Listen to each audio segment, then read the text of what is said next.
Let me turn it off first of all. I'm turning the off button and I'll go to shutdown. And now it says shutting down. Cool. If you want to turn it on, push your power button in. You see this little animation of the lights going on here, and then we get this screen here for MPC. And once this loads in, we'll see the demos that come with our MPC Live Part 2. And here it is right here. I can load any demo in, pretty much that you see here. I can go to this hip hop track, I go to there. It loads in, progress bar, samples loading in. I can cancel as well, but I don't. And this is it here. I'll press play start, stop that, okay? That's how it starts out. The beauty of the new MPC Live is the ability to use the speakers. You have speakers right here at the bottom. These speakers are the ones you hear when I press play here. Stop that. Let's go to like solo a track, matter of fact. I'm going to go to here and I'll just press solo and then I'm just hearing the speakers alone right here. It's kind of cool. And you hear the audio sound coming out right there. We'll press stop right here. Now this is run on batteries, or you can plug it into the wall with the adapter. Pretty simple stuff. Let's turn it off. I push my power button again, and I'm going to go here. I do not want to save. We're shutting down. Now I'm going to pull out the power cord. Okay? That's it right there. I just pulled it out. Put that on the floor. I'm going to turn it on again. And now this is how it starts with the battery. Same screen as we saw before. This is MPC and Akai. Logo right here. This is our MPC Live 2.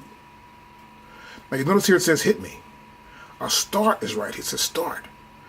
Let's rock. A start. So this means I want to hit that button.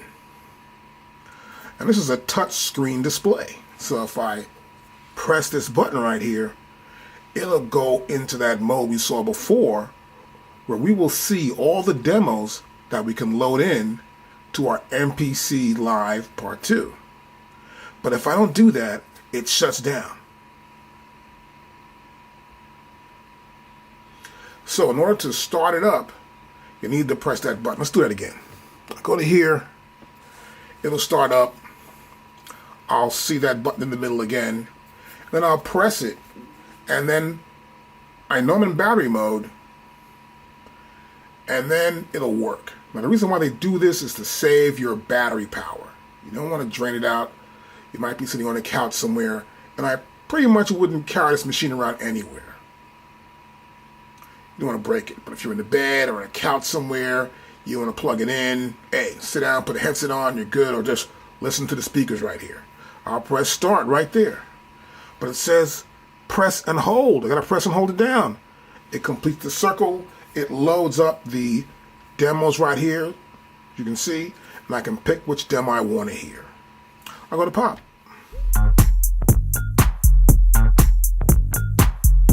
Now before we start making beats up and start actually producing some tracks, I want to get you familiar with the front of our MPC Live Part 2. So here, of course, is our touchscreen display. And I've got this little plastic shield on it that came with the MPC. I keep it on just in case. You never know. So, this is our touchscreen. I can come to here, tap that.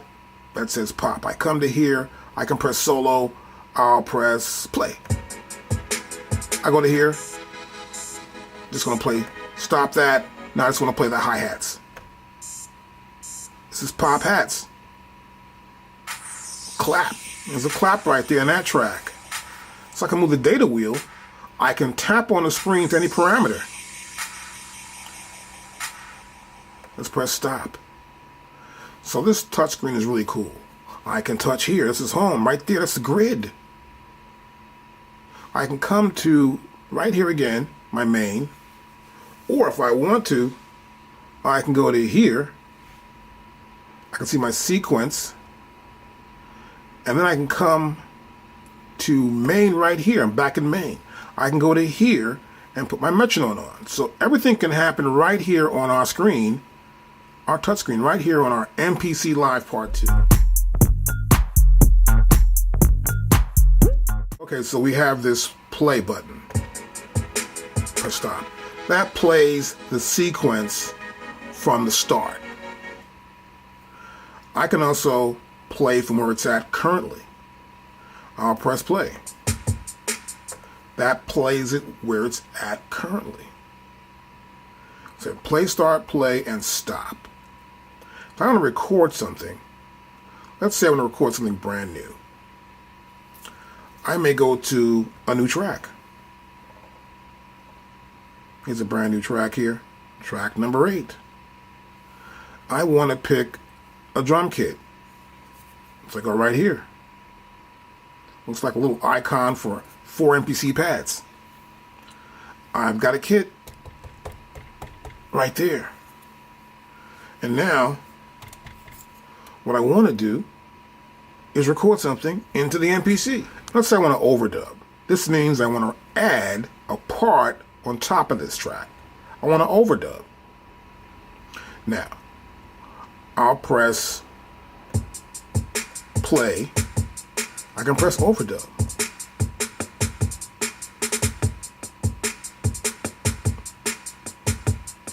Now we hear the metronome right there. I come to the metronome right here, open this up. I'm in quarter notes. Okay, that's a metronome. Make it louder. Press play again.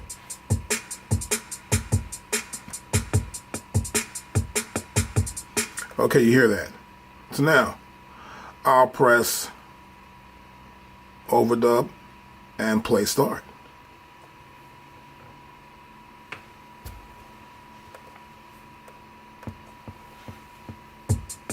So after 4 clicks, 1, 2, 3, 4, it starts to record, right? So I'll press overdub again and play start.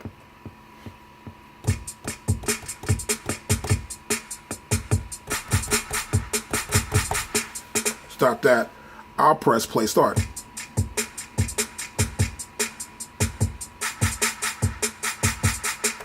So I've added some tracks to it. That's how we can overdub on top of a track. And that's what this overdub button means. Now, if I want to record on a track, I can record on the track as well. I can come to here, I'll press record, and I'll play start.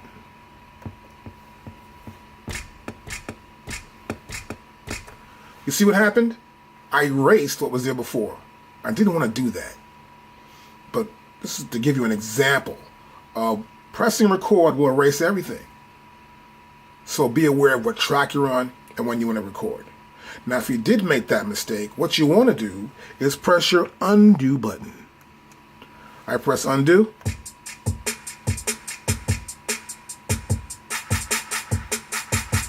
I'll press stop. I'll undo again.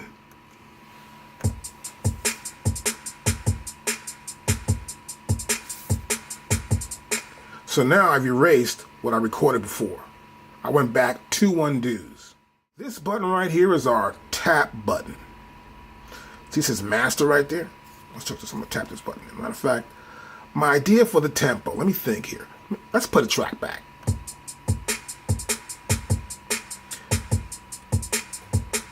Okay, got an idea. I'll tap it in. Play it back.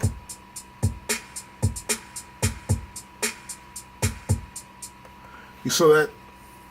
I tapped it in and it gave me a tempo at the speed my tap was at.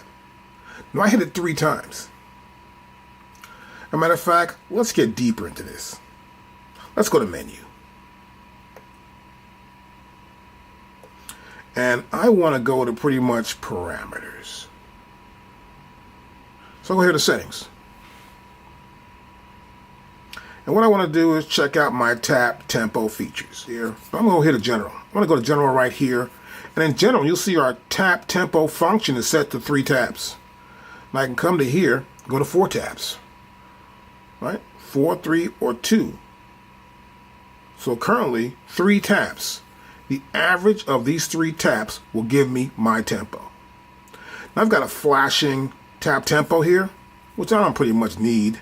So I turn it off totally, and it's easier. I know it works. When I want to tap the tempo in, I just tap it in. But sometimes you might just want to look at that, if you're starting out, to know what your tempo's like. So now I want to go back to main. It's pretty simple right there. And my tempo's right here, right? So I can click here.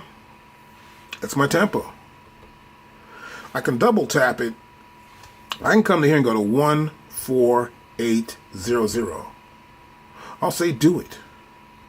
And it applied that tempo right here. I'll press play start. The next sequence. This button right there. I hit that button. We have some sequences. I can fill them all up, but we've got 1 sequence here, 1 here, 1 here, and 1 here. The current one that will play when I press play start will be this one.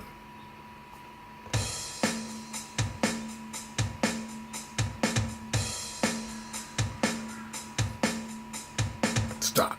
That one plays, right? I can come to here and let's say, hit that one, play that one.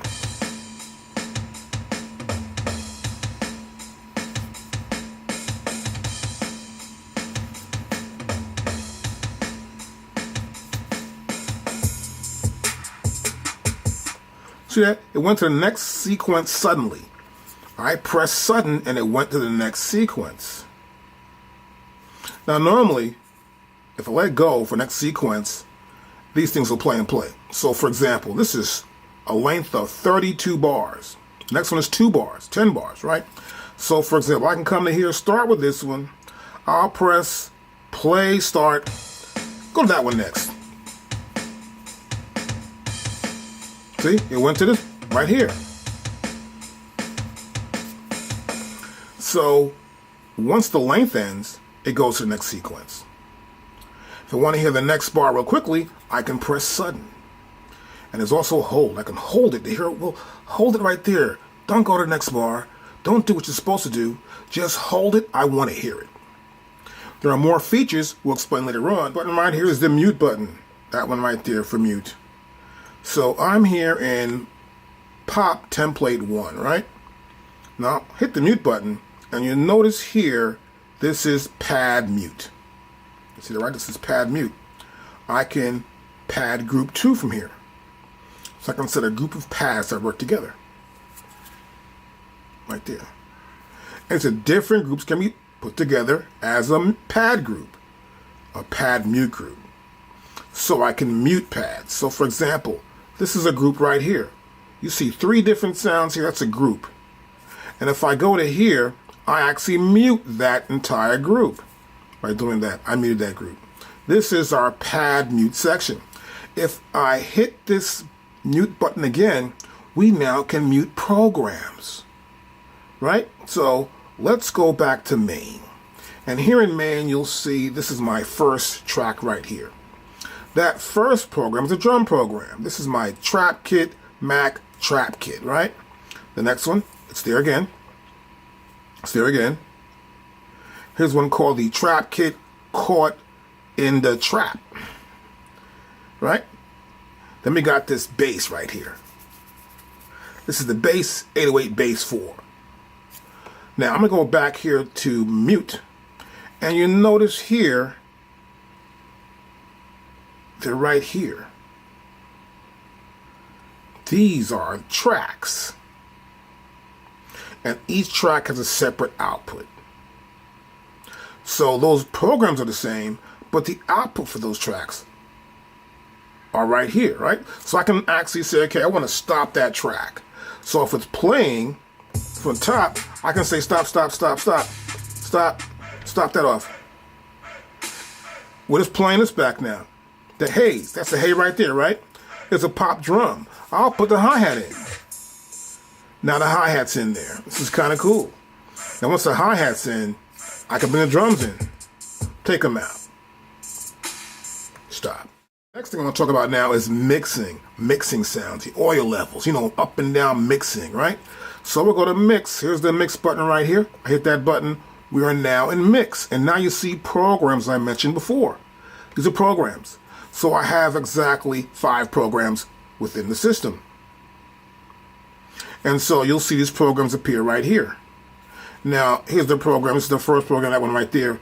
I want to go back to main, and I know it's going to be this pop. So I want to go back into this track here, and then I want to press solo. And I want to go back to mix. And here is mix. I'll tip this again, and it has a red outline there. That means it's working. You'll see the name of that program here. You'll see its output, which is 1 and 2. And I can come to here and move the fader up and down. Let's bring this down some play. So I can control the audio level from here. Now, I never want to go above 0 dB, so I'll pull this down. Right? That's going to pull it down. Now, to control my master audio level, I can come to right here.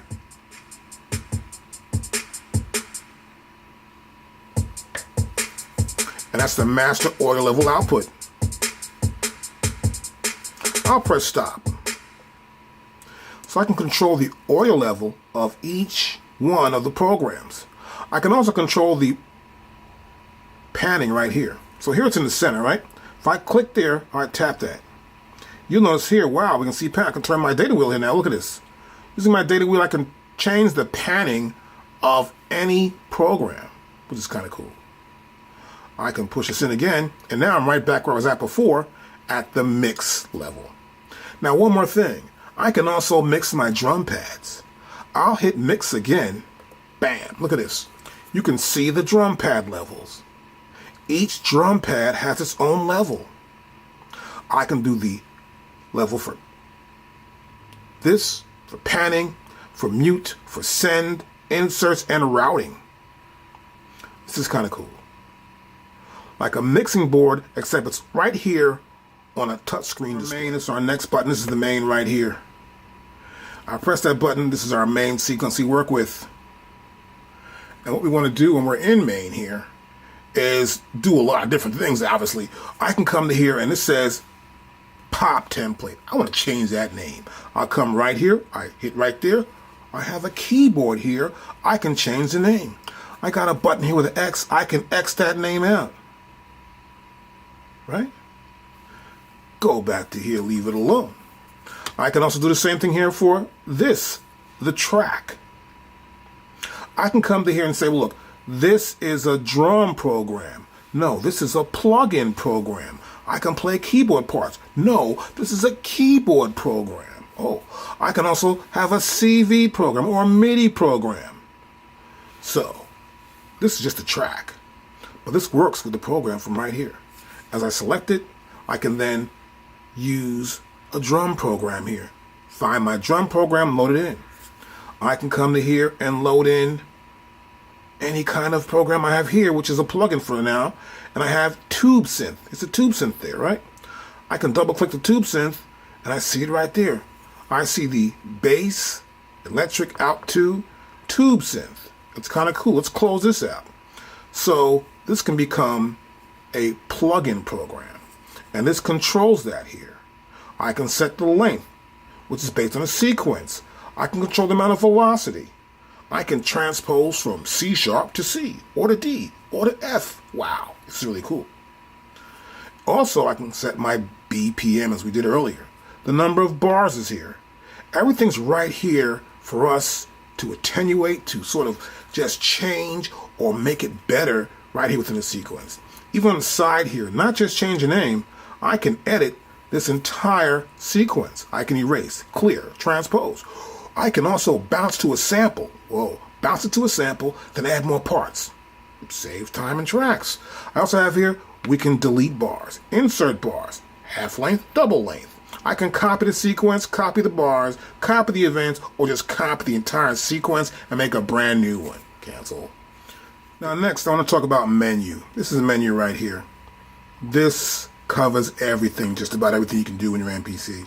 You can edit samples. You can program edit, list edit, go to the browser. Let's look at these things. This is the sample edit. I can take a sample here, or find another sample in here, turn my data wheel and find another sample, more samples right here, right? I can just edit that sample. It's pretty cool, easy to do. I can go back to menu again. I can go here to program. Here's program edit. I can edit the program. Let's go back to menu again. I can come into list edit. These are the samples that are being played, or the sounds being played. You see the pad number 1. Here's pad number 3, right? A3 being played here. You see here, this is the length of those notes. This is the velocity, how hard it was struck. This is the aftertouch. It's all right here. You can edit from the list edit. Let's go back to menu again. Browser. I can search and find other samples, other sounds. I can come to here. Do I like it? I don't know. I can come right to here. I may want to audition it, right? Hear what that sounds like. Go right here into the browser. Back to menu. I can go to this sampler. I can sample. Back to menu. I can go to the looper. Loop it up. Back to menu. I can do pad mix. I can do channel mix. We can do pad mute, track mute. I can go here to next sequence, song. Make my whole song up. Have each part of the song, list my song here. I can check out whether I like the chorus or the bass or the verse or whatever. I can go back to anywhere, take a part out, put a part in, like it, do that, do this. It's simple. I can create a song. Go back to menu again. We can also use Q-Link. This is Q-Link. This is for Q-Link right here. I got Q-Link right here, right? I can do program Q-Link, right? This is the program. This is it. This is the Trap Kit Mac Trap Kit. Whoa, that's serious. Say it twice. And this is the pads. I can go to do the program right there, the program. This is kind of cool, right? I can change this stuff. This is 13, right? I can come to here. Ooh, there, 15. There's 16, right? I come right over here again to 1. This is 1 now. That's cool. It's 1. That's 5. That's 9. That's 13. And that's what makes it so cool. I can just tap it. I tap that. That's 1. That's Q-Link 1. I tap here. That's Q-Link 5. I tap here. Q-Link 9. And correspond to this pad right there. So I can go to Q-Link from there. We'll explain more about Q-Link, but I want to give you the idea that this is Q-Link. And we go back to menu again. I come to here and do pad perform. Ooh. I have the ability to add scales. There's a major scale right here. I can come to there. I can somehow change that to a natural minor. And the pads will do such. I'll go back to menu again. And here we also have MIDI control. Menu again. And we have pad color. I love the color of my pads. I like my hi-hats to be a certain color, my snares to be another color, and the kick drum to be another color.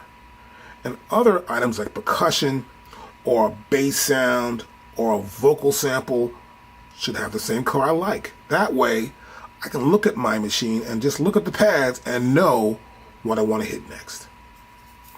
So, back to menu. You can do all these functions here in menu. I can also go to here. I can go to settings. These are my preferences right here for my MPC, which we'll explain further later on. But we all do this from just going to menu right here. Menu here, we have the functions you also see in main, which is home, our main part right here, right? That's a home. We also see the grid view, track view, step sequencer, and the XY effects. So I come here to this, I see I'm back to the main screen, right? Let's go back to menu. I go to hit the grid. I'm right here in grid mode. I can see what's going on here in the grid. I press play. I can see my grid right here. What's going on with the grid, right? I can change it anywhere I want to change it. This is kind of cool. I go back to menu again. I can go to the track view. I can see my tracks and the numbers of the tracks, sequence, 100% velocity or not, off or on, right? I can see the mute or solo. I can see the panning and the velocity setting right here. Let's go back to menu. It's right there. I can go to step sequencer. I can put parts in this for a step sequencer. I can step sequence parts into the track. Back to menu again. I can go here to XY effect. I go to here. I can add effects right here in my XY effect. And that's all done from menu. And by pressing down this shift button right here, now the menu becomes a browser. If I press shift down again, main becomes grid. I hold shift down again, mixer becomes sampler. I hold shift down again, mute becomes sample edit, and next sequence becomes XY effect. Back to main. You see below these buttons, and some of these buttons here, you'll notice it has some functions already labeled underneath in white printing. Even tap. This tap is just for that sequence. But if I press shift and I tap something in here, then tap is a master BPM. And so tap becomes a master BPM for every sequence in the machine by holding shift down. If I hold down shift here, then right here we have latch, we have half level, we have notes. And these buttons here for note repeat becomes latch. Full level becomes half level. 16 levels become notes. See that? And of course, step sequence by holding down the shift button becomes automation. Time correction by holding down the shift button becomes on and off. Undo, redo, copy, delete. You can see that. And also pressing the shift button changes the pads. So if I don't hold the shift button down, that's A bank, that's B bank, C bank, and D bank. But if I hold my shift button down, this becomes E bank, then F bank, then G and H. It's pretty cool. I remove my shift button from holding it down. I stop that, and it still remains to be that bank. But with no shift button, I come back here. Rather than being H, I can turn to A, and it turns back to red. You can always push this button down. I can push it down, and you see this parameter opened up. I'll push it down again. Oh wow, we got bars right there, right? I'll push it down again. Right there, I can come in and turn that off by opening up another parameter. I can come to here, let's say, and push this down. And now I can see all the sequences that are in the machine. So it's not just a data wheel.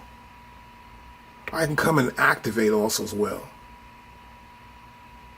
And here, these are all and only for the Q-Link system. So think of this as 1. But this is like pad 13 would be over here. Right? This would be pad 9. This might be pad 5. This could be pad 1. So it's a vertical interpretation of where the pads would be in a sense. And so I have 1, Q-Link 2, 3, and 4, and then back to Q-Link 1.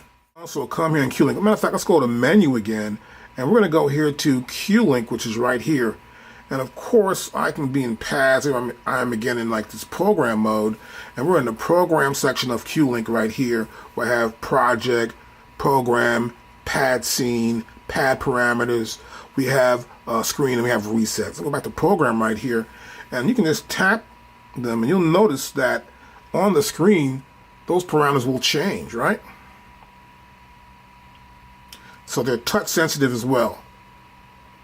And I can also just move them like this, but they're not where I push them down, they actually do anything, right?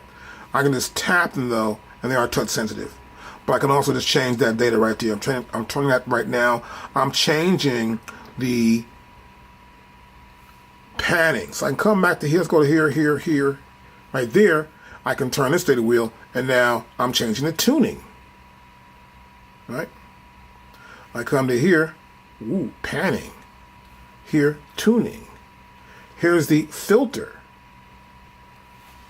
So, designed to be used with our touchscreen and the Q-Link system, this is how you can use Q-Link along with your touchscreen. Always control your audio. Keep it down when you first start. Here's the back of my MPC Live Part 2. And right here you see we got a headphone jack. So I can plug my headphones in there with a 1/4 inch cable like this one right here. Just pop that in there. Boom, I'm good to go. Pull it out. That's my phone jack. Now next to this, I have the switch for the speakers. If I don't want to use the speakers, and I've got my own home speakers, I push that down, they're off. These are the speakers that are connected to the front or actually on our MPC Live Part 2. If I want to use those speakers, I push that button up and we're using them. If not, I come to here, I push it down. Let's get a better view right here of that. We'll turn it off. I've turned off my speakers that are on my MPC Live Part 2. What I want to do is probably send them to my speakers in my little mini studio if I have that. So I would normally come in here and put my cables in here and put the one right over there, of course, and get the output from my main outs, which is left and right of the master. And see if that says master. That's master left and right. Left and right here. Now I may want to also send out outputs of other sounds. Maybe some bass player played a bass line, a keyboard played keyboards, right? Well, I have those sounds too. I may want to plug it into a master audio like a mixing system like, let's see, Pro Tools or Logic. I'll use this. So I'll use 3, 4, and 5, and 6. So essentially I have something like 6 outputs. I can make this just 1 and 2 and send separate devices here, or I can send a separate sound to each one of these and record them into a different system. Now right here, this is our lock. You want to lock your MPC Live so no one touches it. And below that here, this little knob here, that knob right there, that's my record level. If I'm going to record into my MPC, I want to make sure I can control the level. So as I always say, keep these levels down. So this is the record in, keep the level down before you start, then judge your level, how loud it's going to be when you record it into the MPC, and you're good to go. Now right here is the ground. This is the ground for your turntables, if you're using turntables or any device that needs a ground, and you're going to record into your MPC Live Part 2. Next to that, we have the RCA phone jack inputs, which are left on the top, which is white, and red on the bottom for RCA. Now next to that, we have a 1/4 inch also, and this is left and right here for 1/4 inch cable input. If I have a keyboard player coming by, maybe a Fender Rhodes or some Korg or a Yamaha keyboard, I want to record left and right. I put the 2 cables in here, and I'll record them into my MPC Live Part 2 system. Sometimes I want to save everything on something. I'll use an SD card. I'll take this SD card here, I'll go to there, I'll push it in a little bit, and it stays in, right? I push it again, and it pops out. I just pull it out like this, and I can save data to an SD card. It's kind of cool. And right here we have MIDI. We have MIDI out, A and B, MIDI in 1 and 2. Now I have to use MIDI a lot because when I use MIDI, I'm using MIDI. I can say, you know what? I'm record the keyboard player. I'm going to put a MIDI cable for them too, right to into here, right here. So record the keyboard player, MIDI cable goes in here. If I don't like the part, at least I have the MIDI information for what he just played. Now above my MIDI section here, I have the CV gate. I can plug in here 4 different plugs in for CV. This is 1.5, this is 2.6, this is 3.7, and this is 4.8 for CV gate. Right here we have some USB inputs here, right? So this is USB right here, and I would plug my computer right here, right? And over here, I can plug in a MIDI keyboard or another MIDI device right here in 1 and 2. Next to that here we have, this is for our power cable. As it's plugged in, if I am using a power cable, I like to loop it through here, close this back down. Once I close that out, I'm good to go. Here is our link for Ethernet. And here I plug my power cord in. Let's get the power cord out. And here it is. we'll take this right there, that's it, and I'll put it in. And now I'm using the power, and once you are using the power cord, you'll see here, this light goes on. If I unplug this, that light's off. I put it back in, that light is on. There it goes right there. I want to turn my system off. I'm just going to come right here and power it down like that. Then follow my on-screen instructions when I power off my MPC Live Part 2. So here we are, and we got our screen available here, and I'm here because I want to show you how to use your touchscreen. Now, for example, I'm going to go here to Menu. I'm going to go to Sample, Edit. And here we have a sample right here.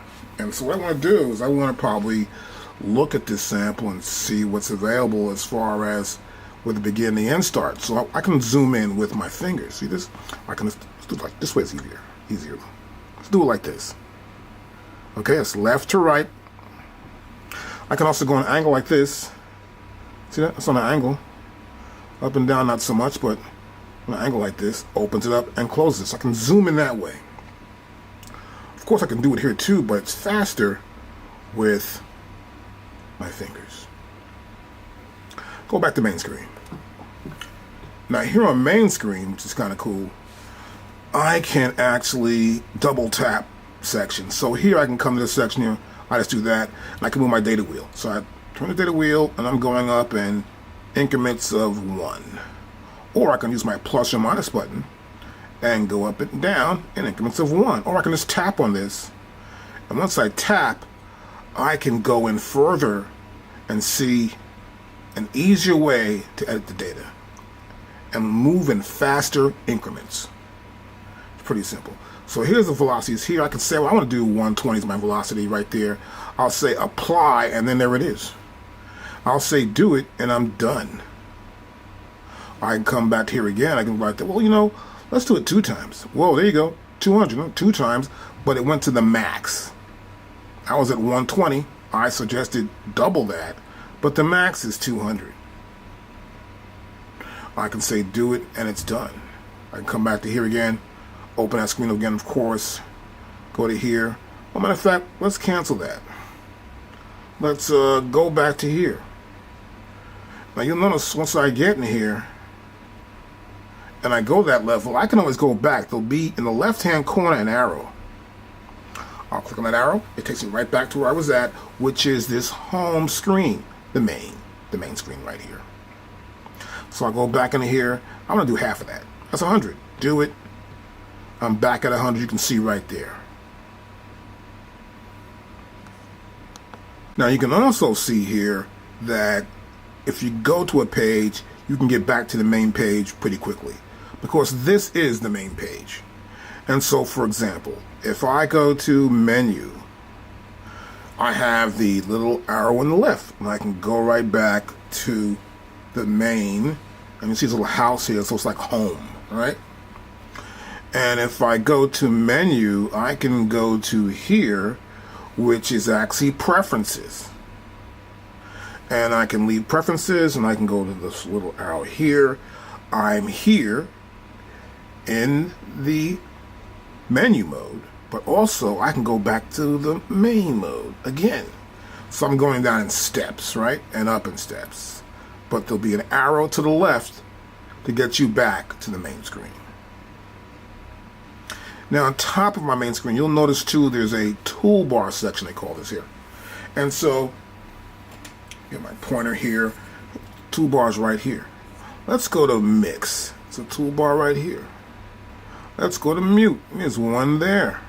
Not much in it, but there's enough there.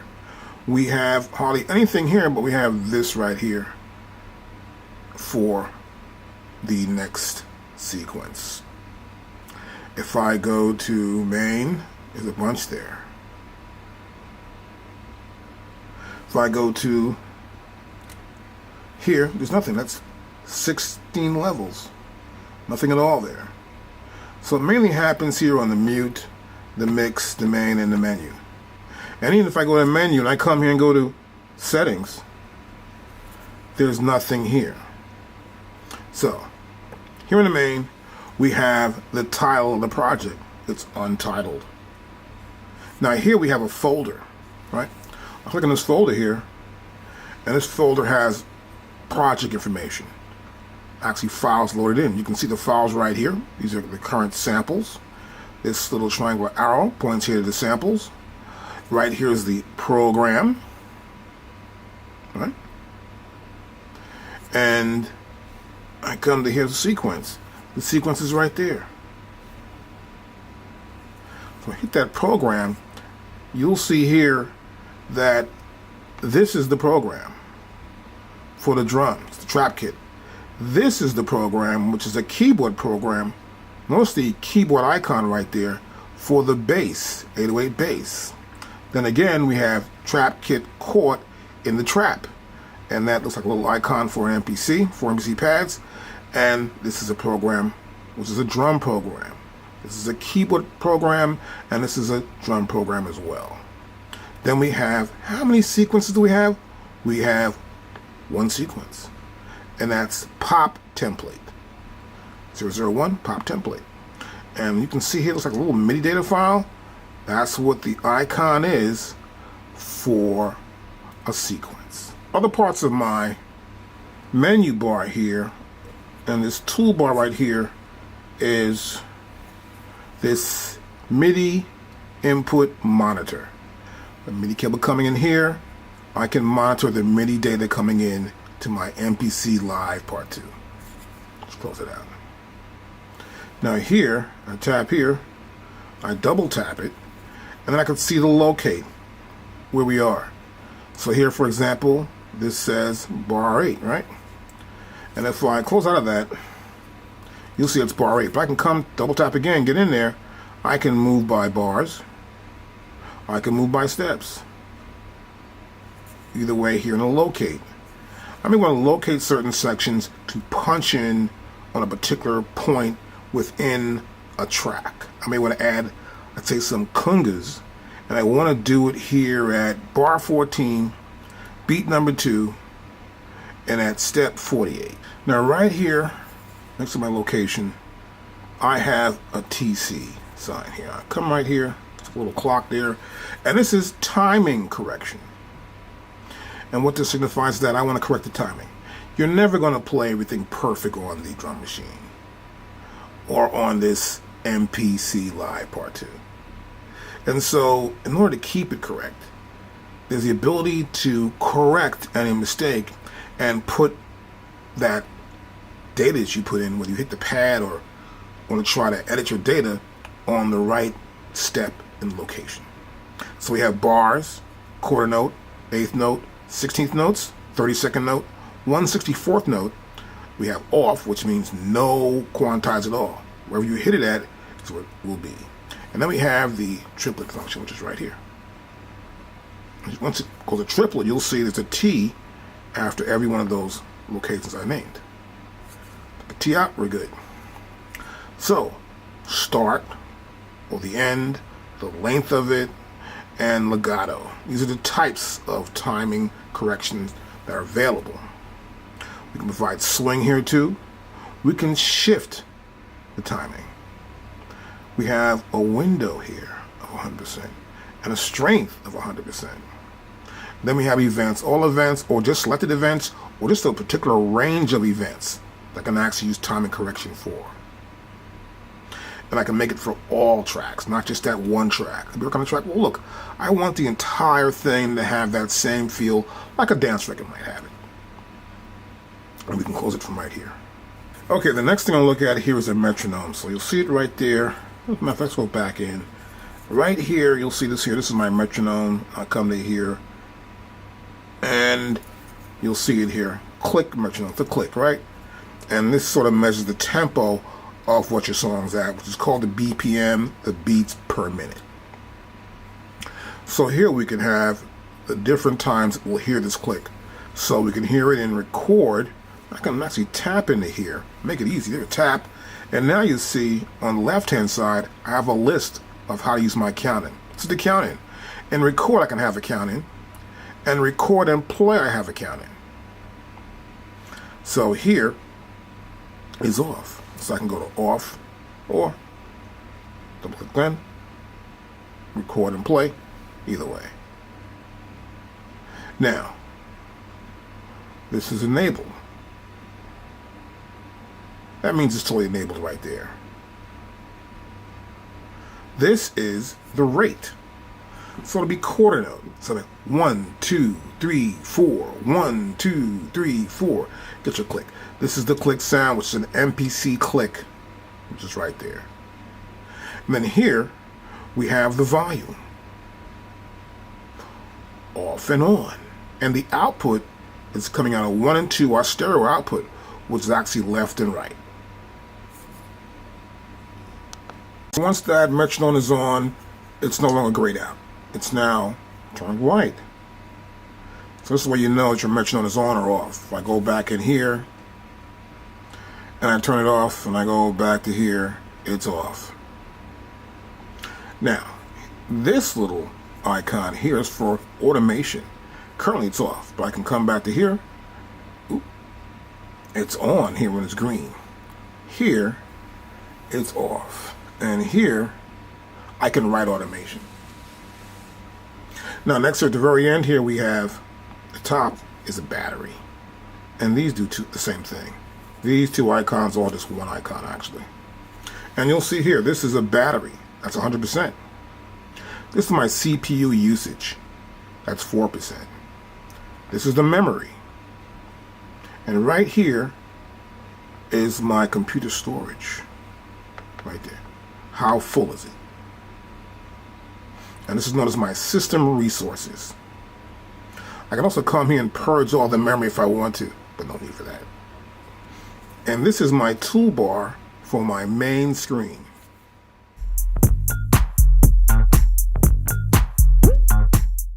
Okay, so next thing I'll look at here now is my main window. This is our main window. We must understand everything in here since it is the main window. Pretty obvious. We have the sequence name. The BPM is here, right? And it's the sequence BPM, not the master BPM. If I had a bunch of sequences in here and I want to be the master, I would just come in here and make this master. See that? I tap it, it goes on, it's master. I tap it again, it goes off, and that's sequence. Next, number of bars. It's a brand new sequence, it's blank. Standard is 2 bars. You can change it in your preferences section. Here we have start and end. And it loops, so it won't just go to the end of 2, it'll go back to 1 loop. And here I can transpose, change the key of the entire sequence, right? Okay, now I'm going to talk about putting in data like the name and sort of changing some parameters of the sequence. So we're going to go here. You'll see here on the right hand side we have a little A right here, and I'll click right there. And as you can see, there's a keyboard here to type in, and it says here set sequence name. The name right there, it says unused. So if I want to get rid of that, I can just go to here, go H I him, and I can go here, press this, I can go to here, I can put numbers in, and a sharp sign there, right? That's pretty cool. And I can also delete,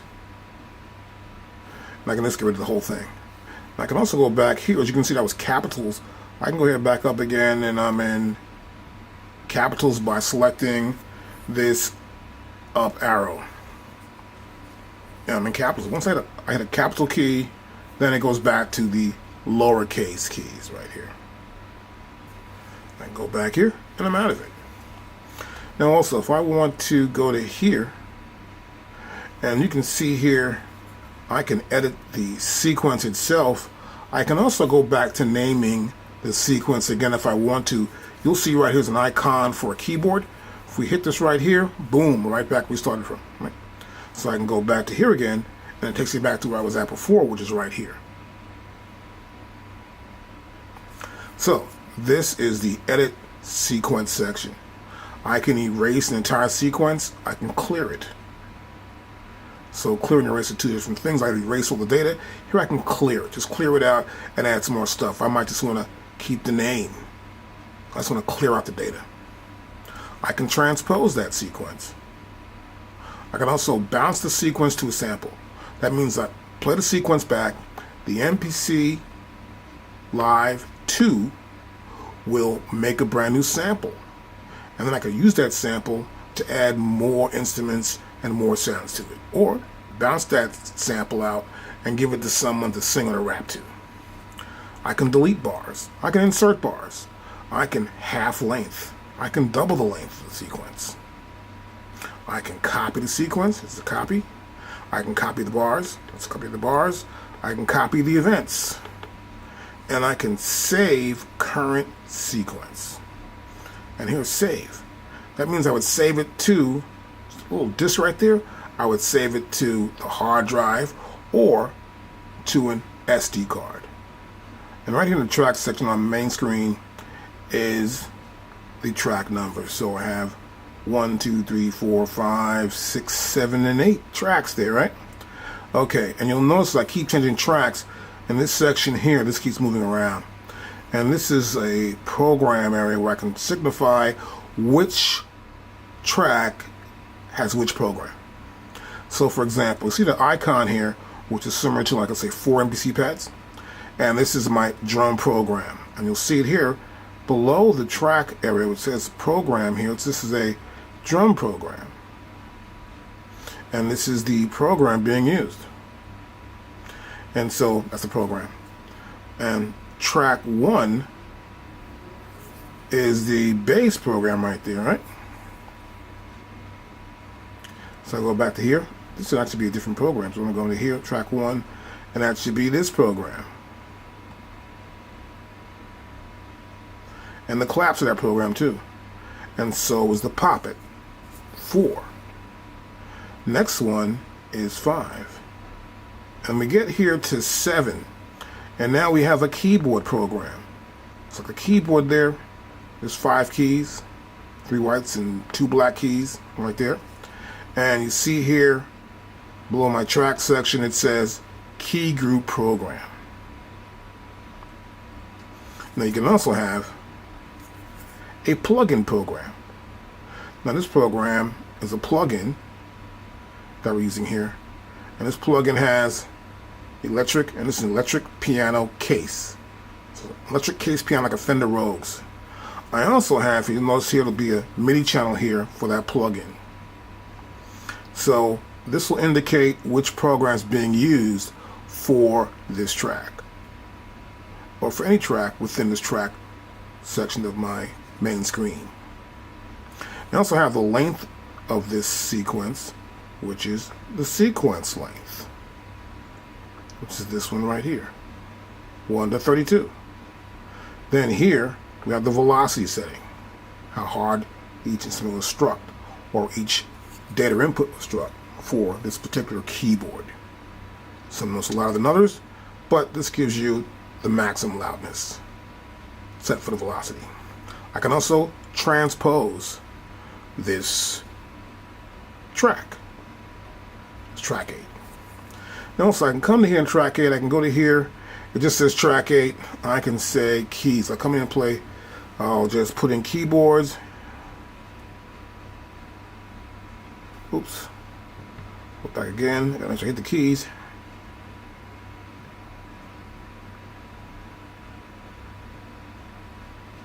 Keyboards, right? I can put that right there. I can select do it. And now it says keyboards. Now there's different edit functions for the track section here on my main screen.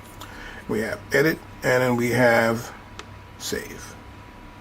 And you'll see here also, like we had in the sequence, when we are in the track edit, we can always go back to the name and re-edit the name. If you still like it, I can press here and I can go right back to the edit section. Now here, when editing the track, I can clear the entire track.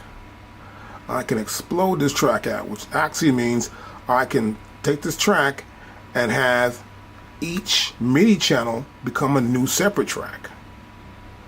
I can double speed events, half speed events. I can split events. I can pitch quantize. Humanize the sound. Give it a human feel. Not so drum, but more like a human played it. Somewhat. Then generate random events. Copy the track. Bounce to a sample and bounce to audio track. That means I'll take the sample, put it into actual file, and then here I can just bounce to a direct audio track, which means an audio output. In this case, it will be, let's say, bounce to a sample that I would use in a drum program. This, in this case, would be sent as a clip. I can also save, export as a pattern. And that's all for this track section in my main screen. This is pretty simple here at the bottom. This is just the actual program section of the screen here, right? So I have my program section here, and essentially if I go to back in tracks, I'll see this is my trap kit, and I can do warp the samples. That means the samples are warped in this case, which means if I change the tempo, the samples will all comply to that tempo change. I can assign samples in this section. I can edit samples right here. So I'm here in the section here, I can go to here, and now I'm in sample edit. Let's get back out of that. Back to main, here we are. I come to here, sample edit. And you'll probably find some samples that would match up, and I'm good to go. So I'm gonna go right back to main. And then here we have assign samples. I can assign samples. Take a sample and assign to a pad. I'm gonna assign this sample here. I wanna assign that there. Assign to pad pretty quickly. Ooh.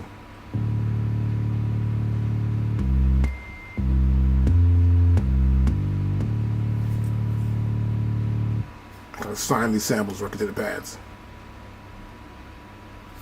And then I can also browse from there too as well.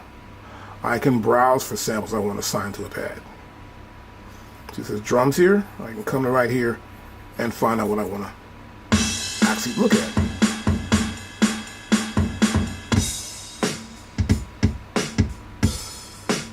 And here I'm just auditioning those sounds. And here we have load. Now to get back to main, I'm right back here in main.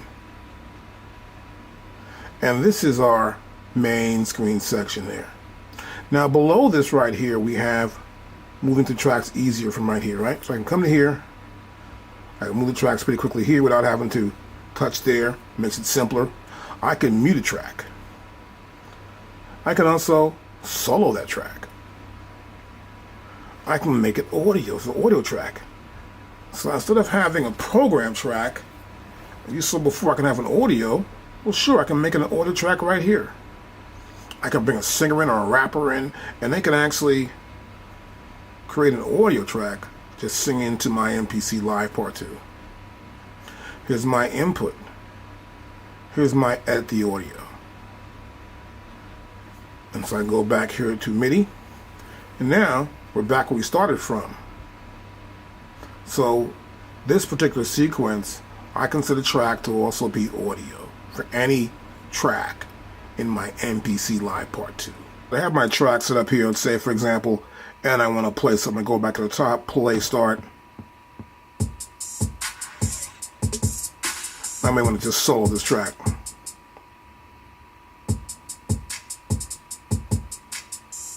Now solo the track here, and that plays.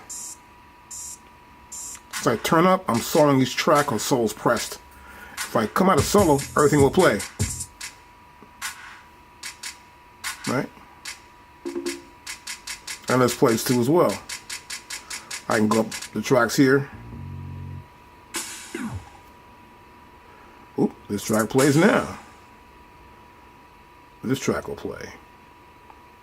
What's over here will play. It plays right there. I can also play the tracks and this mute tracks. Mute. I'm just muting tracks here as it plays back. And that's pretty much all I can actually mix within this main screen, just to mix tracks back and forth and hear how they sound. Next, what I want to do is I want to head back into this right here, which is the grid. And here in the grid view, you can obviously see here we have the drums, right? Now, you can tell because I'm hearing the pop drums. If I click right here, I can select any one of my tracks and I can see the grid for those sounds. Here's one keyboards. This is the pop bass. Let's go to the first one here. Now I can see the different instruments here, of course, as well. So this is a instrument right here. We got this hi-hat there, kick drum there, and I can just click on them right here on this side of the grid. You can see the sounds are right there as I hit them. I hear them. Let's go to here, actually. There you go. There's our kick drum right there. And that's on 1. Right? So moving that around, and see that? So I'm actually transposing. So you'll see here at the bottom I have no snap, nudge, edit start, edit end, transpose, and velocity. Now the velocity is how hard they're struck, right? And you can see all the velocity settings right here for all those sounds. And close the velocity window right here, and we're back where we started from. Now I can also come to here, since I am in this velocity, I'm going to go to transpose. I can also come in, I can sort of like transpose instrument. See that? I move that sound up and down. This is kind of cool. I can use the zoom right here, and I could zoom in and out. So I can see the entire sequence. It's pulled in all the way. And now we can see the entire sequence right here. We know we have 32 bars. We're currently at bar 29.3, and that's the 60th step. And that's why I touch the zoom button right there. And I'm right here with it. Now I can play it from the top. Let's zoom in.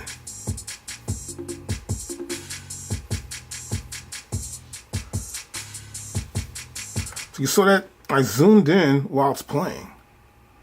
So what I can do here too, now that I've zoomed in here, I can scroll up this way. And this is just transpose. Right?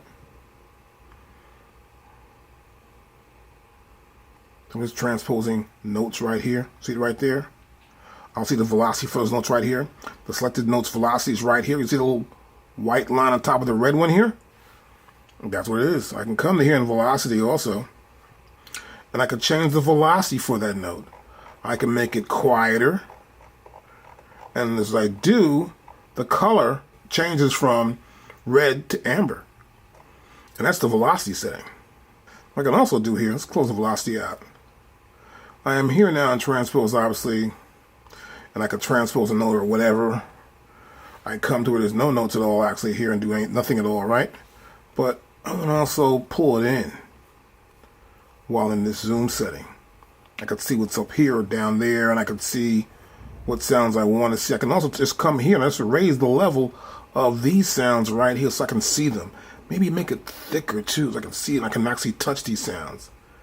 Right here, go right there, right, go right there. And I'm right on it as I see these sounds here. Now I can also get to here, let's move to this line right here, right? And then here, in this line, I have sounds. I can take them and I can edit the end of them. Now they're getting smaller, right? I can make the end longer, see that? So I'm changing the length of this sound right here.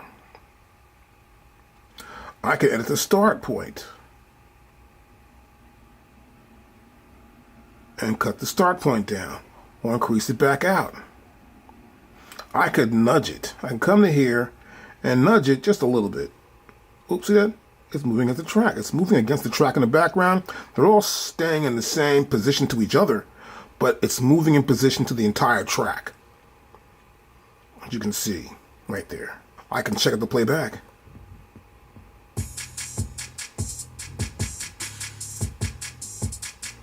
and it's still right there.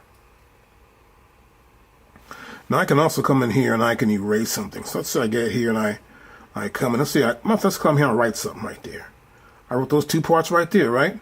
I don't like them. I can grab the eraser here and erase them out. They're gone.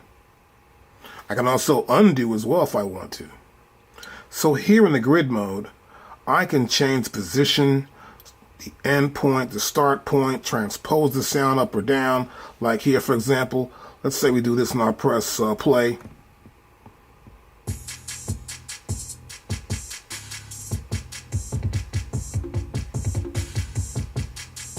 So I just changed these hi-hats into drums by transposing and moving them up and down within the grid. Of course, the same can be done with the velocity. Right there, as you can see. I can bring the velocities down for everything. Those are all the drum sounds. This is a great way to edit. Sometimes I want to scroll. So I come to here, you'll notice that it's scrolling along. I mean, as it scrolls along, as the sounds pass this playhead, they play. So I'm scrolling along. I can see what's going on. Let's stop this. To set that up, in case yours is not doing it, you come to here under settings. Here in the settings, I set it up here for follow scroll. See that? It can be off too. Let's go to off. Let's see what off looks like. Close this out and I'll press play start.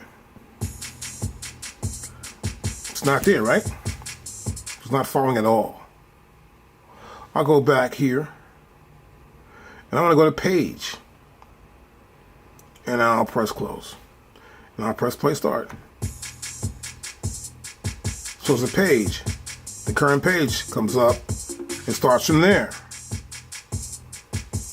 So there are several ways to actually view the grid when going into settings when you want to maybe not follow at all, you want to follow along, or you just want to see it page out, one page after another, and let the playback head cross the view on your display. Now here also we can set up our divisions. We can use time correct divisions. Come on, keep in mind it's 16 notes. And here we have absolute and relative. This is for snap mode.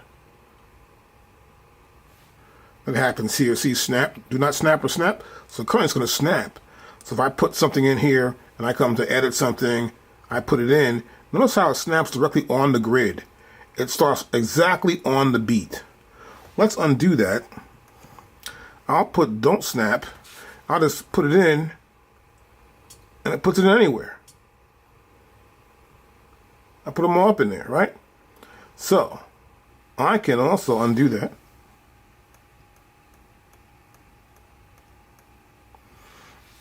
And change it. I can come back into the settings and make it relative rather than absolute to where I actually tap it in at. And this is our snap mode. Now here I'm in zoom, and so I can actually zoom in or out, right? And so what I want to do here next is that I may want to change the length of the sequence. So I can come to here, that says 18, I can bring it in, and you can see by this blue bar here at the top, it's changing the length of the sequence. And the current length now is 9 bars. So I may open this up to the full 32 bars of this current sequence. There it is right there. And you see the blue line here at the top extends out to that length. This will set the bars. Now here, of course, this is the start point where we are right now. And right here, we're at 7. If I press play, it plays from 7. If I stop it, you'll notice it jumps back to the nearest bar. Let's play start. Now watch this. I'll stop it. Back to 1. No matter what. Now stop it here. I'll press play. It jumps back to the second bar. I'll be aware of that. Okay, so what happens here now? I'm at the beginning here, and you can see I've got my grid open here. We're going to use Q-Link. I'll press the Q-Link button down, and I'll hold it down. Now you'll see parameters that the Q-Link will control. Like right here, we have the program level. the playhead, where it's starting from currently. We have the horizontal scroll, and then we have the vertical scroll, right? So, and one's a zoom, and one is just a scroll. So I've got this first button here, the bottom one here, the first bottom on the Q-Link, and I can extend in and out without touching the screen. The next one rolls up and down. This one can change where the playback head is. I can move the playback head back to here. And the top button here on the screen just changes the volume of the program. So you notice here, once you get into this mode here, you can come to here, you look at it, that's the first one. If I click it again and press it down again, you'll see it's the second row, where I can control the time correct, the swing, the shift timing, and then the time correct strength. And I'll do it again here and hold down this button, and I'm on the next row right here. I'll do one more time, hold down the Q-Link button, and I can see the parameters I can change using Q-Link along with my grid mode right here. Now next I want to go here to my track mode right here. Here I am in track mode. Actually, this is the sequence mode here, but these are different tracks in the sequence. Now if I press the play start,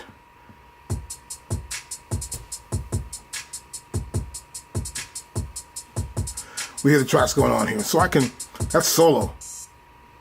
Here's solo here. I stop soloing. I can mute from here.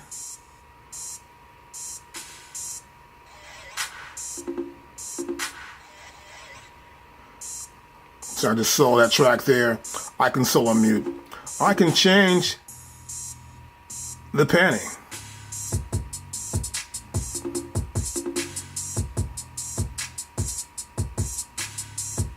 Come to there, my data wheel.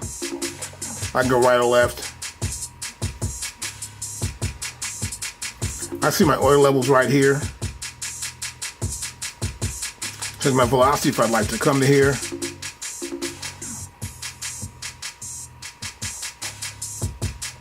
Let's go to solo for that track. So I'm changing my velocity level here down from 127 to 97.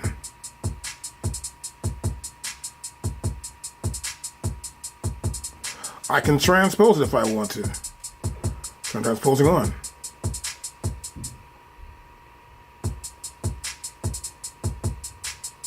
And I'm going to keep it off in this case. I have a main velocity also. And I have a sequence length. This track is based off of the length of the sequence. And this track is my pop track. And we can see right here, my kit is right there. Now these are all the tracks that I have in that sequence. And it's a cool way to actually sort of turn them off at one time and look at your tracks, see how they actually work. And you'll see it right here. I can go to my audio track too as well, if I have an audio track here. So I see these tracks here from the programs, then the audios, right? Now, I have a little gear there, and this is for settings. And in this setting, I can also show all the tracks, even the unused tracks.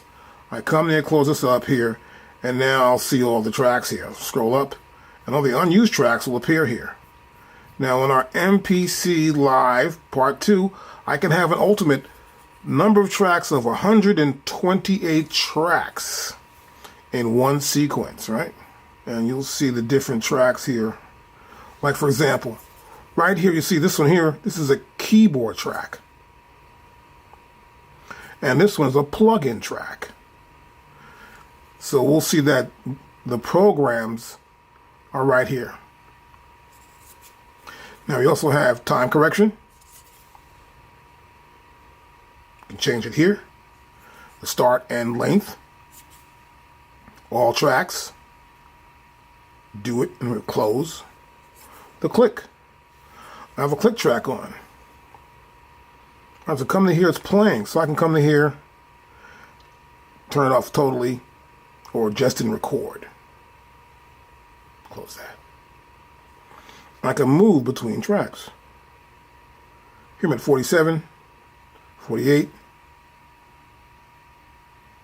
I keep tapping it here, and I can get to the very first track. I'm going to go right to here. And this is the step sequencer. You'll see here, this is pretty simple. We've got the program we're using, which is our trap kit. And here we have the sequence. This controls our tempo.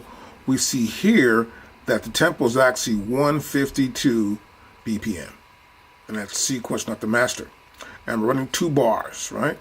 And this is the current location of the position. I come to here, play it from the beginning. This little thing goes off the bottom, little green little outline for each one of these boxes. Try again. Come back again. 1, 2, 3, 4. 1. So we can see what this is. And this is where it stopped at. Now it's green. See that? So that means that little green outline stopped here last. That's the current position of that little thing. So I can come to any section. Let's say for this, I'm right here. And I just brought the sound down because this is velocity. And so I can do the same thing right here. And now I press play. And it gets louder again, right? So this is the first half. And here's 3, 4. I go to here. Here's 1, 2 section. So you'll notice that here, this is the length. And this is the bar, right? This is the time correction. If I want to correct the time, I can select the pad I want to select to actually put in. So by selecting a pad, this means that this is just one pad. You see this here? It says A01. That's pad 1. So I come in here, I can do stuff like, right now I play from the top. So I had a bunch of drums there, right? I don't want that. So I can undo that. I'll press the undo button. And it's undone. Let's undo this again. Got my levels back again right here. So if you're experimenting, let's say you're experimenting, we're going to go here, we're going to press play. Put 1 here.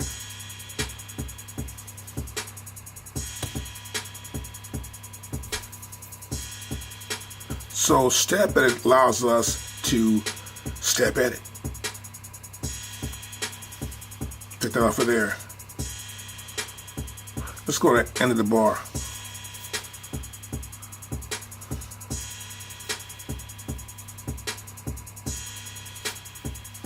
Let's take that out.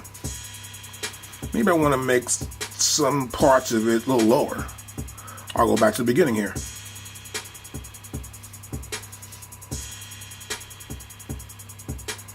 So I made this one sound a little lower. I can stop right there. And that's just the velocity right there. I can click on here. And then I turn the data wheel. And now we can see the track volume. I can increase the track volume. Now also, if you want to see more about that track, you can always just go to here, go to Q-Link, press Q-Link down, and you'll see that the Q-Link buttons help to control the levels. You'll notice here that step 1 is at 127. Step 13 is at 92. So here's 1, and here you'll see this is 13. That's 92. So I'm going to bring this up. So make sure I'm here, actually. I can just drag it up like this, all the way to the top. Now this is the nudge. I can nudge it. See, I moved it over 1. Now this is on 2, and this is on 14. Back over there. We'll see here, this little greened out box, green here, a little green line here, is the current location of the playback head. So it's right there. I'll press play start. And I stop. Now I can also pick another track. I can come to, let's say, pad select. I'll select pad number 2. And here in pad number 2, I've already got some sounds here, which is this snare drum. And I can come in here and say, put it at 1 and here and then here and play it back.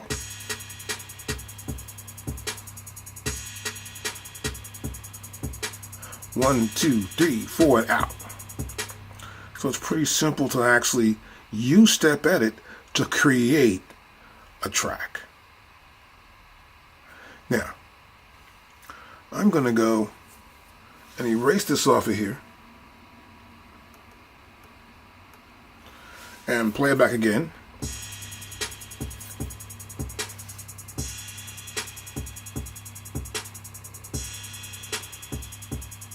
No matter where I go here, it's there.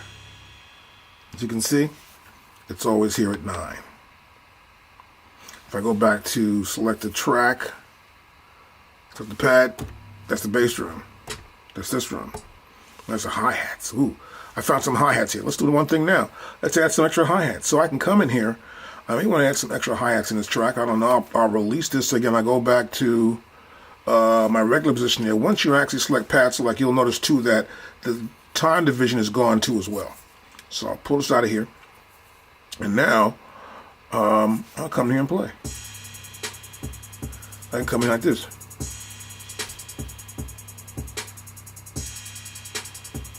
See that right there? So I've created some hi-hats there in that one section. Now I've got some other stuff. I'm going to go back in here and go to main, and I'm going to go here to mute, and I want to mute this off of here, and then I'm going to go back into main again, go back to step edit here and press play.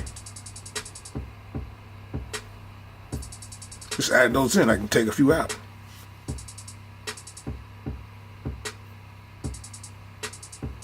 Next bars.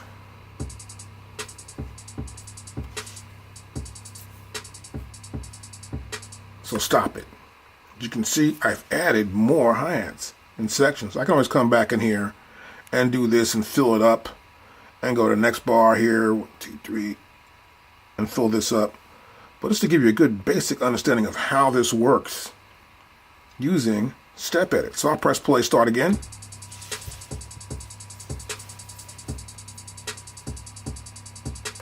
Now what I can do also in this one track here, I can do this preset thing.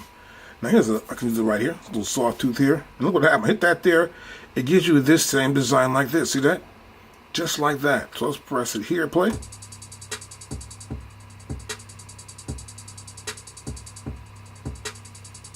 So you can see it's done it to the velocity. So these presets generally work with your velocity. As you can see, as I did before here and there, I come back to here. There are different settings.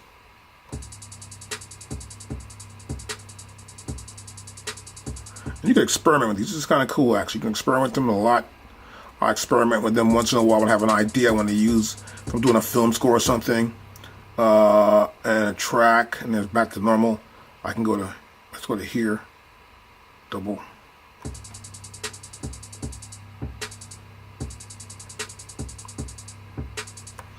And we're back to undo right there. I'll press play start. And this is a great way for you to edit, build up your track, learn how to move sounds around by using a nudge value here also as well. And always check your tempo to make sure it bounces out. And you can always just do a couple bars at a time, add more to it. Like I'm just using a couple bars here, but I can just come back in here and add the rest I had in it before. See? I'll press play start.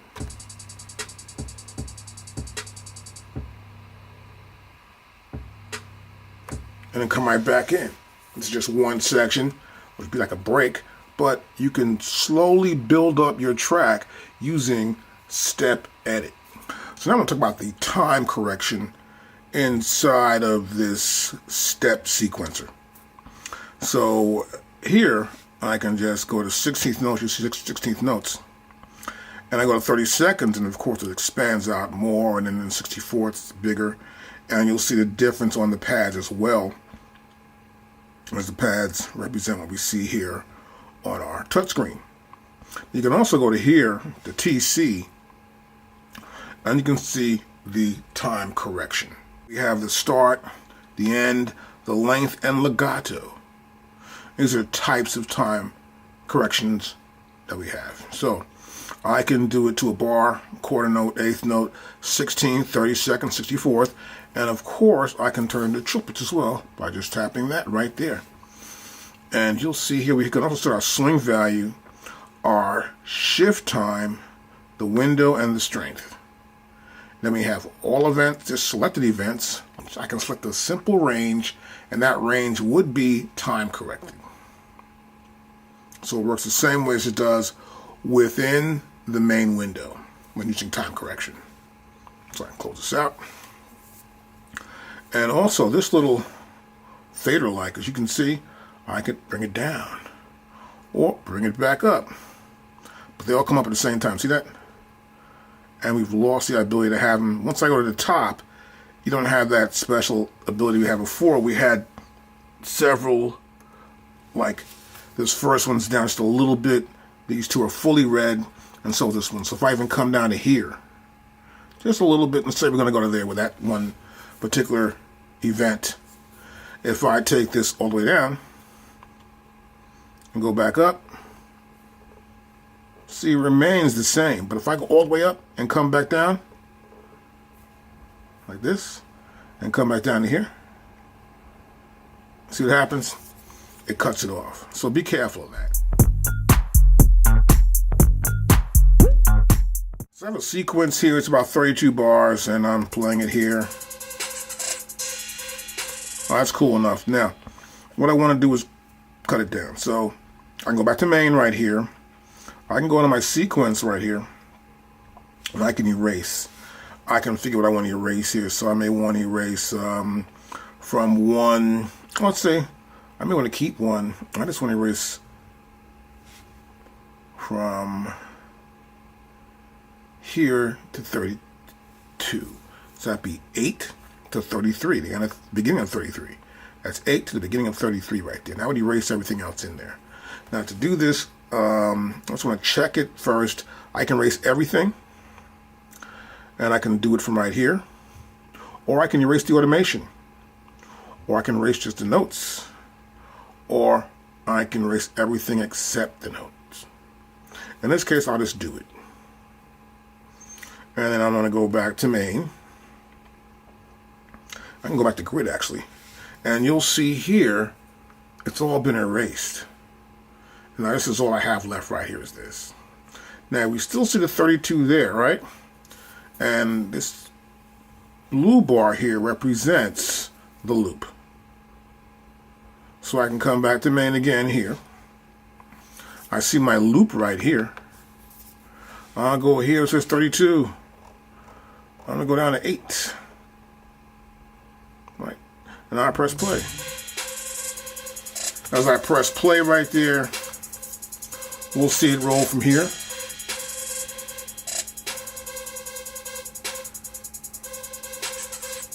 Back to 1 again. If I go to grid, we see it here in grid.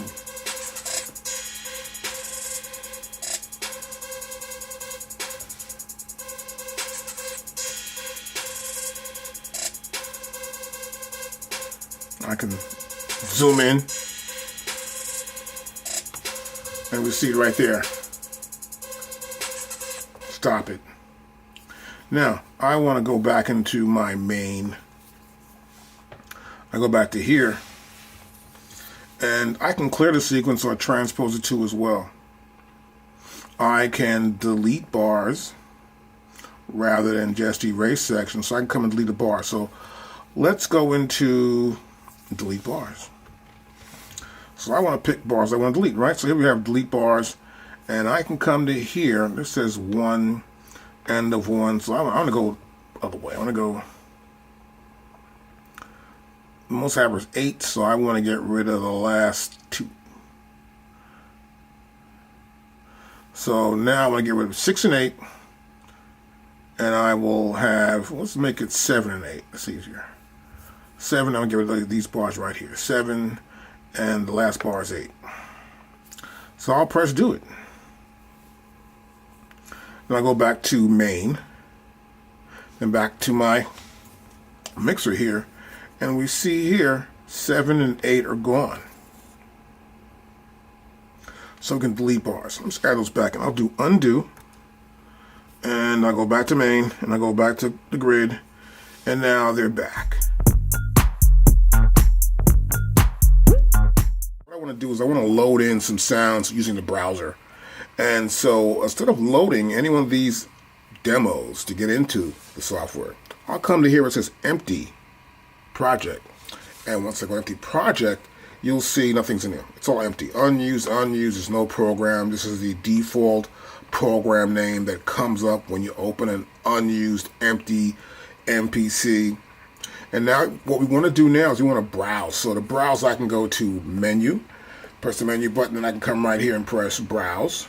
Or, let's go back to main again, I can just press shift and then press menu, and I'm right there. Once I get into this browser window here, we'll see we have this big folder here, and this represents the hard drive, right?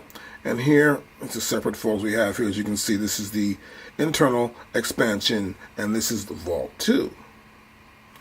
And that's the folder. And you'll see here is 1, 2, 3, 4, 5. These are pre-selected folders.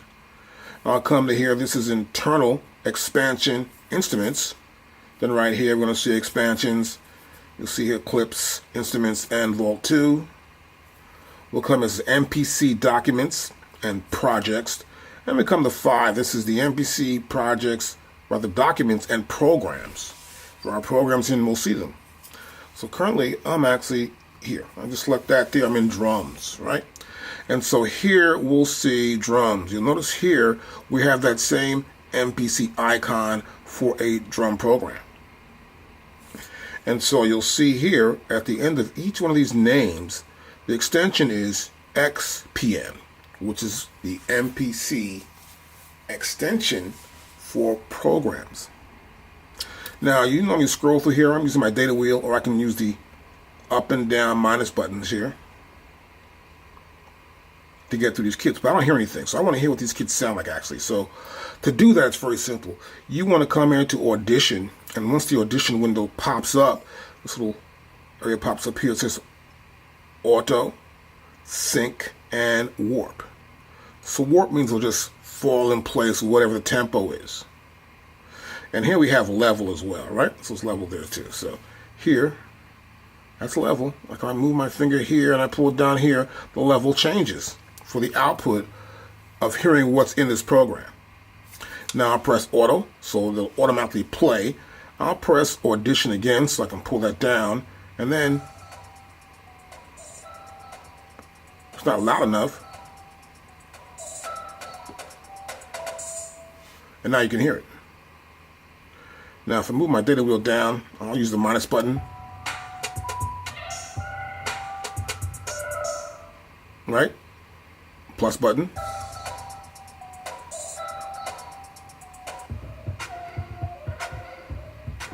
I can audition these kits.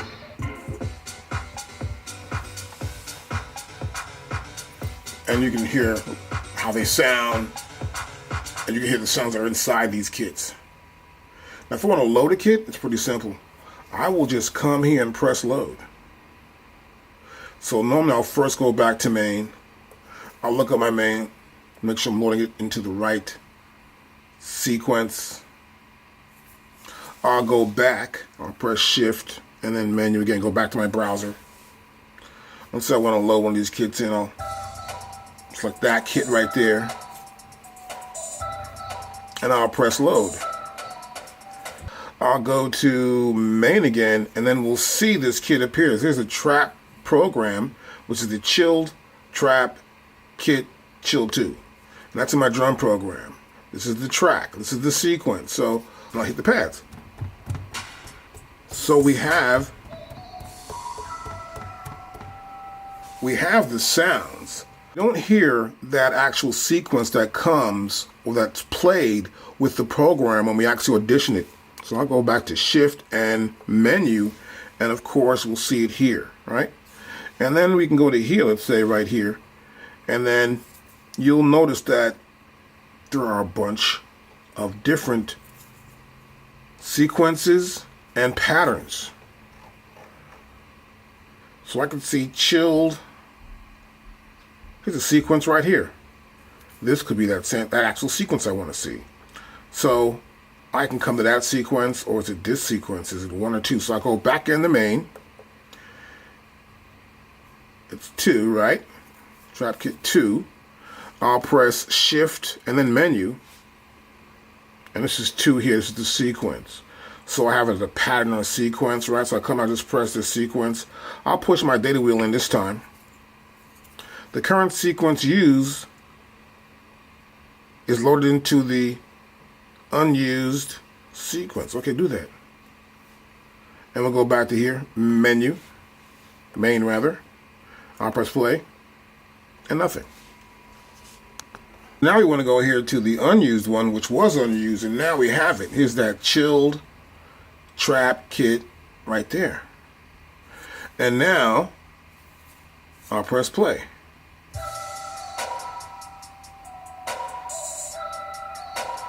See our BPM right there.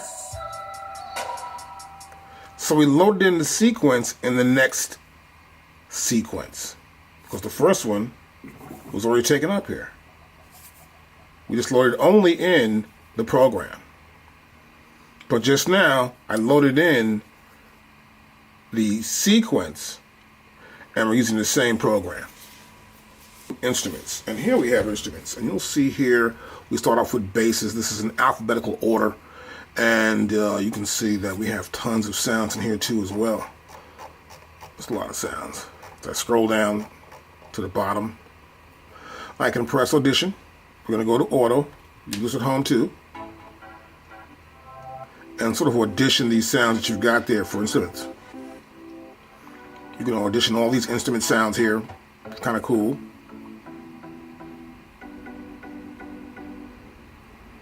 And we also have samples. Let's go to samples right now. Now we can see all the samples that are here. And I can scroll down. These are all individual samples. These are just symbols, acoustic symbols. And this is a pretty huge file, rather huge folder set full of tons of files. It's really a lot of stuff to go through and listen back to. And some are even loops. That's a loop right there. Let's turn the audition sound up a little bit more. Turn my other sound up. I can hear it better.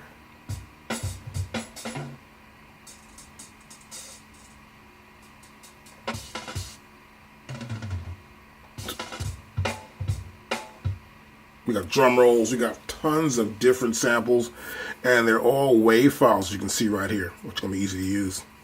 Now next to the samples, we have My Files. And this is where you're going to save all your files at. You're going to save, let's say, your samples, or your projects, or your programs. You may have plugin skins. You may have plugin presets, like for reverbs or delays or a compressor. We also have tracks, right? You can save tracks. Come to here. I can save tracks there. Let's turn off this audition here. And these are folders, and these are my folders right here. Right? Let's say you got something to say. You want to say something in sample. You come to samples here, and let's open it up. You can open up and get your samples out of there, right? Let's say you want to go back though. So I just went into samples, and I want to go back where I just came from. It's pretty easy. You're going to go right here and press this up window. Takes you right back. So you went to a different folder. So I go to here again. I go to projects. I open it up. You'll see it says MPC documents / projects. Now to go back up to the folder above that in the directory, we just click right here on that folder there, and we're back into MPC documents, which is My Files. Now next here also we have demos. So the demos you see in the front when you turn it on in the beginning, when you start up your MPC Live 2 and you see those demos, they're all here under the demos category in our content. And it's right here at the top, ballad demos. Let's try that one. Let's load this ballad. This fun. Matter of fact, I'm going to make a brand new sequence right there. Make sure I got a brand new one. I'll go back to browse. I'll press shift and menu. And then I want to load. Loading a project will replace everything in memory. Do you want to continue? I'll say yes, sir, why not? So clear the whole memory out. Be aware of that when in a project. You see the dialog bar comes up here. It's loading. And once it's done, we'll go back to main. And here in main, I'll see it. There it is right there. I'll press play start. Now here we just did the demos, and then here we have Splice. Now, if you join Splice, you'll be able to load in whatever sample Splice gives you, whatever content that you've paid for through Splice, or MPC may have provided you through a coupon or whatever. But you'll see it right here. And if you want to really get that stuff off the internet, you just need to put in your Ethernet cable into the system and then go right to the Splice account, and you're good to go. So now I'm going to talk to you about extension names so you'll know what you're loading in and what you see. So currently I'm in drums here in the browser section, and you'll notice here that at the end of everything it says XPM. These are the MPC program files. That means there are drums on here, and they're drum kits, as you can see right here, all kits. You can also have other kits too as well. Make your own, it's no problem. Now if I go to like here, and you see this looks like a MIDI file actually right here.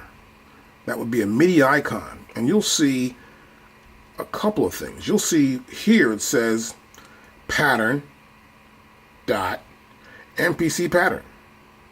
So MPC pattern is the extension for a pattern or a sequence. I'll come to here, and this may be the same sequence. You'll see here it has that MIDI icon. So these are actually MIDI files. So I come to here like this, to that one right there.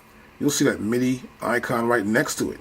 And this is a .sxq, which is an MPC MIDI file. So it can be a pattern or a MIDI file.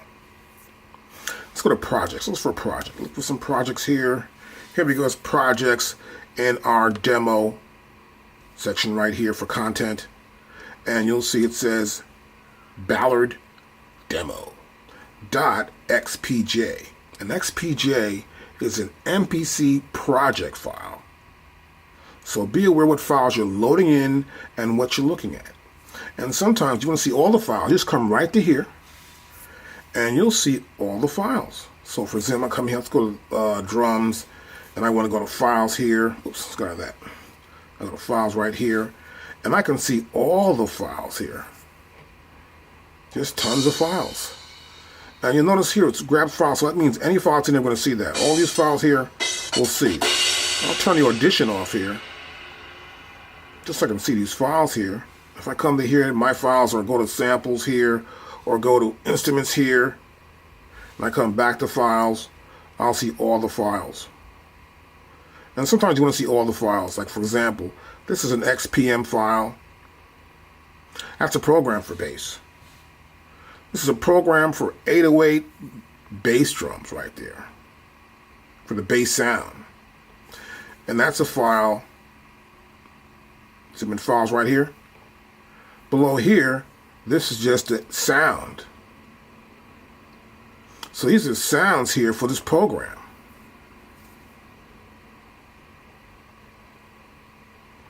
And the program will appear there. So sometimes I want to look in the files to see what files are in here, and I can get an idea that this is a program, and these are probably the files that belong to that program, in case I want to load the files in separately and do something different. Now here's again, you'll see another one, XPM, and then below that are the WAV files. Now sometimes I want to search for sounds. I want to search and see, well, is that there? Is that here? What to do? So here we have search, which is right here. This is my search, right? I'll go to here to search, and I want to search for drums. D-R-U-M. Let's put down drum. And I'll press do it. And bam. Look at that. I have drum selected here, and now it's loaded up every XPM file that has the word drum in it. Now I can select another content. Let's go to instruments. Well, there's no files that have the word drum in it. I go to samples. Okay. all these files have drum in it. And then look, it's really big. So this is the list. The list appears here. I can see what's going on. Let's go to My Files, nothing. Let's go to Program, nothing. So once you actually fill this out, it will look for drums. You thought your search of the directory. Now, once I come back in here and I just press this X and they're gone, now it loads up everything because there's no more search here. The search for the directory is gone. And now it will load up every bit of content that is in the content area I selected. So make sure that if you're not using this and a name is in here, clear it out so you can see all your content. Otherwise, if you put a name in here, search for any one of these locations for what you're looking for.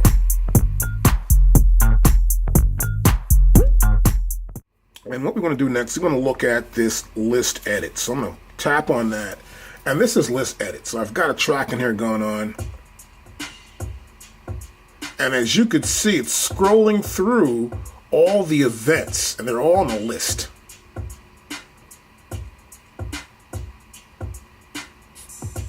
And it goes back to the top, as you can tell here from the side, right? And these are all the events that are going on right here. So I'm at an event. And you can hear actually that little sound going in the background. That's a sample also.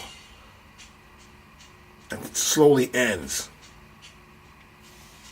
So here at the top, we see it's track 1 right there, right?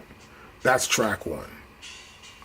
This is the beginning, where it's the first bar, second beat, and you see here, it's all the events, right?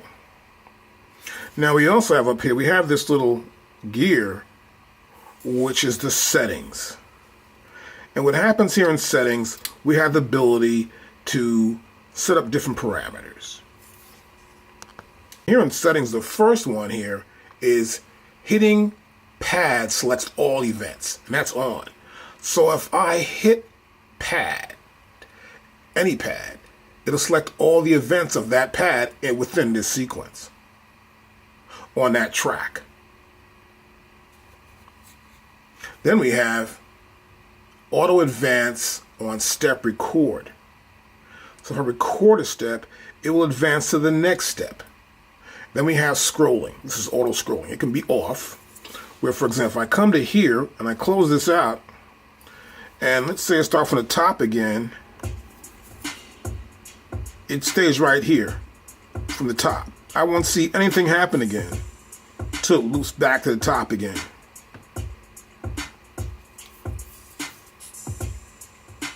So you won't see the little cursor here on the side do anything at all on the side when it loops back to the top. So let's go back to settings. Now the next option is follow. So what happens here in follow is that it will follow along with the sequence. So we'll do that next. And you'll see here, once it gets to here, see a little red dot, right? A little red triangle rather. You'll see that the events just pass this red triangle. And as they do, they're playing. And the triangle goes back up to the top when it comes to 1.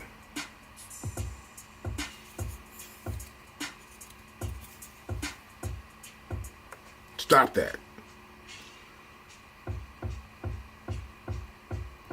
This little button right here plays the event. That's right, that triangle there plays that event. I can insert events, I can delete events, I can nudge them up by any amount, whether it's going to be a quarter note, eighth note, a 16th note, a 32nd note. I can nudge that event up a little bit or move it back a little bit by nudging the event right here. Now, if I go back to settings, you'll see here in settings, the next option is page. I'll select page, and I'll close this out, and we'll play from the top. Now, you'll see it'll scroll through each page. See the little red triangle just scroll right through each page.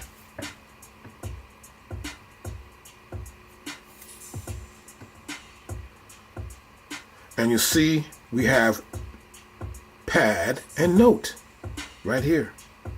We have the length, the velocity, the mod type, and the value.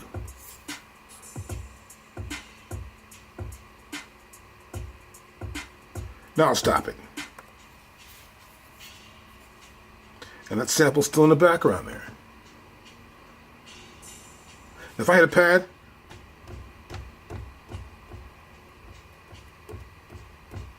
that pad plays. I'm gonna go to 16 levels here, make sure my velocity's good. I'll close this out, so I hit a pad, that pad will play loud. I'm gonna play a pad. I'm gonna play the first pad, which is pad 1. Now when I hit pad 1, all the events for pad 1 I can see right here. And if I were to scroll through these events, I would see them. I can also change info right here. As you can see, the mod type. I'm turning my data wheel, the panning. Let's say I can come to here and change the panning to that one pad strike right here. I can go to right here. I can change the padding for this one. Let's go left here, matter of fact. 5. And between these two drums, I've changed their panning. So this is the mod type that can happen there. I can select the mod, just go to here, select my mod type. Matter of fact, I can just hit the pad. And now, as you can see, mod type selected. Right there. I can change them. This is the value is C, which means center position. This is a cool way for us to edit our sounds within our track, even through menu. I want to talk about the program, and this is really important about having a program and understanding how programs work. So, for example, here I have this kit board up here. I'll play from the top, and this program is right here. R&B kit, Magna Carta, right? 2 kit. This is the sequence. I'll press stop here. That played. And what the program is, it's a collection of sounds that are going to be on pads. Whether it's pad A, B, pad bank A, B, C, D, or whatever, those sounds are right there. So for example, I can come to here and let's press shift and menu. And then here I have a sample pool, a bunch of samples, right? That I can use in any one of these pads. You'll see it says here A, that's A1, here's A16. So these are all the pads that we have. And you'll see them on your pads, right? So this is if I was hitting the pads, I do it like this. I'm doing it in the camera, it makes it easier for you to see and understand. So now you can see that I can change levels and combine sounds. Like for example here, look at this first one right here. This one here, which is the R&B kit, is on top, kick drum on top here. It says urban kick drum below that. These are 2 sounds played at once. This program is designed so these 2 sounds play at once, one sound is louder than the other. So what we can do here also is we can see, let me go to mute here, I'll press the mute button, and now you'll see here we can mute sounds, of course, and these are all the same sounds in that program. The program is right there. I can go to mix, and now you can see I can mix the sounds within this program. So a program is very distinct. It has a lot of ways to use it, and the program is the main vehicle that helps you to get great sounds and to also build your own sound when using your MPC Live Part 2. So let's go to the program. I'm going to go here and we're going to press menu. And next we're going to look at program edit right there. And this is program edit. You'll see here it says poly. You'll see the name of the kit is right here. Right? And then we know it's a drum program. So here, last pad struck was pad 15. And I hit pad 1. And this is pad 1 now. You'll notice we have a simultaneous play. That if I can pick other pads, like let's say we'll pick another pad. I'll pick a pad here. I'll pick pad 2 or pad whatever. If I hit this one,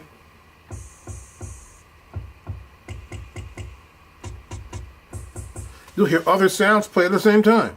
Let me turn this up a little bit.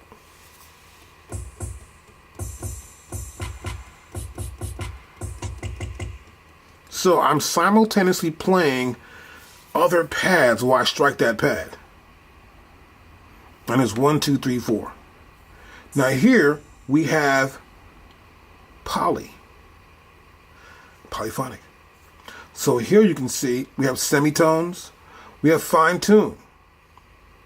So I can fine tune and run in semitones that sound to get the perfect pitch I want. This is the loudness of that pitch. This is the volume. That's set to 0 dB. This is the panning.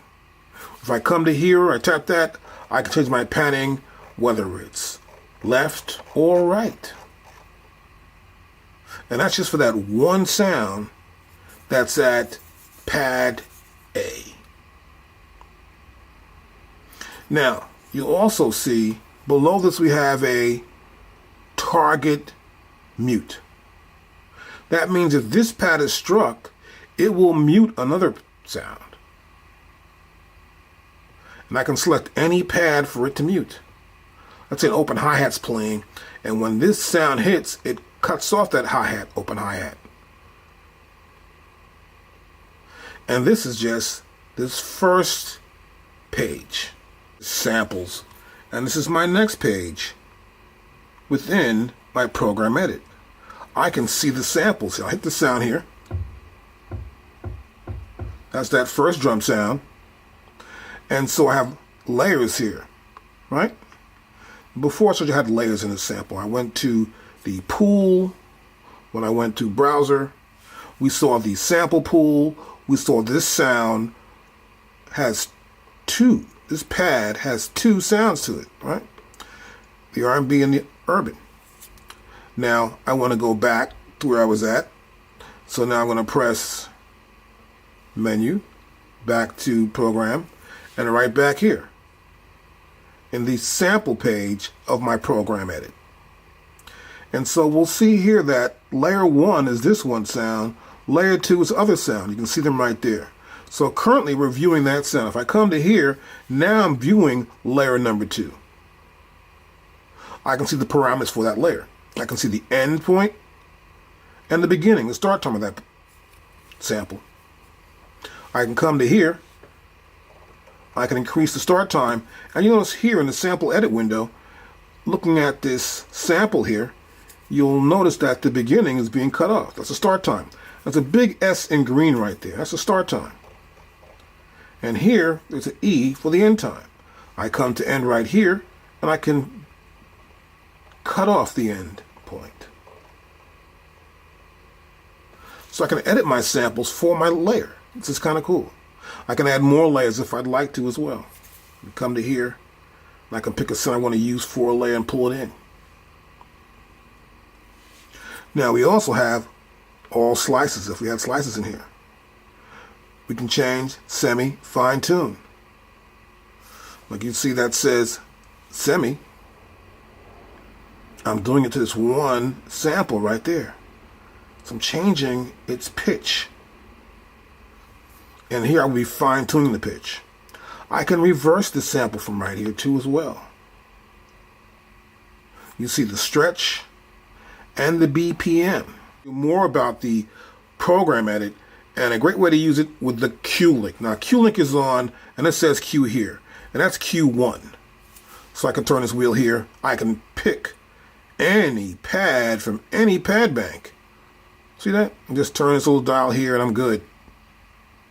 I can press the Q link button down again. Then I can do the simultaneous play. Press the button down again. I can do pad, volume, and panning. And next, I press the button down one more time, I can do master. So let's go back here to samples. And in samples, we have the Q. We can use the Q right here. As you can see right here, I got slices, pan, slices, right, slice, pan, slice, or go to all. We're in all right there. So I can move this Q around, and this Q tells him right here. That Q's here. Here's Q1, where I control the beginning and the end of my sample, right there. you can see, I'm zooming in now. Here, I'm just zooming in. And if you don't know what it's doing, you can sort of like hold down your Q-Link, and then it'll show you what parameters the knobs will attenuate. Sort of change the parameters for each knob's function. Pan velocity. This is our third page in Program Edit. Now you can see here we have our layers. The first kick drum, the second kick drum. And now here in my Q-Link, 1 is on. I can control the panning for either one of them. So I can come to my first Q-Link knob, make a panning, let's say, of right here, and I can make this panning of the other one, 10 points left, and 116 points right. I can click my Q-Link button. Now I'm in the velocity start for the sounds. I can change velocity start. So that's how hard I strike it. That will affect the velocity. Here's the velocity end, which is already set to 127. I just need to hit my Q-Link knob, or button rather, once. And right here, I'm in that other row right there. So we have just 3 options here with Q-Link. Next we have our filter page. This is our filter envelope for our Program Edit. All right, here we are. We're in the 4th page of Program Edit. And right here, this is the filter envelope page. You notice here the diagram here, over here on the right-hand side, which is the filter envelope diagram. You notice here we have the attack. This is the attack, which for A, and this D stands for decay. Now in the amp envelope section right below this, this amp envelope section right below this here, we have the attack and the decay right here. Now we can also add the filter right here. And there are several filters. There are so many filters, you need to check them out. But right now, let me just low pass 6 over here. I'm going to play the sound. I'm playing sound 13A, pad A. You can see right there. And I can come to here. I'm changing the resonance right now.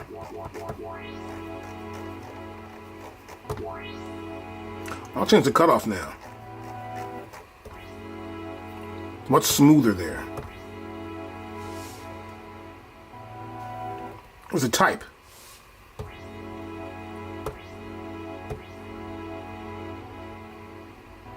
These are low pass filters right here. No filter. It's off. Here's a high. So it's too high, right? 4-band, 6-band.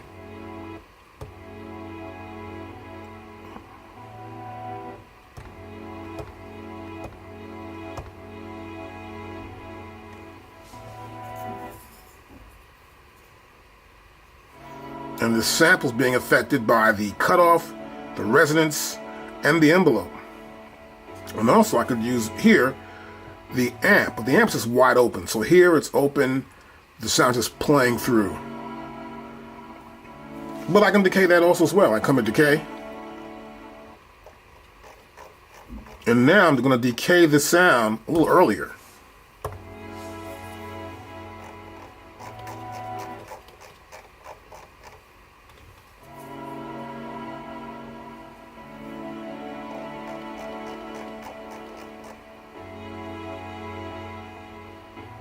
I can change my attack.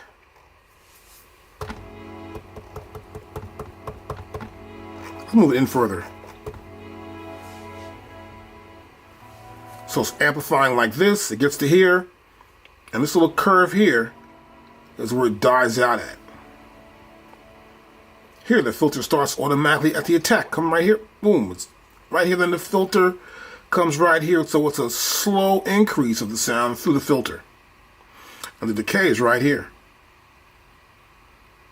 which just comes here, it cuts off and just decays rapidly. From here to here is my decay. Now this works great with a lot of different sounds, including keyboards, which I use it for, and any sample you want to change the sound quality of and sort of get that sound you feel that works. It's always cool to change your attack and your envelope, and it's always good to check out how different filters sound on different samples. All right, so we're in low frequency oscillation here. This is this 5th page in Program Edit. So as you can see here, we've got a couple of things going on here. We've got mods. We've got velocity sensitivity. We got LFO, which is low frequency oscillation. Just means a low frequency will oscillate back and forth. Okay? And then we have destination. So if I hit a pad, well, the destination of that sound will go where? And how much will it be affected by the pitch, the filter, the amplification, or the panning? Okay? That's destination right there. And this is a lot to understand for a lot of people who don't really understand this stuff. And if you're a beginner, don't worry about it. Take your time and go over stuff. This is pretty simple. Like here, I'm in my Q-Link, and this is Q-Link light number 4 is lit here. And I know these 4 knobs will affect it. So here, for example, mute group. If I was in a mute group, I could do that. But it's not on, so that's off. Here we have layer, right? So this is my layer right here. I can have my layers. I have a layer for a sound here. That's got layers right there. Okay?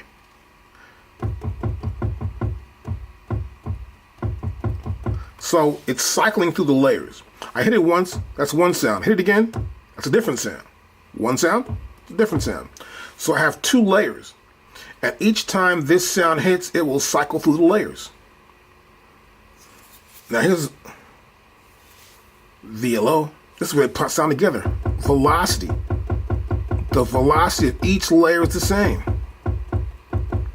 It's pretty simple stuff right there, right?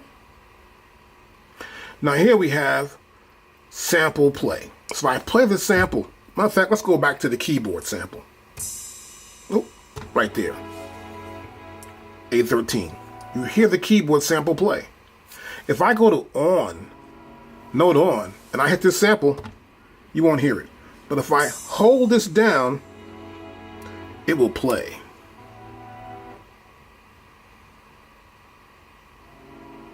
I let go, it stops playing. That's called note on. In this case, I want one shot. So when it's triggered by my programming of this beat, then it'll just play as one shot. I also have this mono right here, set for the pad. I can come to here, and I can change that. It's 2, 3, 4. So I hit it.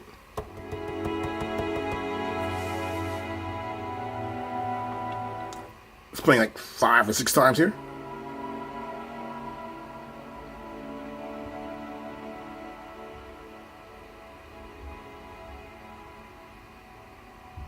And you hear it just die off there.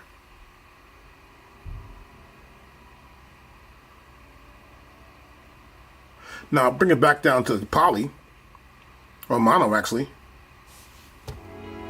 Just that one sound.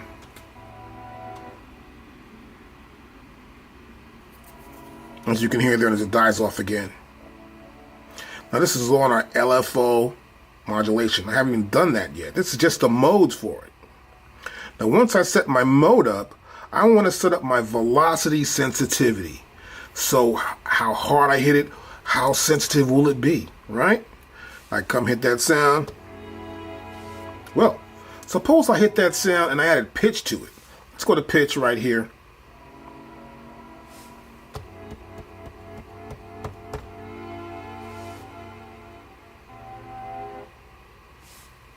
Go back to 0 again.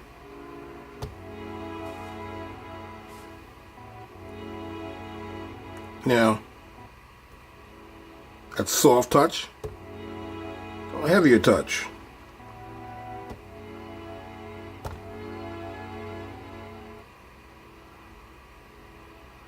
A soft touch.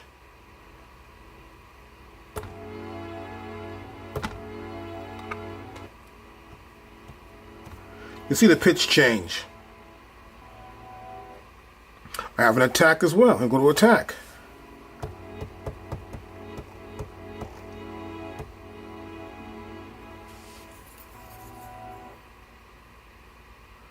And here we have amp. And here we have the pan. If I hit the sound, that's stereo. All right, so I'm going to back off my attack. I'm going to go right here to pan. Matter of fact, let me go right back here with my Q link. And I'm here, I'll use my knobs. And so I'm going to use this bottom knob here. And the knob next to my data wheel.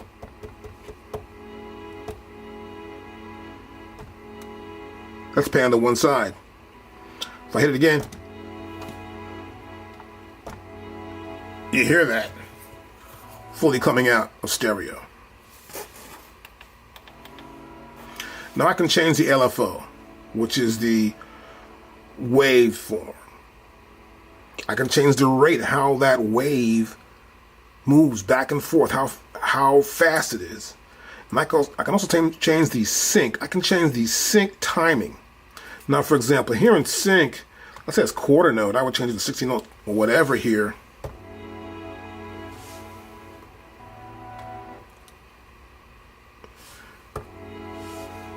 Then I have different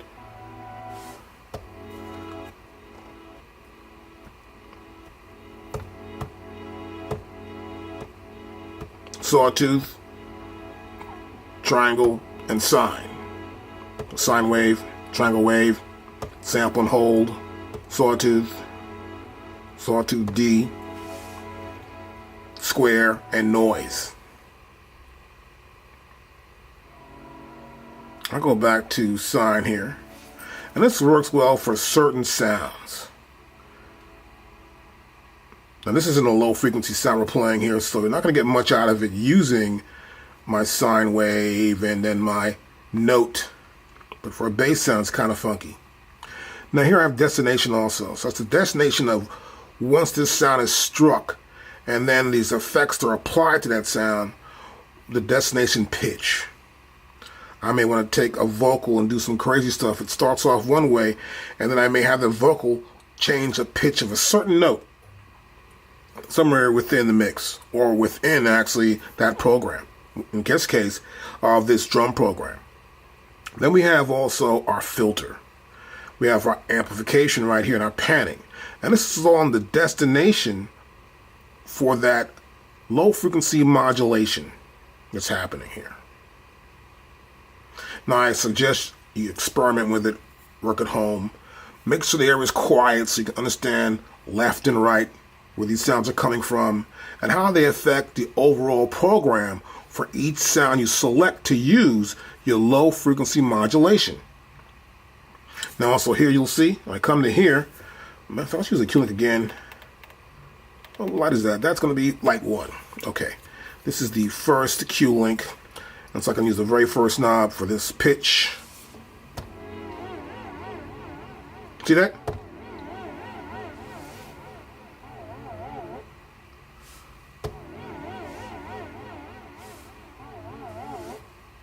Okay, that's in sync there. That's going at 16th notes. Let's go back here to sync it back down.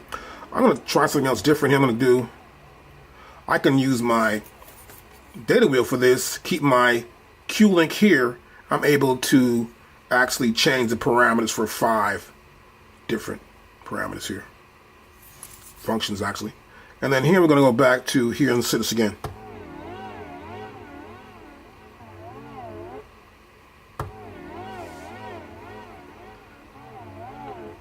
That's quarter note triplets. Here's 30 seconds. I'll change my rate now.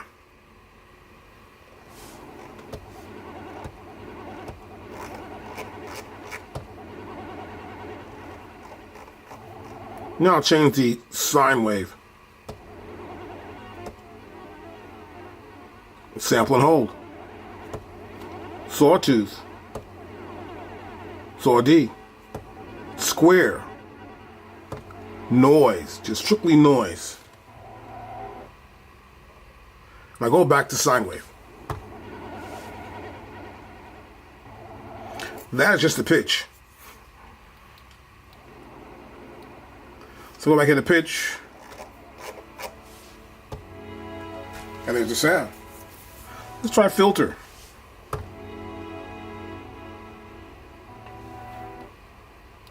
Let's go to filter.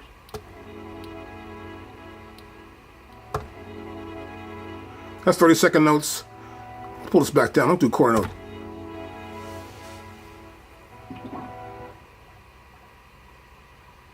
Right.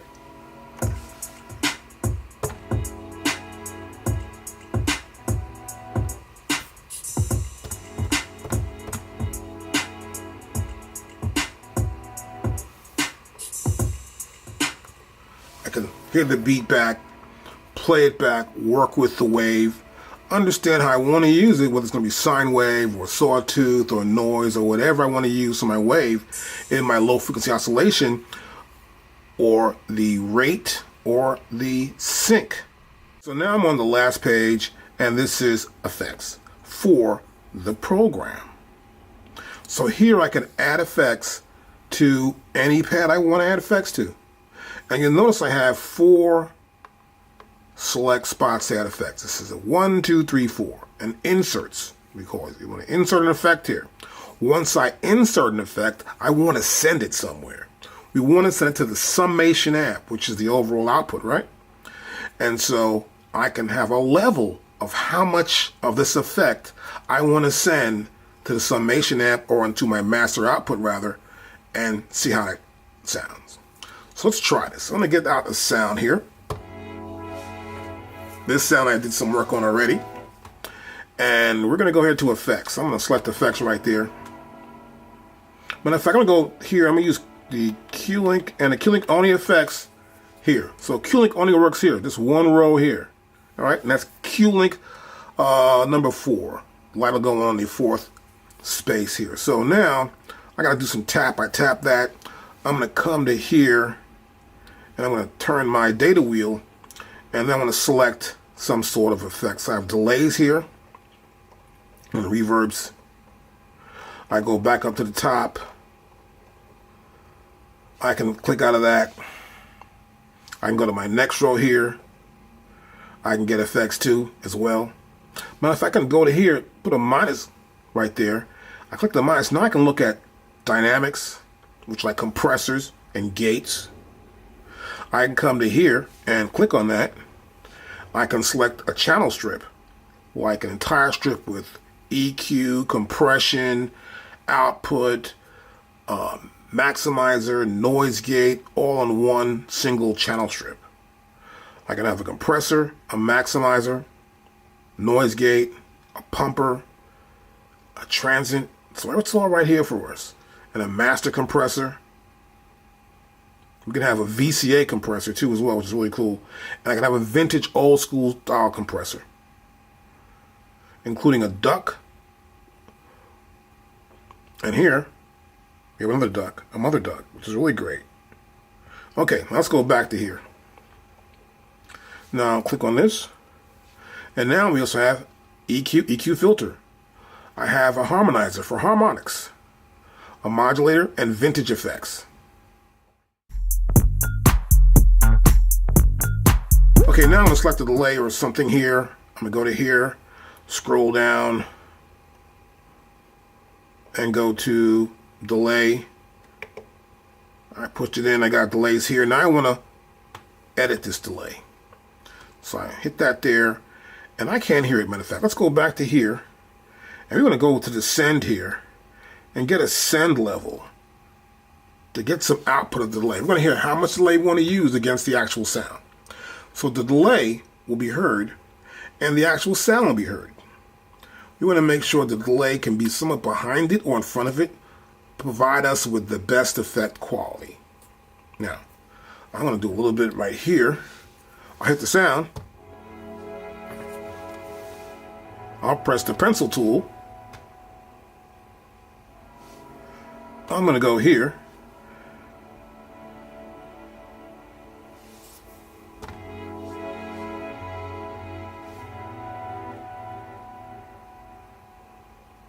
I'll try a dub delay.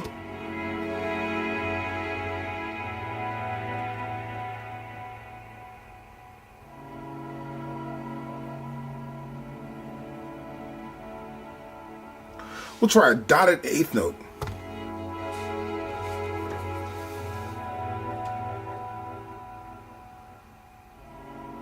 Now I'm going to go back to where the delay settings are. And this is my send.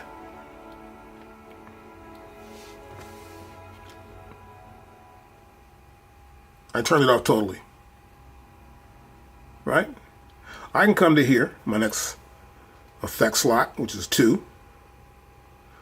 I may want to add something else, a non-linear reverb. I push the button down, I'm there. So now I want to edit this non-linear reverb. I'll select or actually click on this pencil tool, and now I can edit this effect. But I want to go here, I'm going to use this data wheel and see what kind of effects we have here. And you have these presets that come with it. You can always check them out, see how the effect sounds on the actual original instrument or the original sample.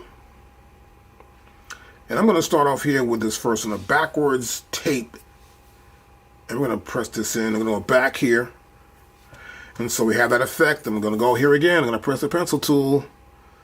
I'm going to do one more thing. I want to check the output cut here. There you go, right there. And then I'm going to go back into here, and I want to look at the send level. So let's hear this back.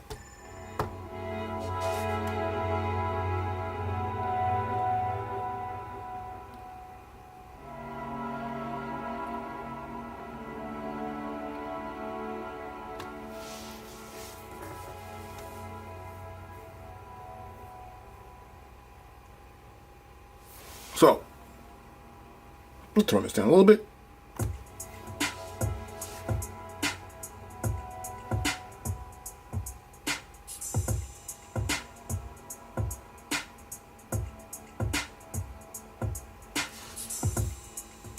Let's give an idea of how it sounds just from my own understanding.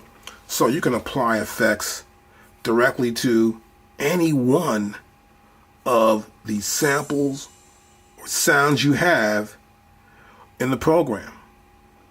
So in this case, I have 16 pads. I can apply effects to 16 different pads, which makes it kind of cool. You can do a whole lot with the program, but be careful. Let's not overindulge ourselves. Make sure you have a really good quality set of sample sounds and you're good to go. But remember, check your sends. Keep your sends low enough. You don't want to have to just have so much confusion when there's different sounds at different levels and their effects. You want to keep your main sound source where it's at and then apply these effects sparingly. Got something selected, and that is Pad Mixer. I come to Pad Mixer here, and now you'll notice I've got that sound we had before, this one right here. You'll notice the effect is right here. See the effect right there, right? If I go and select it, I'll see it here again. So I can see that actually in Pad Mixer. It's really cool. Because I can see my effects and I can mix my sounds up based on the level and the quality of the effects and how they sound all together as a unit.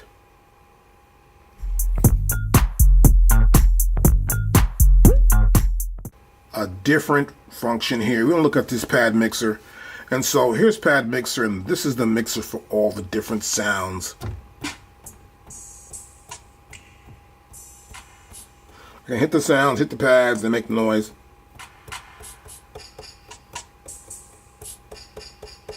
This one sound here, as you can see, is muted. Right? I can grab this sound right here. I can mute it. Look, see, it's muted. So cool. Totally muted right there, right? I can mute that one, mute this one. Oh, let's go back. Unmute this one, unmute that one, unmute this one, and I'm good. I go back here to levels again, and now nothing's muted. I can come in here and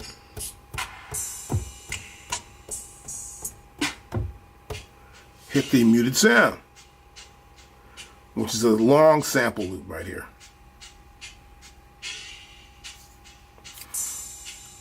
I come back in here. I want to mute it. And this one too. And then I go back to level. And now I have two muted sounds. I can play the program.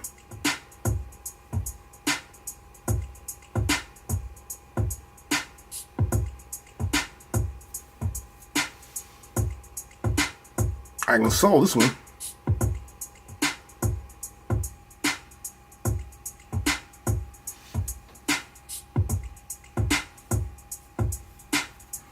So you have the sends, the mutes. Stop this. You saw all these levels change as the sounds were struck and triggered, and you can see the levels of the sounds. Watch this. I'll press play, and I'll just select something here. So we have the Q-Link going on too as well. It's Q-Link 1. This row here is 1. And so you can see I'm changing the dB level here, and this is 1.8.2 dB. That's over 0, so I'm going to bring it down a little bit more.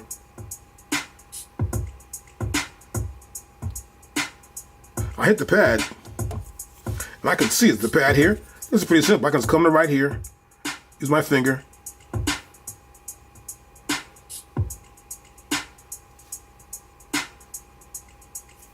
pull that sound out. I'll pull this one back in here. I want to bounce 2 bass drums out.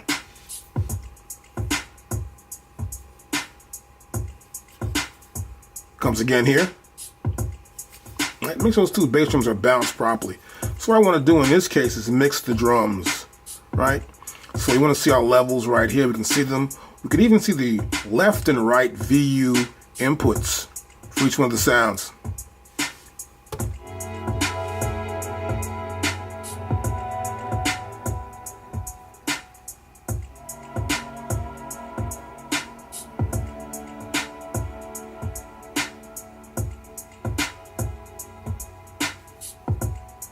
Little delay right there. Let's stop that. This is the mixer. So by hitting a pad, I can also come here and I can look at this level and see if I like it or not. I can change the panning here. Everything's center position right now. I can change it right here, the positioning of that particular sound. If I hit a sound right here, I can see that sound. Before I said, well, let me look at this, I might slow this sound, right? Solo, see the S right there? Well, to solo it, I can go right here to solo that sound, and I'll press play. We hear the finger snap there. I'll pull out the solo. I'll go to here. Matter of fact, let's make this hi-hat. See, my hi-hat is slightly panned to the left here. I can tap that right there. Right here's my hi-hat panning. I'll go to pan. Here's my hi-hats.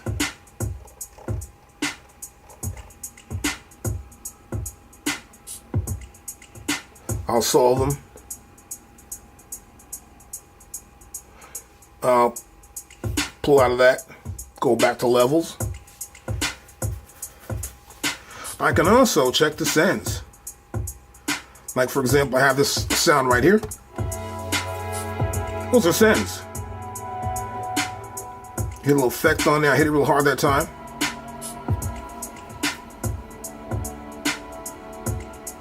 So here I have sends right there. I tap it again, that's send 2. I tap again, that's send 3, send 4. Now we saw those effects actually in the program for drum programming or any programming that we have in our MPC. And in those effect sends, I can also change the sends as far as their output right here in my pad mute or pad mix. Now here in pad mix, I can change those sends. So here I am. I can see them all. There's none there. So here you'll see that's the first one. I come to here and I can change that. Put this down a little bit more.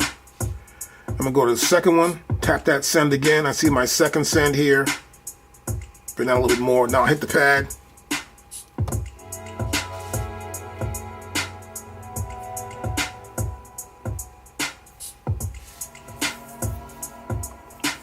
Now you'll notice here that I'm in inserts, right? And so my first insert here is this air delay.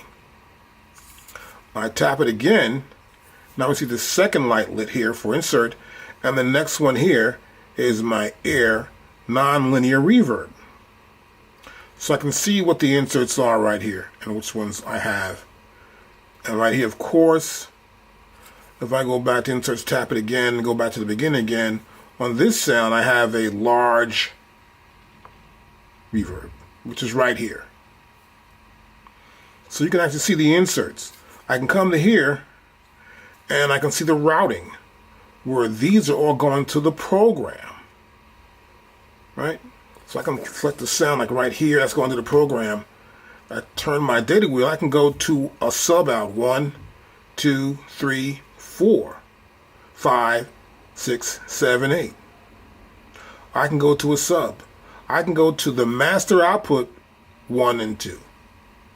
And if I have more outputs I can use, I can 3 or 4, 5, 6, 7, and 8. Or just use them in mono as output 1 through 8. And right back here, I would prefer to go through subgroups if I wanted to. I'd use subgroup 1 and send those particular effects and route them there, or route the entire output of this sound through sub 1. This gets more complicated, but right now I want you to understand that here in the mix window, when I'm doing pad mix, there's a lot you can do. Now, we're in pad mixer obviously, but if I come here and I click the mixer button again, I see the channel mixing. If I press play, start from the top, we can see this is that track or that group of pads, that program, right? You see it right there. And they're going here. And their output's going to output 1 and 2 right there. Now I'll hit mixer again, and these are the sounds. Back to levels. These are the levels right here. It's the individual level for each sound we're seeing. But these sounds are going to program. I hit the mixer button again, they go into this program. This program's output is going to output 1, 2, which is our master output we're hearing back right now, which is known as the summation amp.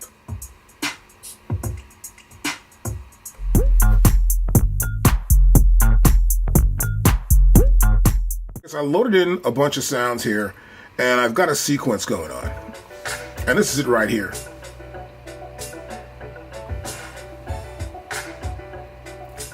Now I'll stop that. Now you can see that the pads here are blinking as you would see normally on your pads. They'll be blinking, and of course it's just mimicking what the 16 pads are doing on the MPC Live Part 2. So I can mute these sounds. So let's come in, let's go to start from the beginning again.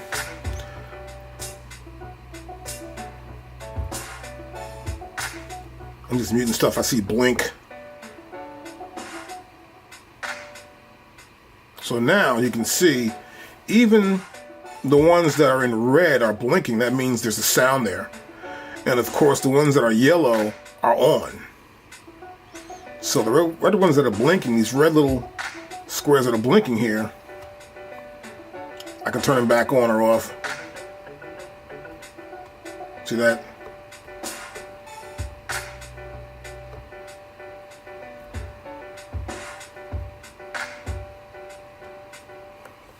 And this is cool. I can actually cut off, put on sounds. Now, I have to base this though on some sort of time correction. That means if I go to a sound and cut it off, that sound may cut off within 1 second. No, it'll cut off in terms of a quarter note, eighth note, a 16th note, and so on. So here's timing correction right here. On the timing correction here, I can change this to the value that'll make it easier for me to mute and unmute sounds at a specific time division. So here's time division right here. And this is time division. And here it's doing it 16th notes. So I can turn this off actually. I'll come in and turn it off. And so I can just hit it and it'll come back on rather than waiting for it to wait 1 beat or 1 bar. Or for example, here's like 1 bar. Let's close this out. And then I'm going to come in here and try and turn stuff at 1 bar. Turn stuff off and on at 1 bar. So it's blinking there. See, it's blinking. Wait, that's 1 bar. Now it's off. There's a piano right here. So I hit it on the bar. Then it cuts off. Stop this. I'll go back to time division, and I want to go to off. That means the minute I touch it, it's going to go right on and right off. So the red ones are already muted, and the amber ones here are not. So let me go here, and I'm going to press play start. Right back in. As fast as I hit them, they're back in. I could do this, and they're all quick.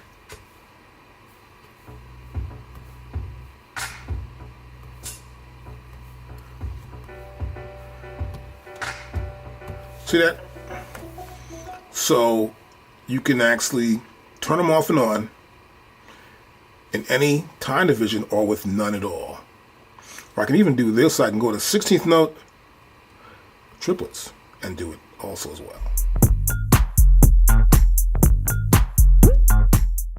The mute button is kind of cool. I can press it once. I can see the pad bank of the available pad banks I want to mute. In this case, it's A.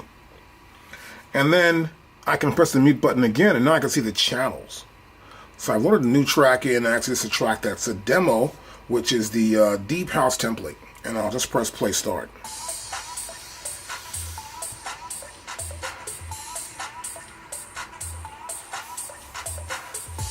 And I can turn tracks off and on.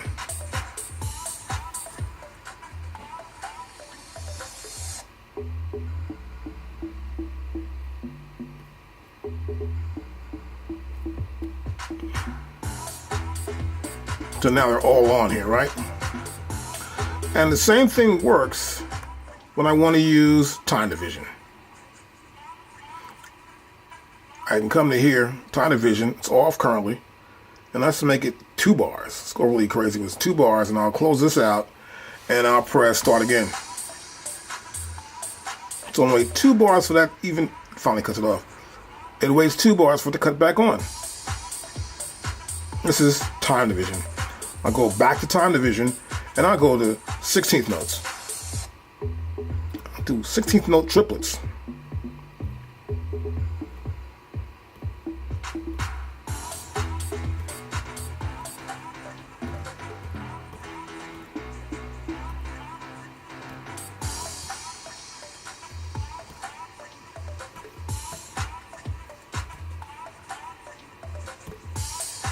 Back to here again, and I'll stop that. It's pretty cool. So I can actually turn stuff off and on, and this is the output, right? That's kind of cool. So I can see that's the track mute, and I can also have tracks grouped.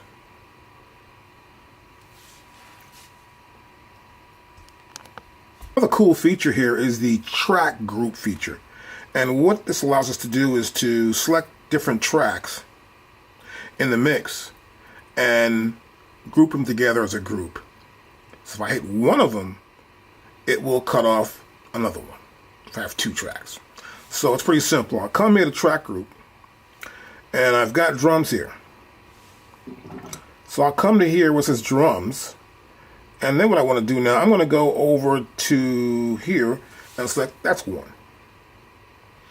And then I want to select the cymbals to be part of the same group. I go there. Now you'll notice here, now each one of these groups has a 1 next to it in the upper right hand corner. Right? So I can maybe want to go back here and use this synth here and make this 2. And this vocal rather than this synth, make that 2. Now they have 2 together. There's 2 and there's 1. I'll come back to here to track mute. If I hit this, they go red. I hit that one, they go red. They're in the same group. I hit this one, they go red. I hit that one, it goes red, back on. I go back to the top.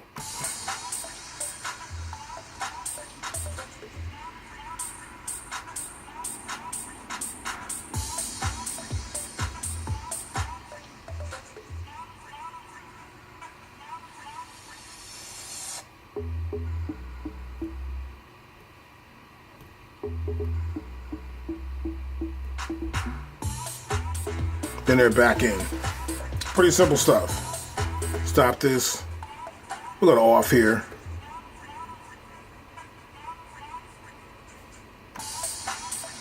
And they're all playing.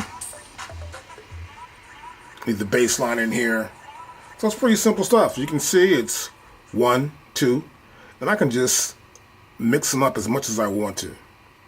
And this is a great feature to help you to sort of get an idea of how you want to mix the tracks up and how to group tracks when mixing.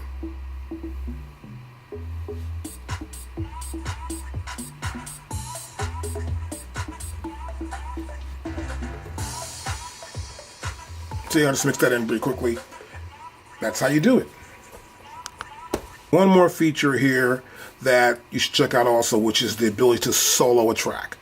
So I may even have a group going on here. Like right now, turn everything on.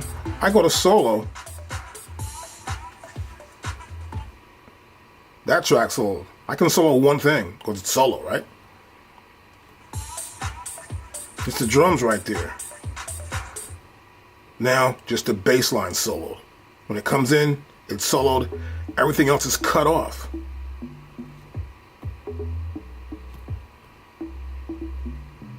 I turn solo off, I'm back to normal. But everything comes in, so be aware of that. Now the next feature I'm showing you here is colored pads. So let's go back into menu. You'll see colored pads right there. And I'm going to hit that, and now we have colored pads.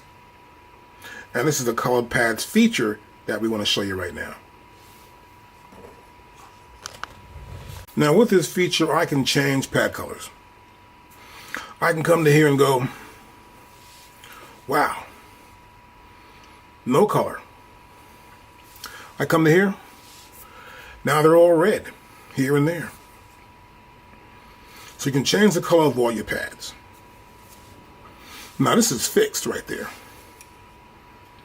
So I can come to here, back to my single pads, I have different colors. So what I prefer to do is to have each drum have its own color. For example, I like these drums over here, kick drums, to have their own color, preferably red.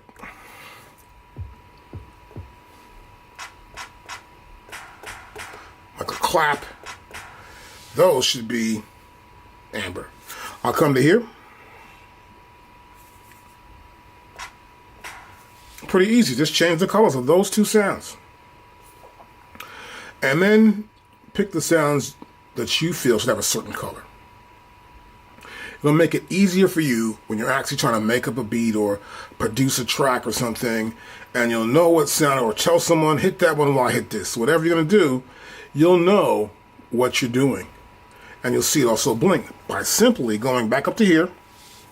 When this is fixed, I can come to here. We have bright with velocity. That means the pads will be bright. And then when the pad sounds are triggered, it will blink in a way that matches the velocity that that pad was struck at. So let's press play start. And you see, they're actually blinking here, right? Stop that. Now, this is bright to velocity. We also have dim to velocity, so the pads are dimmer. Not as bright as before, but the velocity will be the same brightness. Let's go back to here. See that?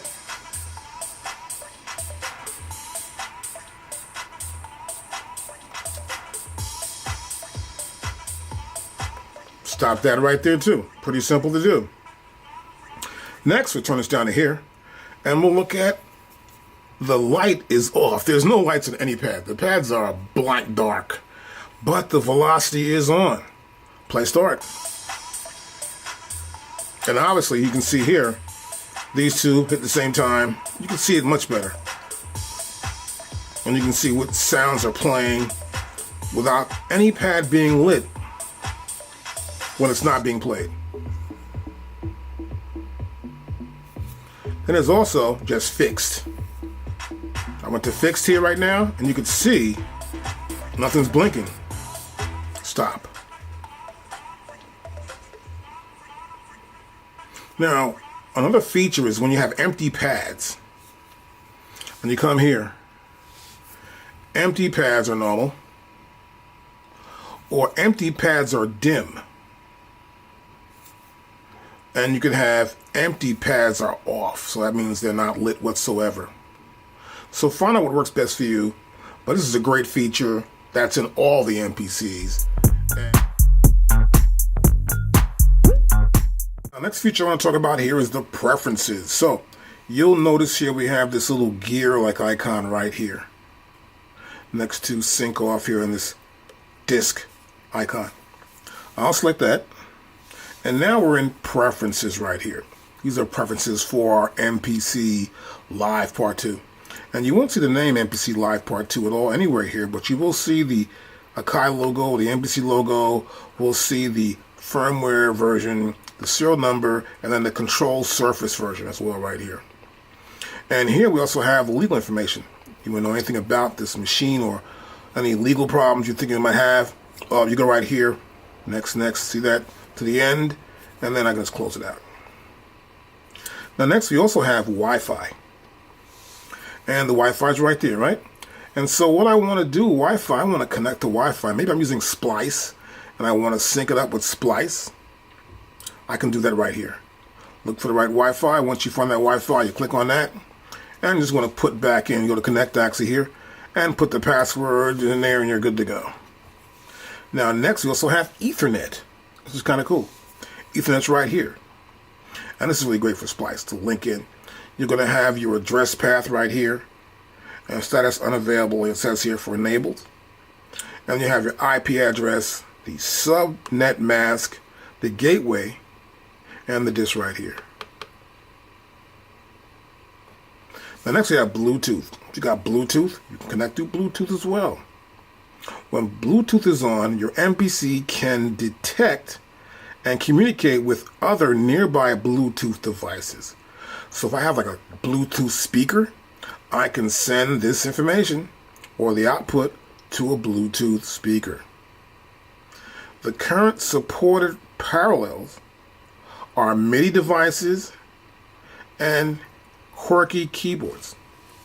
So we can't do speakers yet. But you see we can have the pair, the connect, the disconnect, and the remove. For our Bluetooth, just gotta put it on, and it'll search for devices that'll work with it. Now next here we have the sequencer. These are just parameters for your sequencer. This is the PPQN, and this is for the distance between each beat, we'll say, right? This is at 96, which is actually the best to have. And come to here, you can go to 9600 PPQN, but no need for that. This is the best. Now, also here we have instant track mute. And I'm going to keep this off. Then we have play, track, mute, and solo events. So that means I can track mute something and solo the events at the same time. So this is how it actually comes when you first get your MPC. I don't change my setup too much at all. So you have track mute and solo events right here is a check for recording. For recording we also have record pad, and this is aftertouch events. And we have here, this is place events recorded during the count-in at the start. So sometimes you're at the start of a beat and you're starting and you hit the pad. You might hit the pad before it even comes in. Well, this will take that first event of you're hitting the pad after the counting and put it right on the 1 at the very first point of that beat, so you never miss it. And truncate duration to sequence length. So the duration of the sound will cut off at that length. Right there. We can also have to sequence end or as played. In this case, I prefer to have it to sequence length. Now next I want to go to Wi-Fi. That's Wi-Fi right there. Now here in Wi-Fi, when Wi-Fi is on, your MPC will detect and connect with a wireless network. Use this in conjunction with Ableton Link, part of Ableton Live software, to synchronize beat, phase, and tempo of a link-enabled application over the wireless network. Right? So you want to go to here, click on, and then your MPC Live Part 2 will see all the available Wi-Fi links. Once you find one, you're going to just go to it. So you go to this one right here. I'll say connect. And once you do, you'll see this screen right here. Just put in the password and you're good to go. Put my password in. I should be able to link. And I'll press do it. And now I'm connected to my Wi-Fi. Now next you want to go to Ethernet, which is right here. So I'll click on Ethernet, and now we're in Ethernet settings. We'll see here we can enable. If you're going to use Ethernet, we'll just tap right there, status, unavailable right now. And so I can either automatically let the machine search, or I can go to here, to my data wheel, and now I'm in manual. I'll have to put in the IP address, the subnet mask, the gateway, and then the DNS. Once you do, you should be good to go. Now next we have Bluetooth, which is right here, of course. So I'll click on Bluetooth, and now we have Bluetooth, and the available option here is off and on. Now when Bluetooth is on, the MPC can detect and communicate with other nearby MIDI devices. Now the currently supported peripherals are MIDI devices and QWERTY keyboards. So I was looking for speakers or something, but no. We'll go here anyway. We'll click on that, and now you'll just see this here. Devices, available devices, right? Ones that are paired and ones that are available. So nothing here is available for it, so we're not going to use it. But if you do, you can go to connect, or disconnect that device, or remove the device, or just pair that device with your MPC Live Part 2. Next, we're going to look at sequence. And this is for our sequencer setup. Right there, I'll tap on that, and now we have sequence. So it displays right here the PPQN. And this is our pulse per quarter note. So currently there are 96 pulses between the first quarter note and the next quarter note.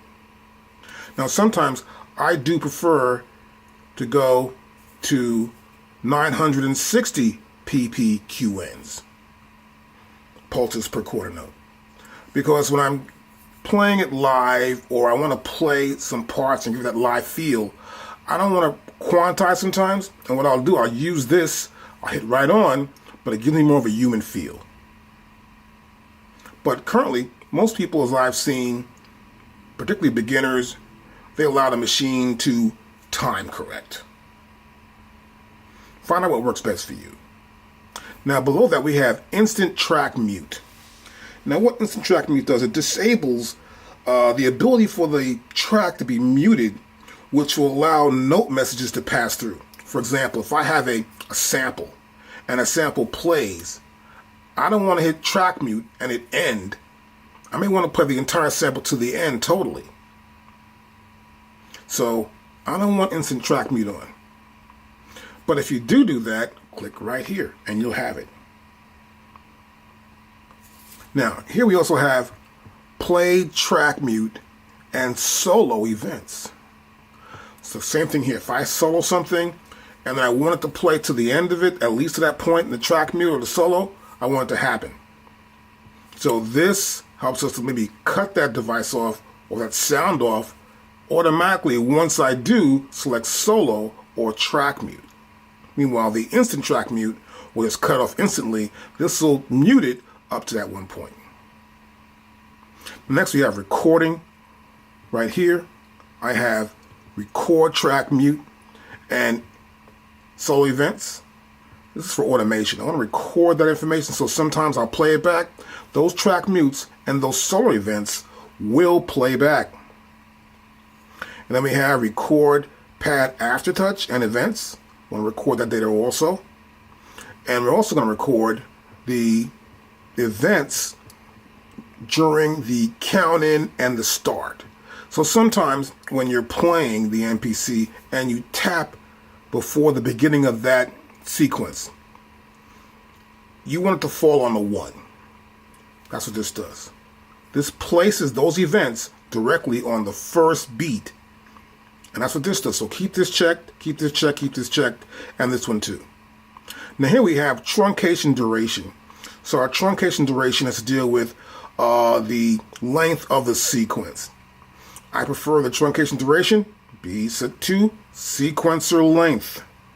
No more, no less. Now other options include here. Now if we have no other options here, from what I can see, perfect. That's it. And next we have sync. We want to sync it up. So I'll go to sync here. I'll tap on sync. And here we have receive. Now this is the ports or the way that the MPC will receive sync information. So for example, I have MIDI clock, which may tie to another MPC or another device that has MIDI clock. They can talk to each other. Then here we have MTC, which is known as MIDI time code. Now this is a great code to use when you actually want to sync in with film even. So before we had SMPT, which is SMPT, which is Standard Motion Pictures Time Code. But we use MTC for that purpose, in case you want to sync up with Ableton Live, or you want to sync up with Logic that may have a film clip inside of it. And next here we have Ableton Link right there. Now, the MPC Live Part 2 also receives MMC, and that's MIDI machine control. And you can go right here, where you can have control between this device and another device through MIDI machine control. But I'm not going to use that. Next we have send. So this is receive and this is the send section. So I may want to send it to another device. I may come here. I may want to send to MIDI clock. I'm sending MIDI clock out. I may want to send to another device MIDI time code. But we don't send to Ableton link. We receive the link from Ableton. Now next here we have send MIDI machine control. Here's receive, here's the send. Then we have a frame rate. Now a lot of films, particularly in Europe, they're going to have a different frame rate than they do here in America and around the world actually. So you want to know what the frame rate is used when you're using film. How many frames per second, right? So here we have a 30 non-drop. I'll click here. And next we have a 30 drop, non-drop. And we have 25 frames and 24. Next we have start time. Here you can put in your start time right there. You can tap your start time in right here and just do it, right? I'll press do it. And so you can just do each number for your start time. Then next we have the send port, which is right there. So let's see, you can go to right here. I'll have to pick a port, which is right here. I got to pick a send port. Now currently we have none. But I can always come to here, start time, use my data wheel too as well. I can come to here. If I come to there, we saw none. Now we see I have the availability to use MIDI out A, MIDI out B. So I can send that information. I'll choose B, the send information of MIDI clock, MIDI machine control, MTC, MIDI time coded frame rate, and the start time through the MIDI output of B. Look at hardware, which is right here, the hardware, and so I'm going to tap on that. And now we can see the sensitivity level and the response and controls for our MPC Live Part 2. Now this first one is called the threshold. This determines how much force is required to strike a pad and then trigger a sound or trigger an action, right? Or make an event. Now this is the normal right here. And you can change that, but I've never had to ever change this. It's really a great sensitivity system they have, sort of like it a lot.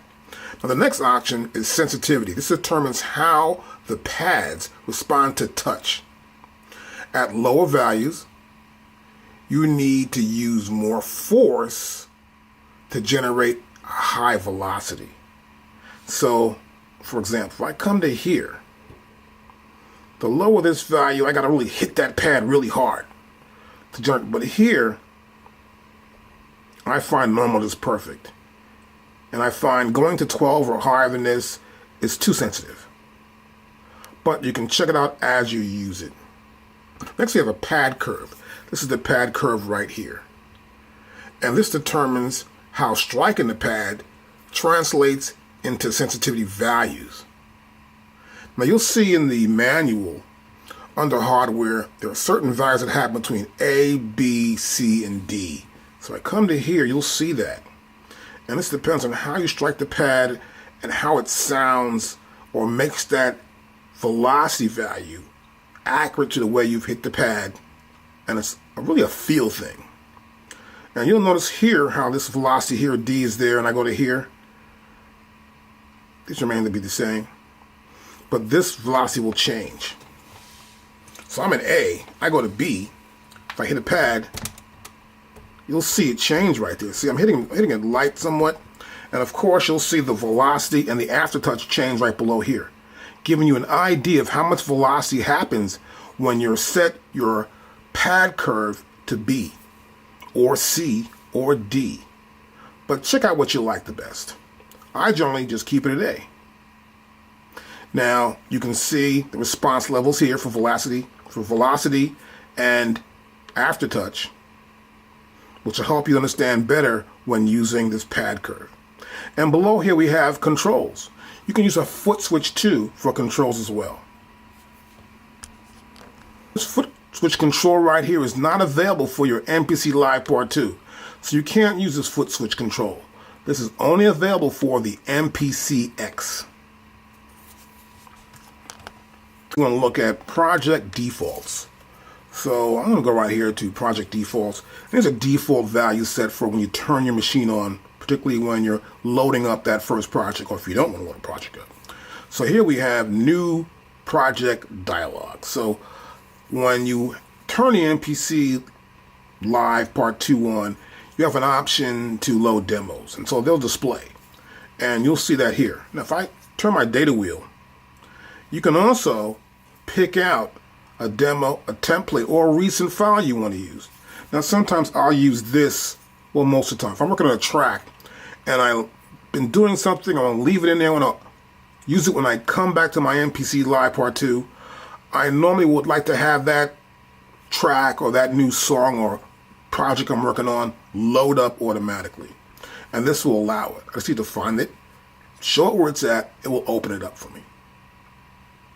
Next, we have a default tempo. So whenever it comes on, this is the master tempo. Then we also have default master tempo. I can just click on this, and my default master tempo will always be that 120. If I don't, I can make a new default master tempo. Now below this, we have our sequence default values. Now, when I first start out with my MPC, I prefer to have maybe 4-bar sequence. These are set to 2. I'll come to here, I want a 4-bar sequence. I'll turn my data wheel, I'll push down to put it in, that's it right there, I'll press do it, And that's it right there. We also have a default time signature for the numerator and the denominator. So 4/4, set right there. Now you can scroll back up a little bit here and you'll see right here we have program. My default pad slice. See? To the pad. All pads. Or one pad. We also have a default drum right here. This is a key group. So I can use my default filter would be low pass 2-pole. And I can pick any one of them I can use for a default drum or a key group filter. I'll leave the 2-pole in because it doesn't do too much for anything. And my default plugin, you'll see here, default plugin is Tube Synth. So when I start using my MPC, I pull a plugin up, Tube Synth's the first one. But you can always pick others. You can come right in here and you can pick electric or bass. So I'll pick bass. And now we have bass. This is my default synth plugin. And this is in our project default settings. Our next option here is going to be project load and save. I'll come out, click on this, so just tap that, and here we are. It's pretty simple. This says autosave. This says enable. This says timeout. And this is file. So I can enable this. It's ready to go. Timeout means after 2 minutes, it's going to save automatically. Autosave, right? Or I can set it to 1 minute to save. Or I can set it to 5 minutes. Or I can set it to 10 minutes. I prefer 2 minutes. And sometimes 5. But normally just 2. Because this way it saves constantly. Don't have to worry about it. If I'm working on a project and I'm starting the beginning, I want to save every 2 minutes. But once I got the project done, I'm just adding a few things in, I will go to 5 minutes. Because I'm experimenting to see what I like and what I don't like. Now, you want to save to a file, obviously. So you would normally have that file right here. To find your file, you would go to say right here. Your file will be saved in, well, you can save it to internal memory actually. And in internal memory, you would save it right there, but you want to save it here in your MPC documents. Now, normally I would save it in a projects, right there. I would go into projects and I would select the file. I don't have a file in here right now, so I'll cancel that out. And then I'll cancel this out, and I'm right back here in my preferences setting for project load and save. It's that easy. My next option here is record export. Go to here, record export. I'll click on that, and here it is, record export. So to record, I want to record into my MPC Live Part 2. So I want to have a really good bit depth. Now, the higher this bit depth is, the more hard drive space I'm going to require. So you can have 24 or 16, depending on what you really want to have. I myself prefer 24. It's just better for me. I prefer that quality. Find out what works for you. Now, next we have audio bounce. So this includes program volume and pan settings. So audio bounce means that we're going to take this recording we made, this project we're working on, and I want to send it out as a file.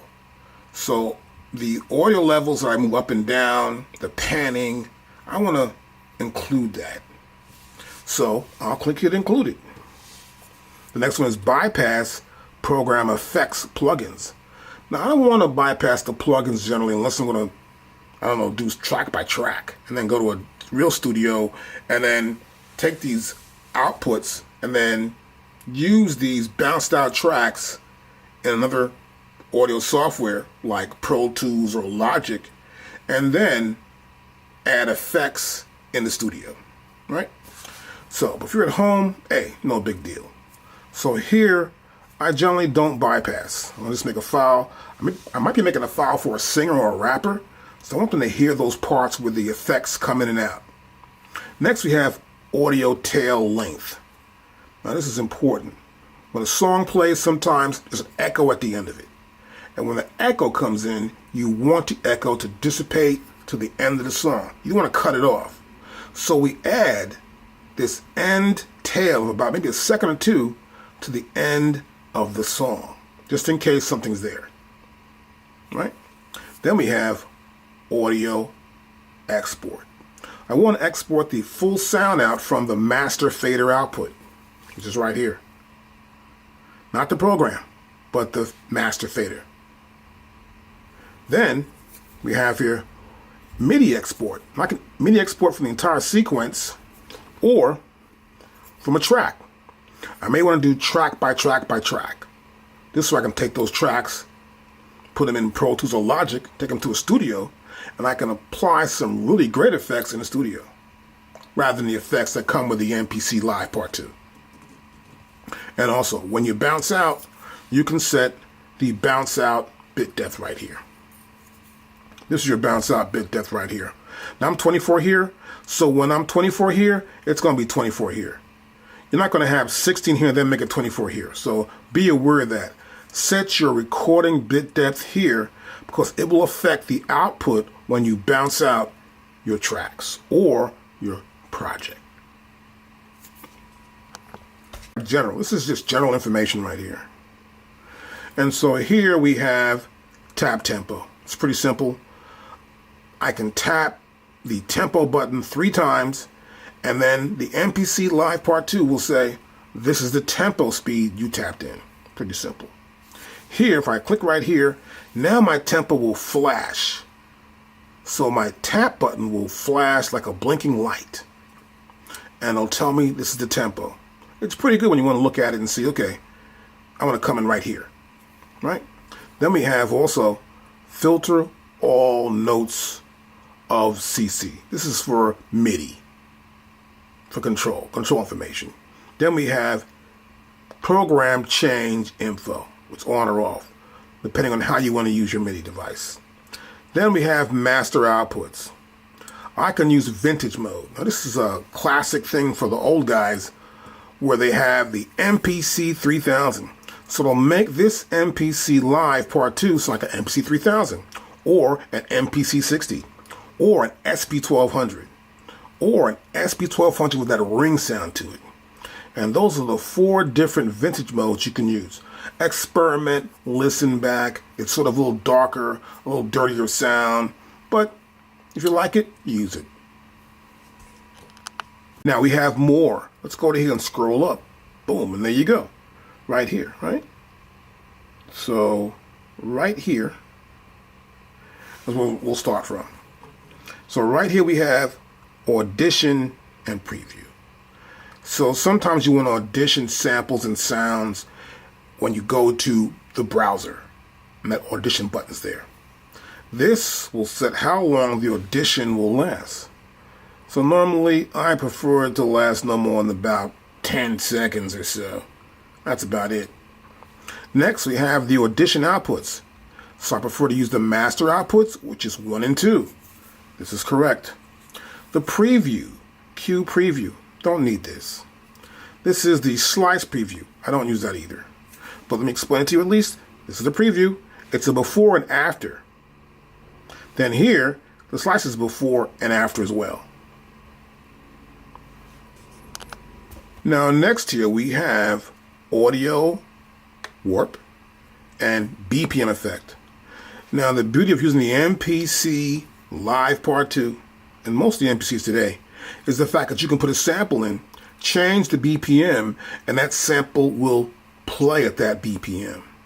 This is known as warp. It's an logarithm. And what happens is the computer setting inside MPC figures out that this sample or sample loop or this vocal is better now when you play it at 120. Okay, you want to play it at 140? Now I change it again. It happens automatically. So here we have MPC, the least CPU usage, which takes less time. The more CPU usage you use here, it just takes too long. But as you can see, I'm turning my data wheel. There's no other option but that. Then we have the Audio Tracks Auto Warp.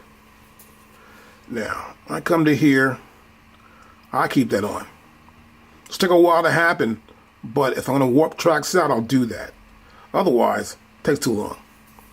Then we have BPM Detect Range. This will detect the range of the audio warp between 58 and 195 beats per minute. I can come to here. I can go to 115, 135, 78 to 155. You can pick your range right there, right? Now, this takes longer, of course. It's going to have to calculate this. Make sure when you do use it, you understand what's going on here and experiment. See what works best for you. You want to waste your time so much. You want to make sure you can see if you can use that beat or the loop and make sure it works. And that's general. Now below general right here, we have splice. And if you're going to go to splice, you can go to that company right there, connect to the network to access your splice account, and then you can pull down samples and sounds from splice. This video, I want to talk about Q-Link, which is right here. This is our Q-Link. Now if I hit it once, that's 2, 3, 4, and back to 1. So light 1 works with all 4 of these knobs. Now, to know what Q-Link does, you need to hit some sort of parameter, right, or some sort of mode. Here's the mode here. I'm going to go to mix mode. You'll notice here at the bottom, there's a yellow, sort of amber color around these last 4 boxes here, right? And so you'll notice now I'm changing the volume level for this program right here. That's this program, right? I'm in mix, that's program. It's program 1. Here's program 2. I guess it's for this knob, and it is. Look, that's program 2. Now if I click it right there, now you'll see it move. There you go, look at that. Then I can come to here, and we've got program 3. I can change the level of the volume. What if I go to panning? I go to panning right here. Whoa, look at that. This works with panning too as well. 1, 2, 3. Let's go to mute. Mute on, mute off, mute on, mute off, mute on, mute off. So you can see how it works. It's really cool using the Q-Link with the system. Now I can come back the system. I'll hit mix again. And now we see the pads, all 16 pads. And this is the volume for each one of those pads. So I have Q-Link here, right? This is my Q-Link. And I can come right here, and this is, look at that, that's just pad number 1. But here's 2, 3, and 4. Now, if I want to change the volume for these 4 right here, I'll press the Q-Link button in once, and now I'm in 2. You'll notice this yellow or amber line around those 4 pads. I'll come here. That works too. Look at that. I'm changing the volume. So the same thing obviously happens here. And then the last set up here, which is 4. And Q-Link is through the entire system. You just got to find out where. And it's pretty simple. You want to go to, let's say, mix right here. Then you go to Q-Link and hold it down. Press it down. And look what happens. You get this. This dialog box tells you what parameters I can change when the Q-Link is on, and in this case it's in volume. I can also go to pan, and you'll see it here in panning. I can pan that sound, that one there, that one, that's 13, 14, 15, and 16. Next, I can go back to 1 again. I just gotta hold this Q-Link button down, and it tells me I can pan. I go to mute. It tells me I can mute by just holding that Q-Link button down. To send. Can I send? I can do sends as well here by holding the Q-Link button down. So you will notice where Q-Link works and where it doesn't. It's pretty simple. Hold the button down when you're in any mode and you'll see what happens. I use it here in mute as well, mix. Even in the main screen, it doesn't work here, but it will work here. This is step sequencer. And I can come in here, well, look at that. I can add a note right there. One here, two, one here, there, one here, there. Look at that. I added 4 notes in. I'll push the Q-Link button down. I'm in the number 2. I can add notes here. So you can see it's working with the steps within the step sequencer. To prove that, I'll push in Q-Link, and now you see the dialog box. It indicates steps further into Q-Link. And I'm going to press the menu button. Now, I'll go here where it says Q-Link Edit. Menu button, Q-Link Edit right there.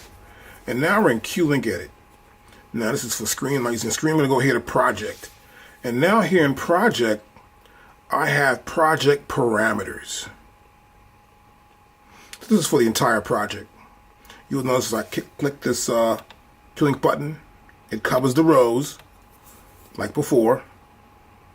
And each button or knob right here can affect a parameter. So here is this level, level, and level again here. And you notice here, this is pad number 2.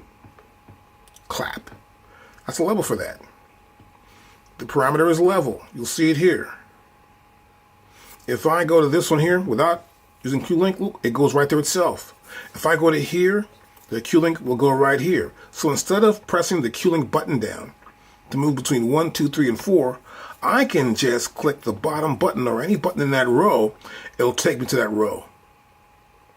So here, this is lit, right? That means this can change the send. This says send. But you know something? I can change that too. I can come here. I can change that parameter to send 2, send 3, send 4. Go down. Pad solo, pad mute, pan, level, and off. So I can change the parameter of this one button right here. This knob can be changed using this right here. You see the pad right there, right? I can go to here, and then we can see the program, right? That says off. I can change it with my data wheel right there. Now I got different parameters. I have off, tuning, filter cutoff, filter resonance, filter envelope amount, amp envelope attack, amp envelope decay. These are all programs I showed you in the programs. These are all functions in the program that we can use to edit a sound. But now it's here in Q-Link 2 as well. So we have inserts. I may have an effect. Inserts right there, on or off.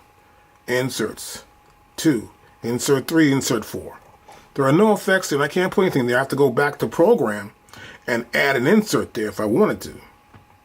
But if there was, I would be able to change that sound or the effect there right here in Q-Link project. Now you notice here that's pad, right? So I got this as a pad here. So I'm going to go back here to mixer where we were before and turn this back on to, let's see, pan. That's good there. Pan's good for that. And then here you can see that's pad number 2. Also, I can come to here and you'll see program. And I have parameters for the program I can change, which is volume, pan, mute, solo, send 1, 2, 3, 4. And this is for the program. Before that was for the pad when I did that. This is for the program. And this is right here in project, the Q-Link edit for project. And you'll see Q-Link 1, Q-Link 2, 3, and then 4, of course, right here. Then we have MIDI track, audio, program, the return, the submix, and the master. So in the project, I can affect the master. My output is 1 and 2. This is the master. This is the mixer output. If I have inserts, I'll see them here too as well. Here's the submix. If I had a submix in, I would see that too. The return for the submix. The program, which is this trap kit, Mac trap kit.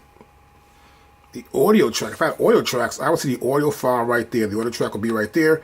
And I would say, okay, we want to change something. We're in mixer, and we want to change the level, the panning, muted, solo it, and the sends that affect it.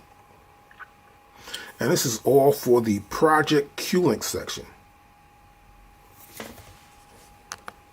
We have program. I hit on program here, and now this is program.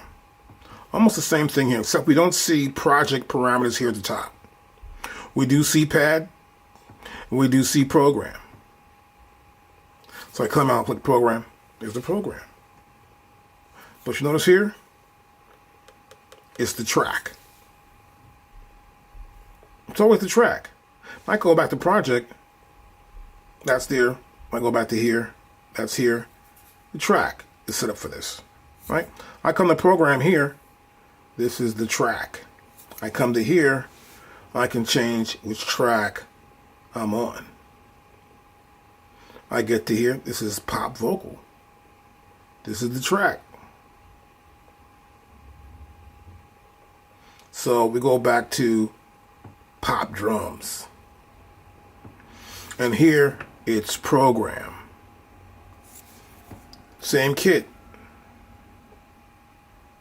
So be aware where you are. So this kit is in tracks 4, 3, 2, and 1. And I can affect this program through here. And I can come here again. As you can see, I can switch to any row for the parameters for this track and its sounds. But it's all about the program here. So you'll see here a lot of different stuff. You'll see here tuning, panning, level, filter cutoff, level here, tuning again, filter cutoff here. And this is for the program. If I go to the pad, then I would see it for pads in the program. How it would affect those pads in the program. You see here would be pad number 2. I'm hitting different pads, but not affecting those, right? Because this is going to just affect pad number 2. So I can come to there. Let's say I want to add something here. Pad number 2, and we're going to go to here. And we want to add volume. And I come to here. Then this volume goes down. I could change that's volume. Let's make this something else here. I come to here, and then I can change that with my data wheel to panning. Now also, I can just tap the top, and it just moves right to that particular point in the row, whether it's 1, 2, 3, or 4. It goes to any one of these knobs. I tap a knob, you see it here. It's the first knob. The second knob, the third knob, and the fourth, which is really cool. Then I go come to here and do the same thing. I want to see this knob right here. That's level. That affects pad number 14. I can hit pad number 14.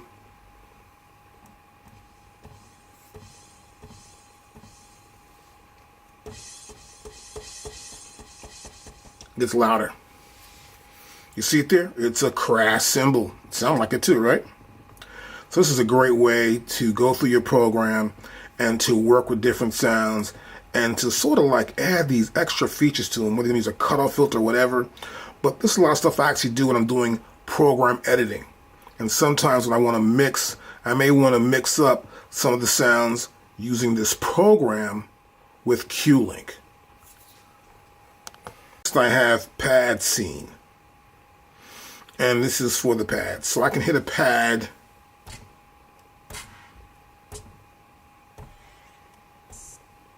and its parameters could change. See, this parameter change right here. Each pad has its own parameter. So it's pad scene. I hit that pad. I see how all these parameters are set for that one pad. There's no sends to 1, 2, 3, and 4. We only have this filter right here, which is my frequency cutoff filter. We see right here, we have some other parameters, which is release. Here's decay. This is sustain, attack. And these are parameters: attack, decay, sustain, release for the filter. Next pad. Okay. You see the decay is a little bit longer here. So this is pad scene. This is for the pad. Now if I want to change that parameter, like here, of course I can change the parameter right here. It makes it easier to actually look at pads, hit a pad, see what's going on with that pad. Next we have here, this is pad parameters.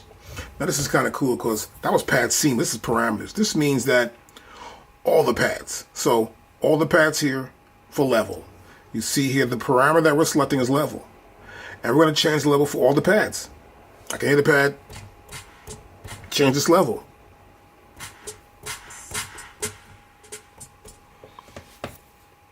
And I come here. That's the one right there. Change that level.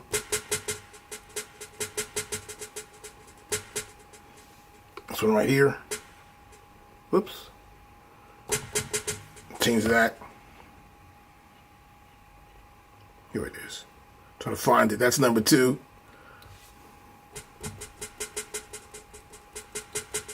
So all the levels. Now I'm going to go right here, change this. Now this is the panning for all the pads. And this is pad parameters.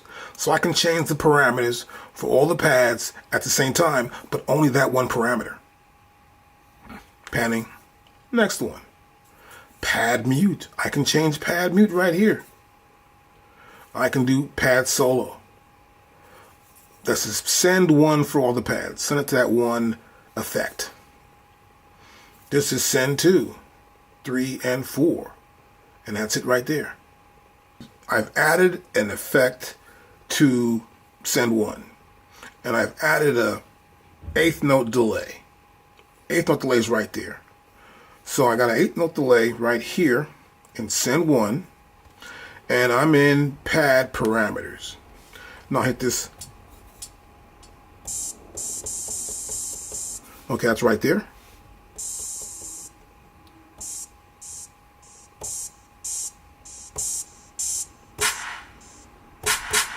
Go right here.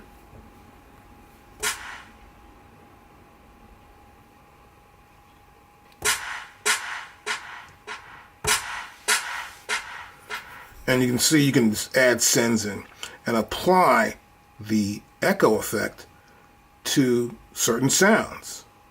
And it's pad parameters. This is a great way to add some sort of effect, maybe to a few different drum sounds. Maybe a hi-hat, some cymbals. Even make a brand new program, add it to a keyboard. So you use this in a way to affect all the sounds and set their levels up. So I like to set my levels up to here. I go to levels right, I can set the levels up of everything here. I'll set my levels up and then we're good to go. But this is pad parameters. Let's turn the sound on a little bit more.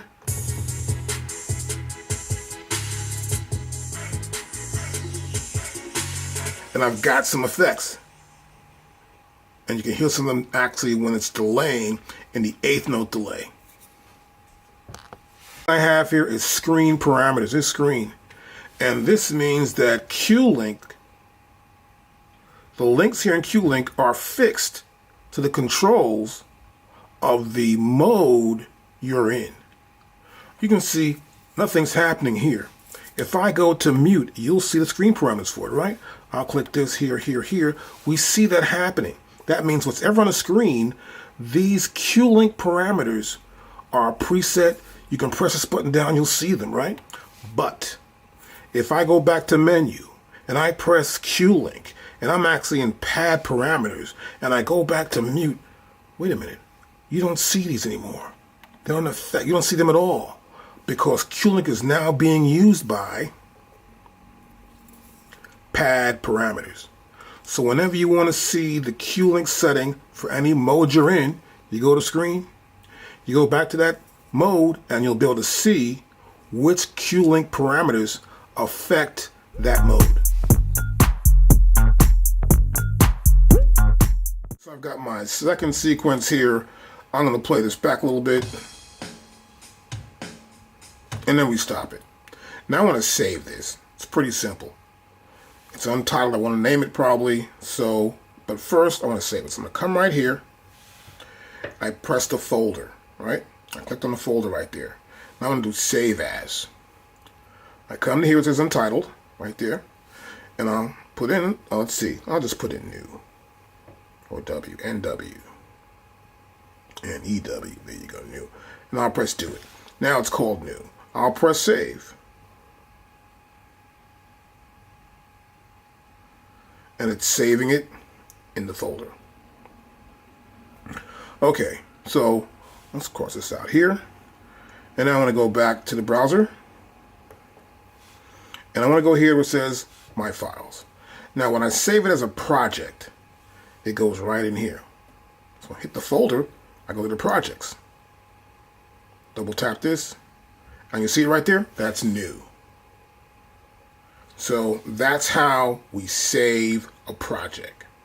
Now you can notice here that says my files.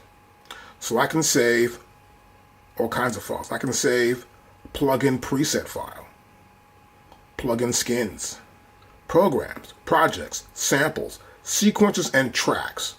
If you got tracks, you want to save them, open this folder, save them there. You got samples, open that folder, save it there. I'm going to go to projects. I'm going to press open right here. That's my project right there. I go to here. It loaded it in. I'll press play. I'm going to go back here to main. Sequence 2. That's it. That's how we save a project.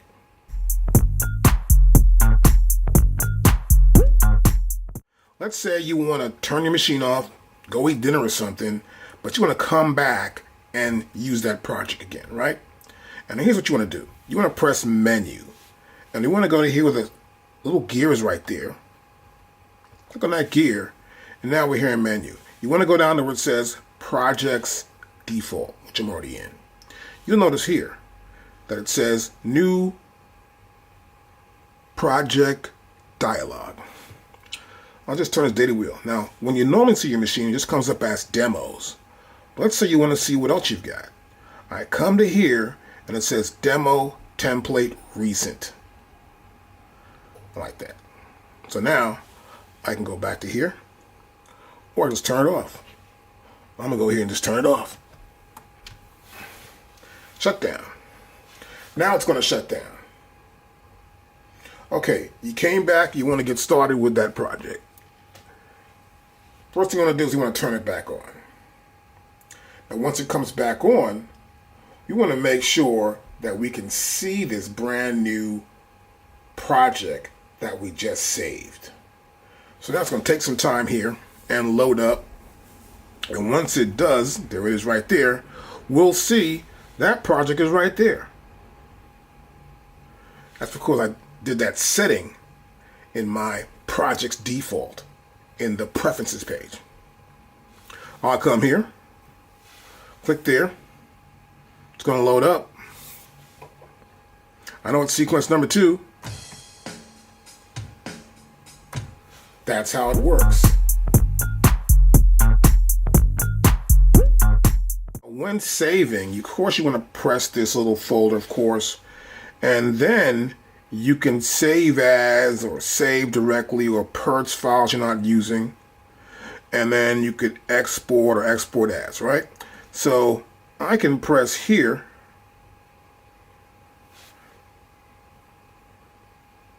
and it's new. See that? I'm not saving. I come right up here and find it. So pressing new takes you to this dialog box, which is actually set up in your preferences menu under project defaults. Let's say I want to go back to the browser. So you can't go anywhere else. Once you get here, you can. I can say load up an empty one. I don't care about that. Then I want to go back here to my browser. I can come back here. I can open the projects, then reload what I had before, load it back in, go back to main, then press here, go to the folder, and I pressed that, it said new, right? So save, we already know we can save, and save as. I come here to save as, I can go to here, and I can, don't say save files, save some samples in there. I can go in and save as samples, right? I can do save as a template. Let's go back. So go back here, I can save as a template. Save as. I can click here and save that as a template. What's already in there. New would be my new template. So you can save as a template, or you can also say, forget this. Drop this template thing. Let me see. Ooh. Cancel that, right? I want to go back to here and save as. I can make a brand new folder. I can set new folder name. I can make a new folder and save several different projects in this one folder.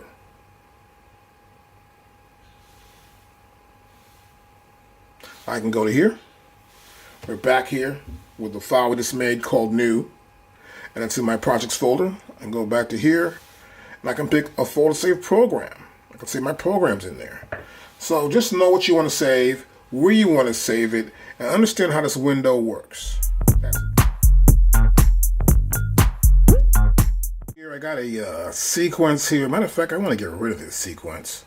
So I'm just going to go to here, pencil tool, and I'm going to clear it out. And let's see it now. Okay, it's blank. Nothing's in there.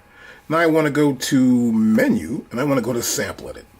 This lesson is about sample editing. So I'm looking samples here, and we got a bunch. I've got this, you can see highlighted here. So in that section there, it's where I'm turning my data wheel, and we see we've got it going on. And there's a loop here. Turn that loop off. Don't need to have that. And then I can play the very first pad. There you go. And I can hear back what we have here with this sample loop stuff. I go back to here and look for some samples here. Oh, we got some samples. Okay, here's one sample. Okay, that's one sample I have in there. Now this sample, as you can see, has got hi-hats and a little bit like a clap in there. Let's hear it again. Like a little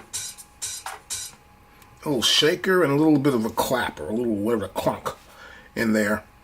And that's the sample loop.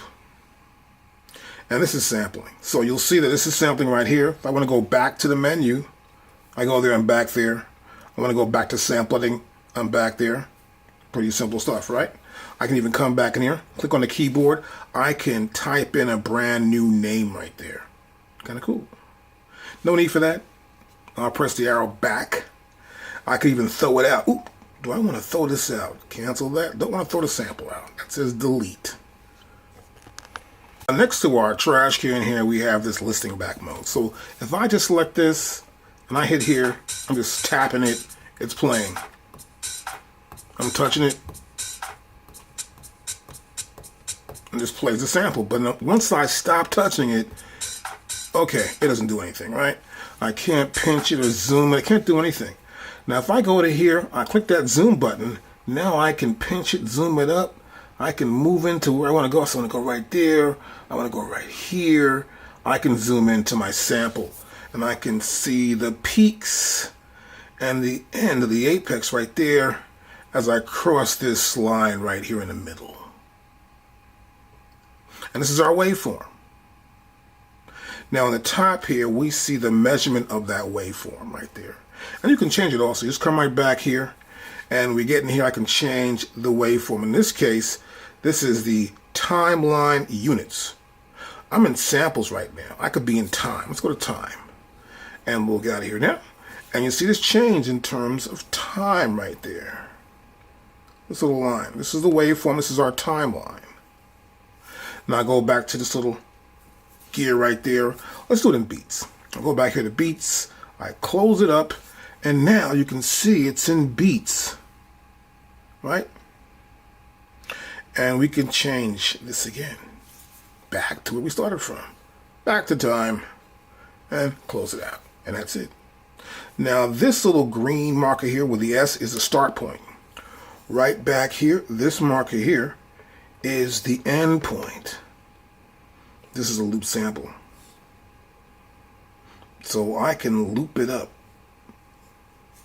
And this, I can make it into a loop like that.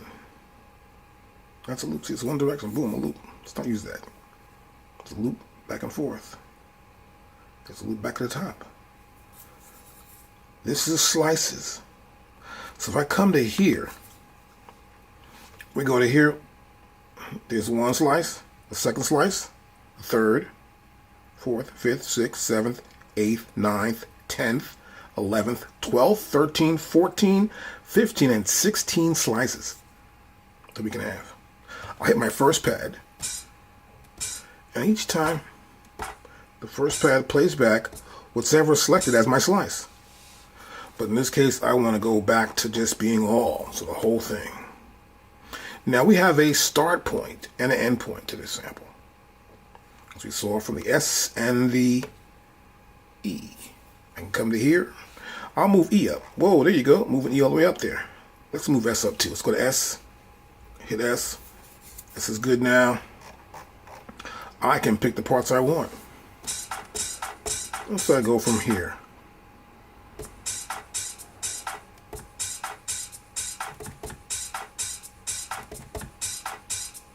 I'm just tapping it twice to go back. But see how easy that was? Pretty easy. Let's go back to the top here. And let's fix the end. Here's my end point right there. Go back to the end. And this will be my loop right here, right? So my loop should go back to 0. So my loop point, as you can see, this little blue loop icon and this blue line here represent where the loop starts. So it loops back to that point. Now if I press the 16th pad, it'll loop. I'll just stop by pressing the 1 pad. It'll stop looping. The Q-Link works great with sampling. So our first row in Q-Link, row 1, I can move the start point rather than using my data wheel. I can move it in smaller increments here. See that? And you can see it right here in the start. I'm using the second one down from the top. Now, I'll use the next Q-Link knob, the third one down from the top. I'm in row 1. You can see it's moving in just 10 increments there, just 10. So it's moved in small increments, as you can see. And if I go down here to the last one, the fourth one, it moves in single. So this is 1 at a time. It's 10. This one's going to be in hundreds. The next one is in thousands. So you can fine tune the start point. Now to do the end point, I would tap the Q-Link 1 time. I'm now in row 2. And now I can do the end point right there. So I can do that in thousands. See that? Move my end point. Then move it again. In hundreds and tenths. And then the fourth one is in the singles. Single digit. And this is a great way that we can use a Q-Link to get our start and end, but to fine tune it even, to get exactly where we want. Now if I go to the next Q-Link, which is the third light, now we can move the loop point. So I can come to here, see this? I can move the loop point. And the same thing again. Same thing again, I got thousands, As you can see there, as I move it, it says hundredths, tenths, and then single digits. So we can move everything precisely where we want it using the Q-link. That's really cool. Let's go to a fourth one. This is my fourth Q-link right here. As you can see there, I can now see the slices. I'm using the first knob and Q-link light number 4. And now we can see the slices. If I go to here, I can see them just like that. And it's pretty cool. I can scroll through now. I can hit the bottom one, the fourth one. I could zoom in. I could zoom in. And then I could fine tune my zoom with the one above the fourth one, which is 3. But I can do it in larger increments with the bottom one. If I go, I can move it slowly now. I'm moving the third knob. I'm moving slowly into it. See that? That's as far as it'll go. So I would need to scroll in more. So you want to use knobs 3 and 4 to do that. And to see the actual Q-link, for knob number 4, you'll see it right there. I got my slice. The second knob is nothing. I have the scroll and the zoom. So I can scroll from one side. I can go like this. See, it's go like this. And I can scroll along. So I'm just scrolling along to the end. Here you go. We're scrolling to the end if we're looking for something. And the fourth knob is the zoom knob. Here at the bottom, you'll see it says tuning right there. I can change the tuning of a sample. And now,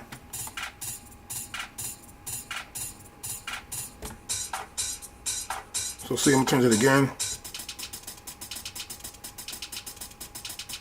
Whoa, that's the tuning of the sample. So let's bring it back down to normal.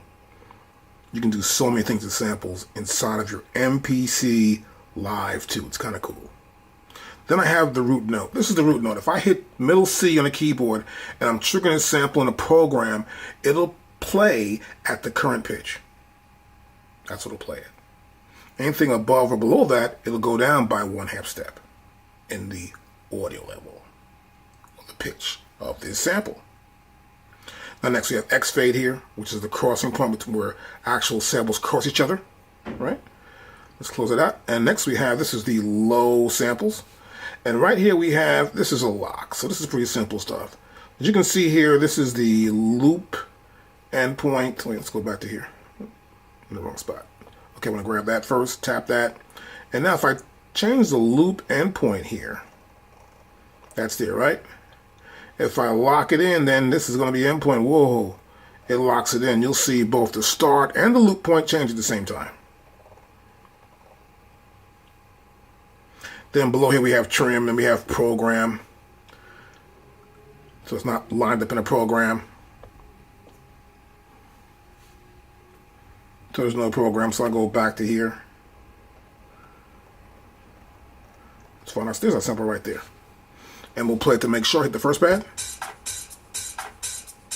Okay, there it is. And you can see now it's changed. Because I went to program, but no, now we're in chop. See that? So if I was to chop it up, this is the chop mode. So we can do a couple things here. We can trim the sample. And I'll make slices back to all. Slices right there, see it? Then the samples change. So I'm going to go back to here. Make sure I'm in here, right? Actually, here, in that section.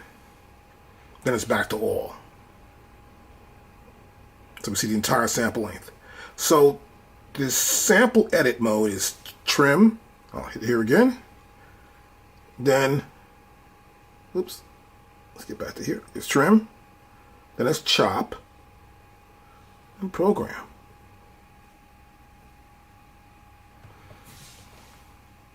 I can come back to here to the sample itself.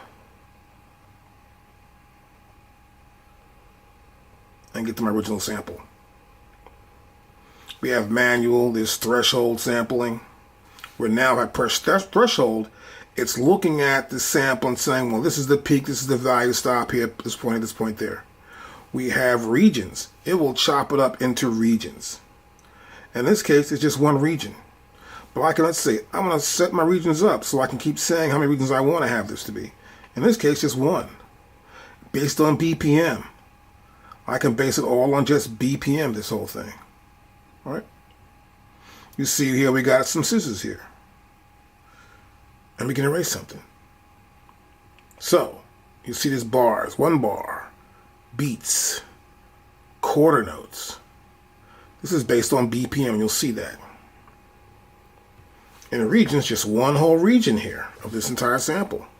Threshold levels are based on these peaks. You see these little peaks and valleys in there. If I go to threshold level, you see that there's a high and a low point. Like a little triangle pointing towards the right here within the sample region. And it detects that. It says, okay, I see where that's at and where the end point of it's at. So it's basing on a threshold level of how loud and how low. Then there's a manual. It's pretty simple stuff with the manual.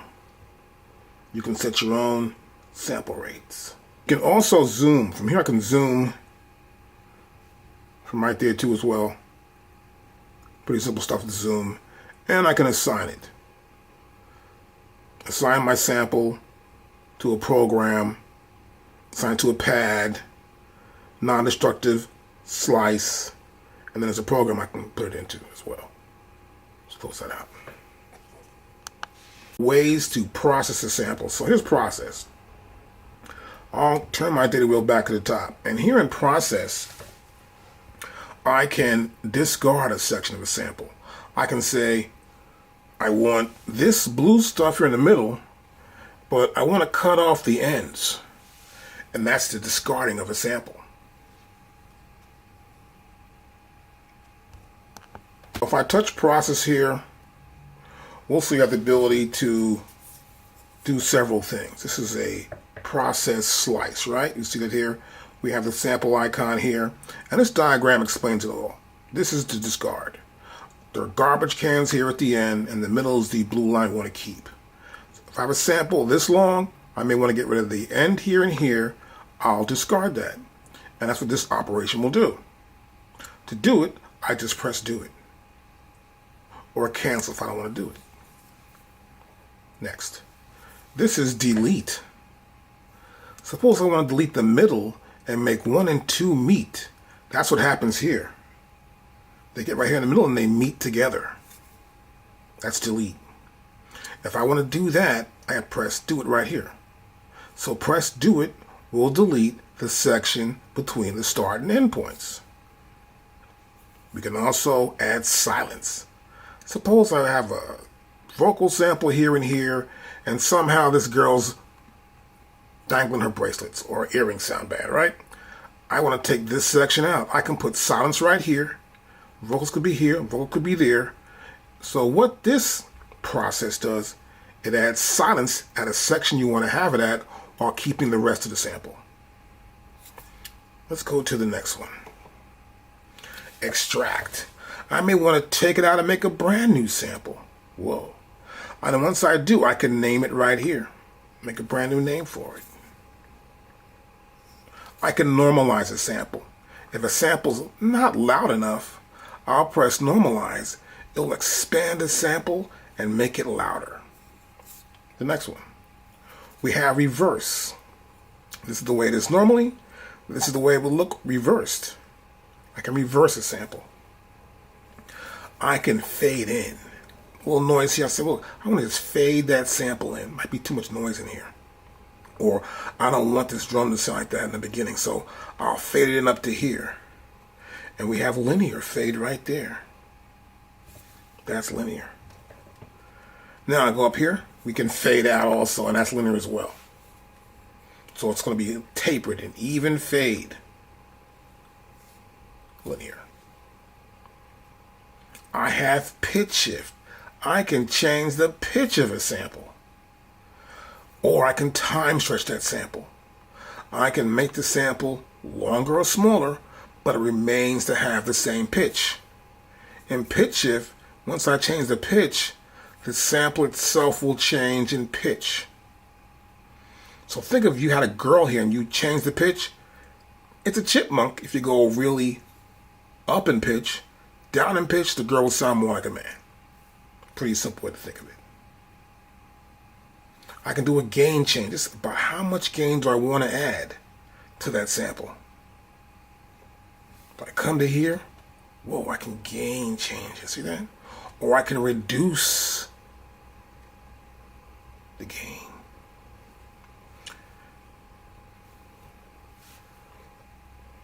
I can copy.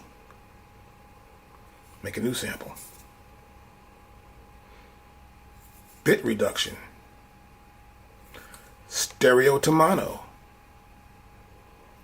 And those are the processes that I can do with the sample with my MPC Live Part 2. Yeah, so right here we have a sign. I press right there, this is a sign, and I can assign the sample to a pad. I can hit a pad. As I hit the pad, you see the numbers change. And they change right here, which pad that is, right? I can also make new sample, it says crop sample. And it will be in this current program that's already there. So if I have a program and I get some samples, I want to put it in that program, I just need to find maybe a new space. So let's say the B bank or something. Now I'm in B bank. Nothing's here. I can say put that sample right there. And you see it's got a red outline here, so I'll turn my data wheel and assign slice to pad. So I can assign a slice. If I make my sample into several slices, I can assign any slice I want to any one of the pads. And this will be a non-destructive slice. That means it's part of that one big sample, but it doesn't destroy the sample. And it would be assigned also to this program. I'll press close that out. Now I've got a sample here, and I might want to use a sample like this. Right? And so I want to get rid of the end here, or the beginning here and the end here. Now I could go to process, right here, process, and pressing do it will discard the data beyond the start and end points. So you can see here, trash can here, trash can here. I would keep the data right here. So let's go from here. I go to function, and here in function, it makes it easy. I can select that. I can select delete. Go back to function again, process, and I go back to function here. I can just pick the process I want to use right here. And it makes it much easier. So I'll actually do discard. I want to just discard here, and I'll press do it. And there you go. I've got the size of the sample I like. And that's how you can edit your samples inside your MPC Live. And that was just discard. Once I discard, I press do it. I discard it. If I don't like that, I can press undo. And it's right back where I had it. So if you don't like it, you can always undo it. Now I go here to function again. Let's say I want to delete that part out. I come here, delete it. I'll press do it, and that part's gone. And now I come back to here, undo, and it's back. I go to process again. I'll do function. I want to put silence there this time. I'll press do it. And now you'll see here there's silence right there. The part that is there is gone. We have the beginning and the end, but this part is silence. You can't hear it as I play through it. Now if I don't like that, I'll select undo. It's right back. This is non-linear and non-destruction editing. So it's sort of non-destruction editing, totally. Let's go back to here. Let's do the process again. We'll look at the next option. Extract. I did that already. Let's do this. Well, normalize is good. Reverse. Let's do this. Reverse.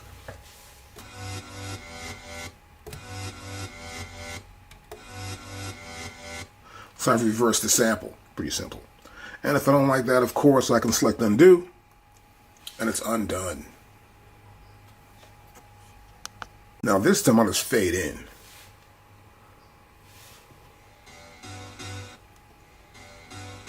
Just fading in. Undo. Process. Let's fade out. Do it. So it's linear. Slowly going down, but the same rate. I'll do pitch shift. Let me see what I'll do. Let's go right here. And press do it.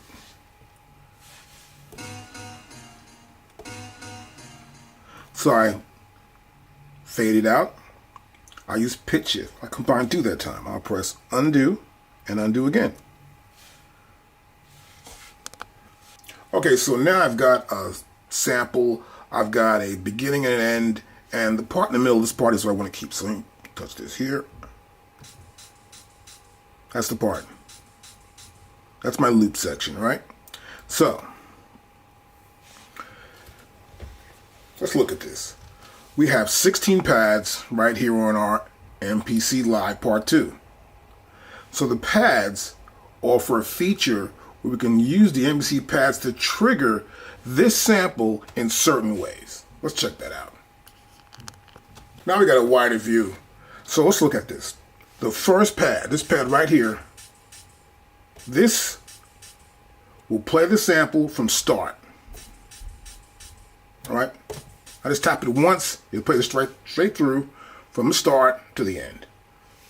Now pad number 2, play the start. So it's playing towards the start. It's playing this section here that I don't want to use, but it's playing that section from the start, before the start. Okay? Now this one, this will play to the end. This will play from the start. Seems the same, right? Actually, if it's longer, you'll notice a difference. Now, pad number 4 will play from the end. That's pad number 4. Now, pad number 5 will play from the start, note on. So that means I have to hold it down. So these are one shots. I hit it once, they continually play. These here, what you see in red, are known as note on. That means I have to hold it down. That's play from start. Number 6 is play to start. Number 7 is play to end. And number 8 is play from end. So these are just the same right here, except these are one shot. These are, you gotta hold them down, called note on. Now here, this green pad plays all. The entire range. The part here that I cut off, and the part here I have for the end. This is my start point, my end point. It plays this entire range of the sample. Now, number 10 is one shot. Number 10 is one shot, and this is play sample. So this is one shot play sample. This is note on play sample. This has no function. And you know that because it's not lit. Now here, this is play loop. I stop. This is play to loop start. This is play from loop start. And this is continuous. I hit it once. Continuous, over and over. To stop it, I'll just hit anything else. And it stops. That's how we can use the pads along with our sample editor. Okay, so here I have my sample. And we are in trim. You know we're in trim right here that says trim. And if I click on this here, you now see we're in chop. Now what chop allows us to do is to set little sections and chop it up, and may want to use certain chops of this sample. Let me go back to trim. This is trim. This is the slice indicator. It says all slice, right? Let me go to here. Now it's just one slice. And notice here it has this section right here. I'll turn the knob one more time. It's my second slice. This is the start and the end of that slice. This will be the loop value. So it loop back to here, from here. This is slice number 2. Now, slice number 3, right here. 4, 5, 6, 7, and so on. And these are all slices of this one large sample. So what's happening here is the MPC Live Part 2 has an logarithm, and it mathematically figures out the distance of what a slice should be. Like right here, this is the peak here, and right down here is where it's the quietest of this one sample in this range. And it says, okay, this is one sample by itself. And each one of those is that way. It starts off with the peak, and it ends where the quietest part of the sample is at. Now, let's look at the chop. This is chop. Now here in chop, we have our start and our end, right? And no loop actually, but here this is manual. I can come in here and make my own samples. See, I turn the dial once, and now you see a bunch of samples here. And now as I scroll through with my data wheel, you see all those same samples, but now we see them all. It's one big long chop there, right? And so we have 24 chops right here. And this is in manual. So it's just figured out where it can be at. But what I can do here in manual is I can change, go in here, I can change one of these chops and say, well, this should be bigger. I can manually go in here and I say, well, look, I want to change the endpoint. I come to here. I move the endpoint a little bit. Let me go to my Q and get my endpoint. I may move it a little bit. See, just by a couple of digits, I can move that and figure out where that's at. And if I'm not sure, I can always zoom in. I come to here and I can zoom into that and say, okay, that chop's almost right. A little bit shows here. Let me go back and turn that out a little bit more. And it's gone now. And now I've got the right size of the chop that I like. So I can manually go in and fix my chops. And this is in manual mode under chop. Of course, here in manual mode, as I'm here, I can increase the size of this first sample. So here's the endpoint, right? I can tap here, and it goes there. See that? I can make this first sample wider. Now all you see is 1 and 3. So in manual mode, you can change your sample size and figure out manually how you want each chop to look and sound, right? Now, next we got threshold. So here in threshold, it's almost the same thing, that it just figures out which samples work better, and then you'll see them here. And if I go into slices, I can move up and down the slices as well the same way.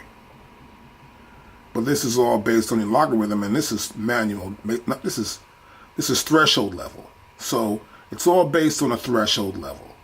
So how loud it is, this is the peak, that's right there. But it's not manual mode. We're not going to change anything here. Then we have regions. And these are just regions. It takes the length of this and separates them into equal regions. And that's mainly based to keep it ready for your pads. I can hit pad 1, pad 2, 3, 4, 5, 6, 7, 8, 9, 10, 11, 12, and so on. You can see, it doesn't even sound good. You can hear that. But all it does, it chops it up into 16 different sample chops. That's about it. Then we have BPM. This is BPM. And this is all based on the BPM, the obvious.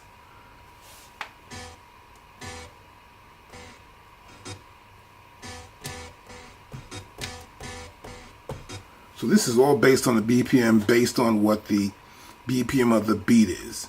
I would need to figure that out, but you see here, 16th note division. You see that right there? 4 beats, 1 bar. So it's a BPM chopping of the sample.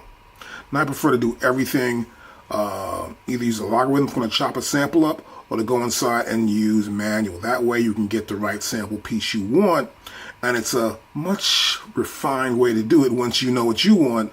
I don't let the machine do it. I make sure I get it exactly how I want it, which I suggest you should do also at the same time. Here's the play cue. And I can come to here and BPM I'm on. I'll press, this is in chop.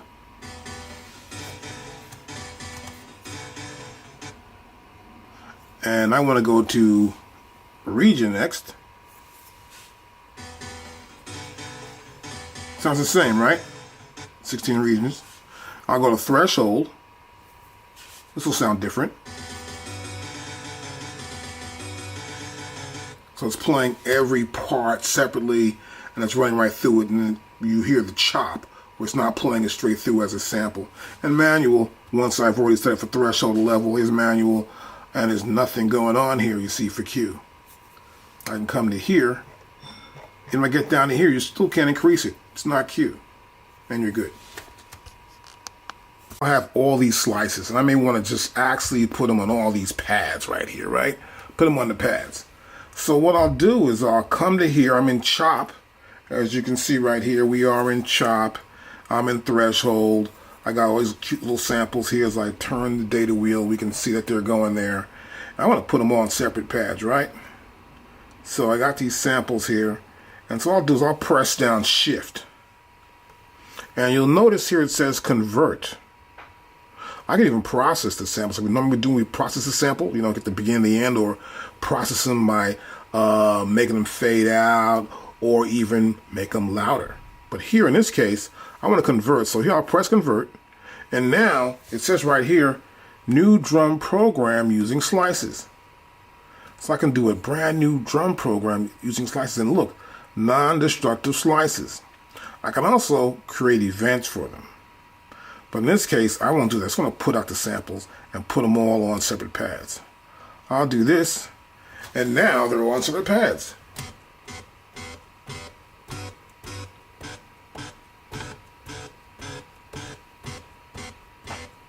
Okay, I got up to this point. Let's go to B.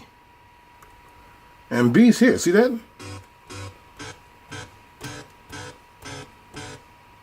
So I've put all these samples onto separate pads so I can use them. So we have 24 samples. We use bank A with 16 and bank B with the last 8. I want to undo that. We're back here. And we can hit that. We'll see that belongs there, right? But I want to do something else different. I'm here in regions. I'm going to go back to threshold. I'm in chop, and the thresholds are right there.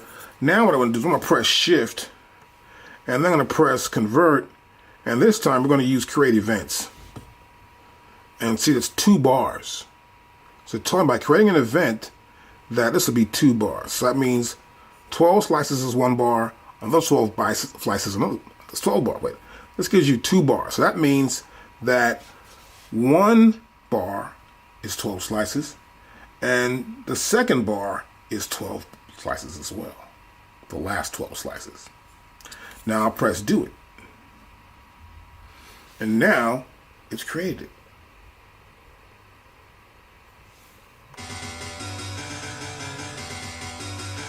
I just press that button down, it plays straight through.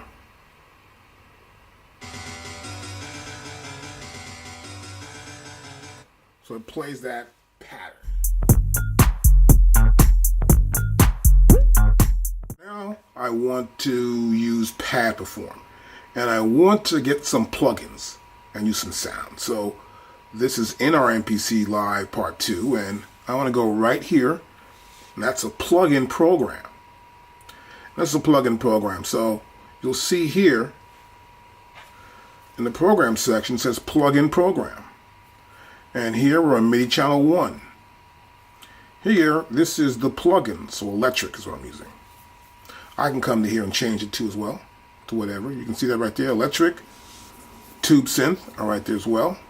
I'll close this out. And then I want to go to here, and this will be my sound, soft tines.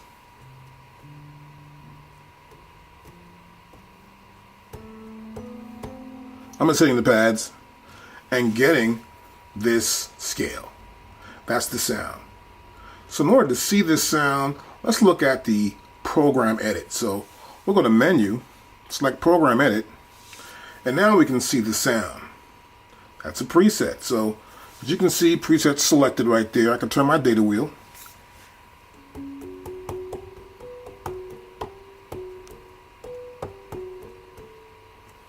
I'm hitting the pad so you can hear the different sounds going on.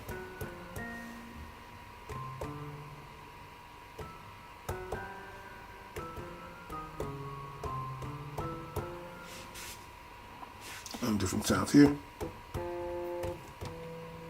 So it's a chorus. So you can see the best keyboard sounds. And so we're able to play these sounds. But we have pads, right? So you don't want to hit the pads and sort of make a sound up. It takes forever, like almost. But what you can do is you can do pad perform. We're going to go here to menu, and we're going to select pad perform. Now here in pad perform, we can see the notes.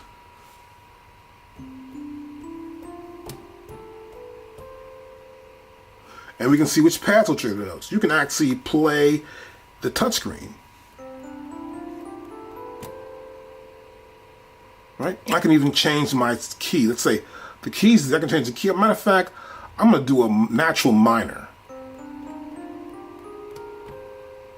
And I'm playing a natural minor right there.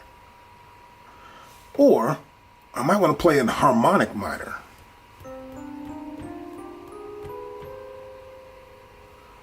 Or maybe a pentatonic major.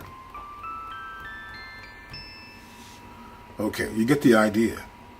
We can do just about anything musically. Now that's just using the notes, right? I can also do chords. But before I do that, I want to explain the screen. So here on the screen, you'll see here we have these notes, of course, and it tells you what notes they are.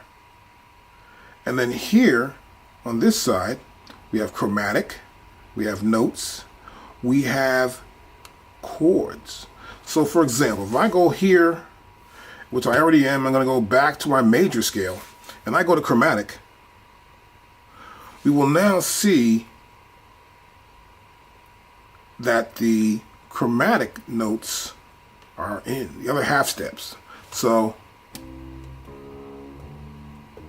as I hit them, and those are all the notes from C1 up to C2. That's chromatic. But if you don't want to see those notes and you want to just play the scale as is, you would just go to notes, and now you'll see it where it's makes it easier for you. And so I have chords as well. I can press chords.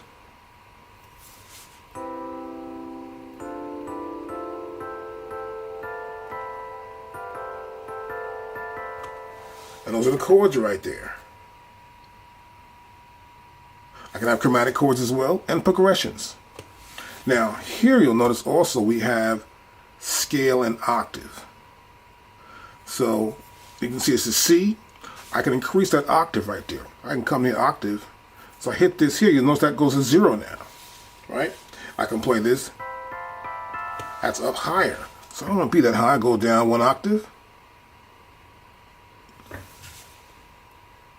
I'm 1 octave down there. I go down to a 2nd octave. As you can see. And we are in chords right there. I'll go back to notes. Now I'll go octave, 1 octave up. So we can actually do octaves, and we can do chords inside the software. So start on root. I can change the start point. I come to here. I can make it continuous.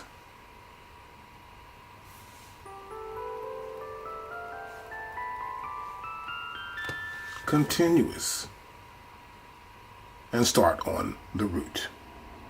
So in continuous, I just go from anywhere here, right? As you can obviously see. And on the root, I just start on the root here. And you notice that here in sort of diagram in here, our touchscreen, you'll see it's C here, it's red.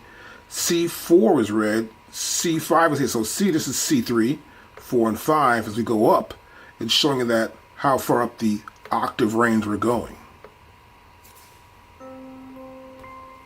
And those are the octaves. Now this is really kind of cool using it because you can actually create music just by using your pad perform. Now we can also set the size of the scale. So for example, I'm here in a chord, right? And so my scale is going to be based on a major scale. So I can also set what kind of chord it'll be. It can be here, it would be a 7th or 3rd. That's 1, 3, 5. So in C, that would be C, E, G. If I go to a 7th, that'd be C, E, G, and B. So here, these are 7ths. And I can base this progression on different parameters as well. So there you can see it's like that. I can have a flat 7th as well. So instead of playing C, E, G, B, I'd play C, E, G, B flat.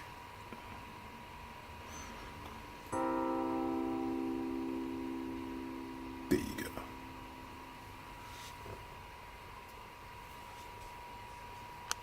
Another really cool feature is the use of progressions. Like I can come to here and I have a progression. I'd say, that's too low, right? So let's get that. Let's go up 1 octave up here.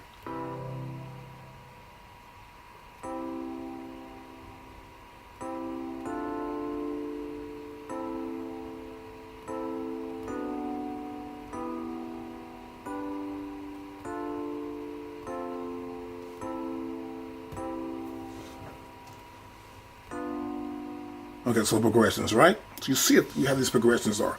We have C to F. So we do something like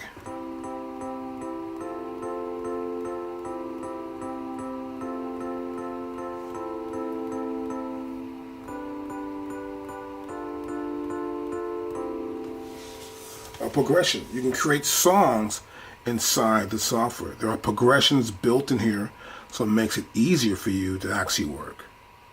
And to sort of build your song up, to get an idea of a song, and just use the progressions to get around and construct it how you'd like to hear it. From that point on, you're good to go. I have chords, classic chords 2 here, so we went to major, right? I can go to classic chords. Here's a major classic. Here's a classic minor. And I'll bring this down. The octaves are up there.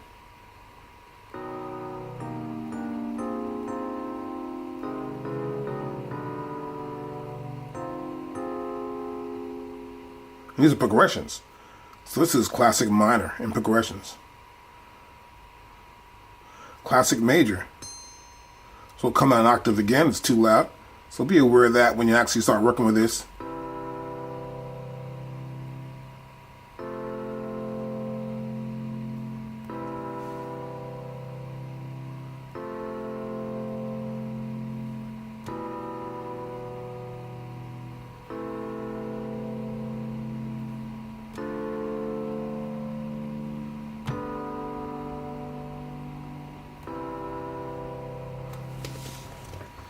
Pretty cool, huh?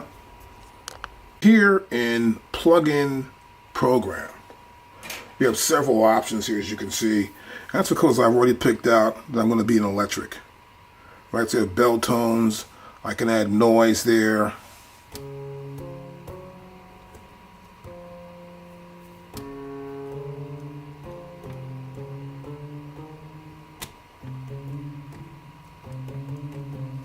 And let's add a little noise to it. Get tubular. Some delay. Take the delay off. Spring reverb off. And as I do, the sound changes. So I have an attack. Now I could use my Q link. You see the Q right there, right? I use my Q link as I hit the pad. And I'm changing that. I have distance here too as well. Q link right there. So let's see where that's at. Okay, there we go. I can change this. The height of the sample.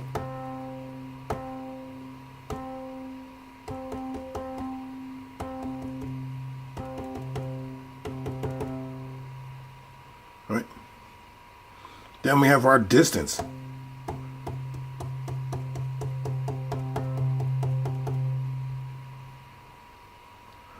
This is kind of cool. And we have our envelope right here as well. And we're going to bell and noise. So I can change a lot of the parameters of any sound that's here inside my MPC Live Part 2 that's in my plugin program. So what you want to do is you want to select the sound, sort of see how it works. Here's delay.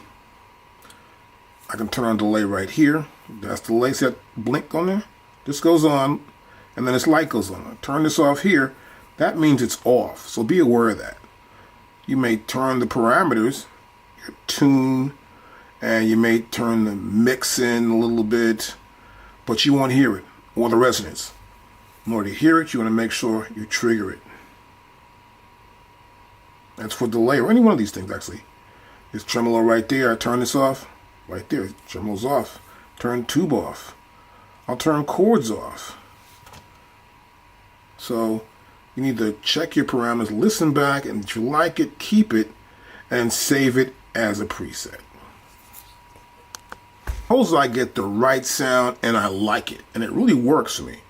What I want to do essentially is just save it as a preset. So I would come into here, turn a few things on here, play it back. I want to make sure my high end's good, the setup's good. How's the bell tone? Is that bell ringing inside this thing? Do I hear it? Is it well? Is it good? How about getting rid of some of the noise here? And then play it. I may just go back into menu, go back to program, getting progressions here.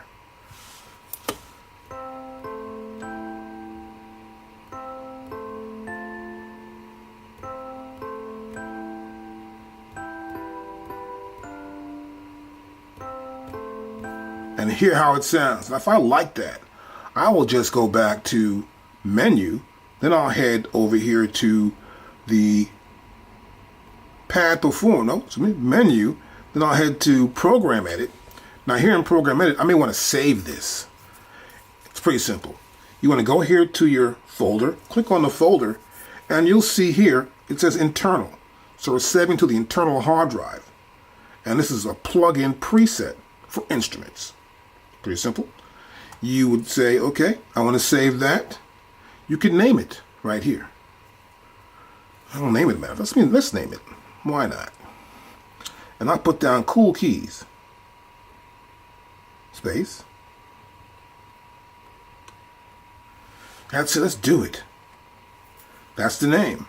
Now I want to save it.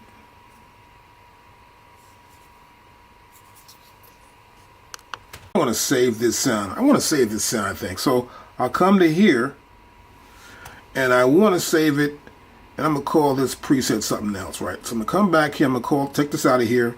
I'm going to get rid of this. I'm going to call it cool keys. Space, keys. I like that. I'll press do it. That's it. Now I want to save it. I'll be saving it here into the internal Air Music Technology for my MPC.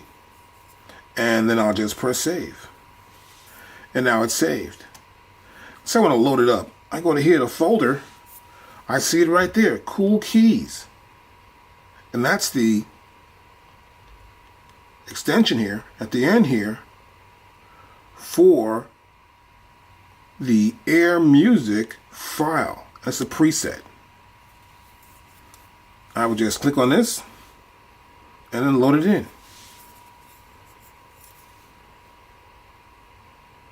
We already have it right here.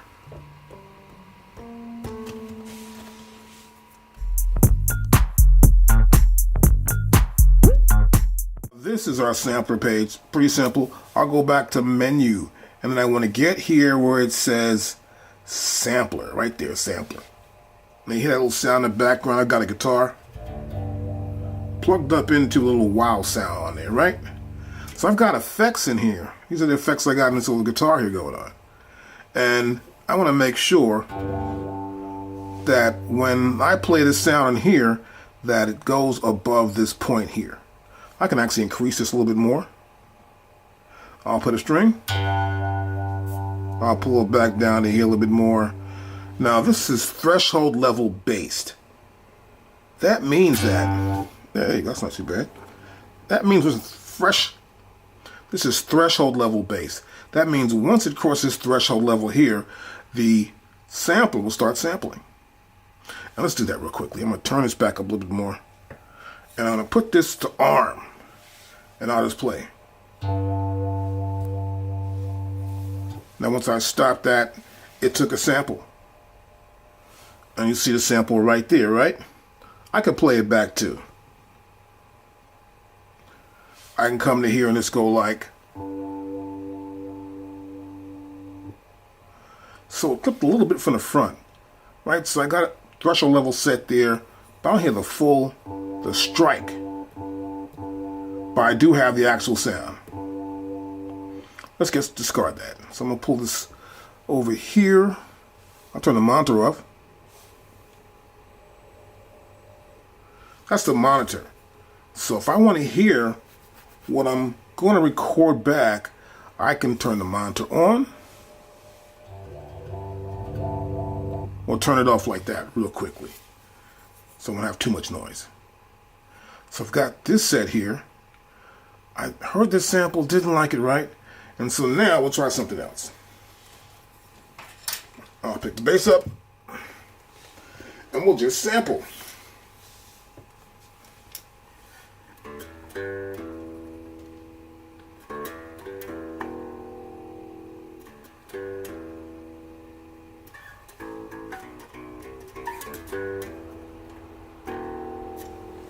Right, so I stop that. Now, I want to play it back.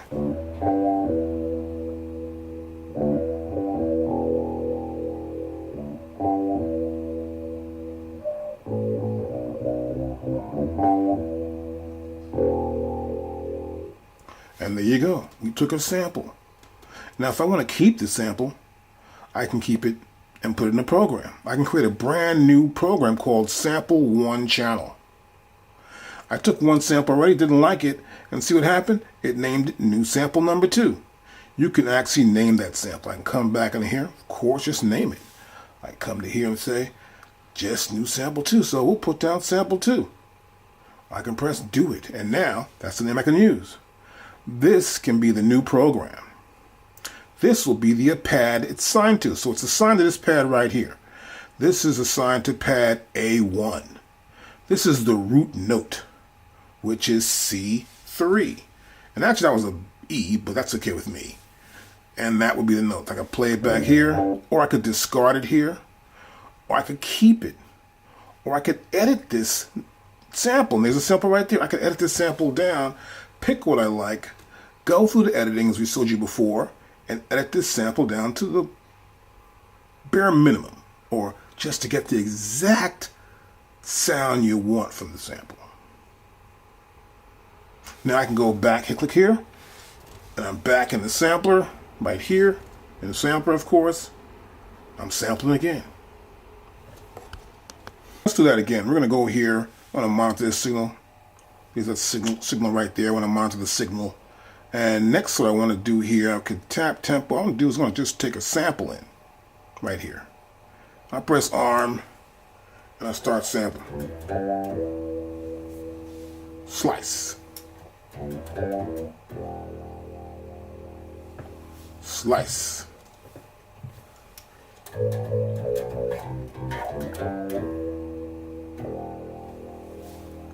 Slice. And stop it. Now, I'll have different samples.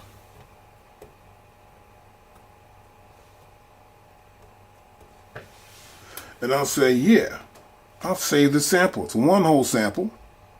And here it says new sample channel 1. That's the program. I'll say keep it. Now I got a new program. And once I keep adding the slice, it can put those slices on a separate pad. I can sampler, and now what I want to do is slice. So you tap slice right there. Now here in slice, I can just keep making slices. I'll come to here, arm the sample, and I'll start playing again.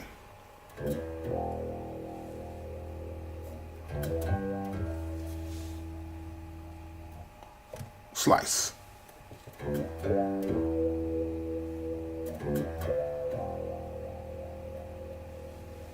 Slice.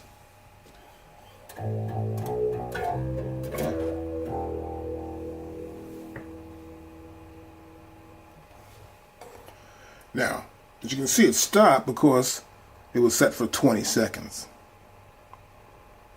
Let's play it back.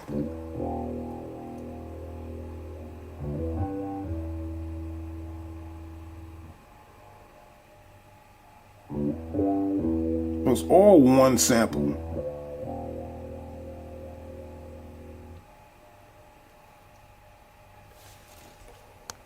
See what it says right here? This is keep or discard sample. I want to keep it. And this is the sample name. And I can create a new program with pad parameters, with non-destructive slices. So I have or none. So these are 2 or 3 options actually. I'll create with pad parameters. I'll press create. And we've created that program with those slices from the sample. So sample. Here's the first pad.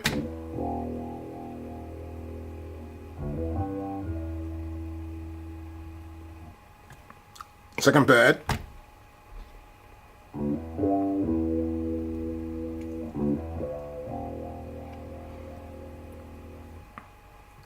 Third pad. So you can see we recorded on 1, 2, 3, the cutoff here, because we set up a 20-second sample. So make sure your length is correct if you're going to take a pretty long sample like that, and if you want to create slices. You can see it created a program which is called Sample3ch. A brand new track has been created. And I can just hit the pads. I hit it one time, it's going to play straight through. So it's note on. See, my level comes up right here as audio.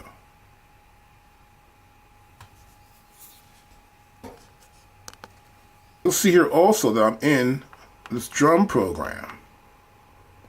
Now, a better way to do this sometimes would actually to have an audio program right here, right?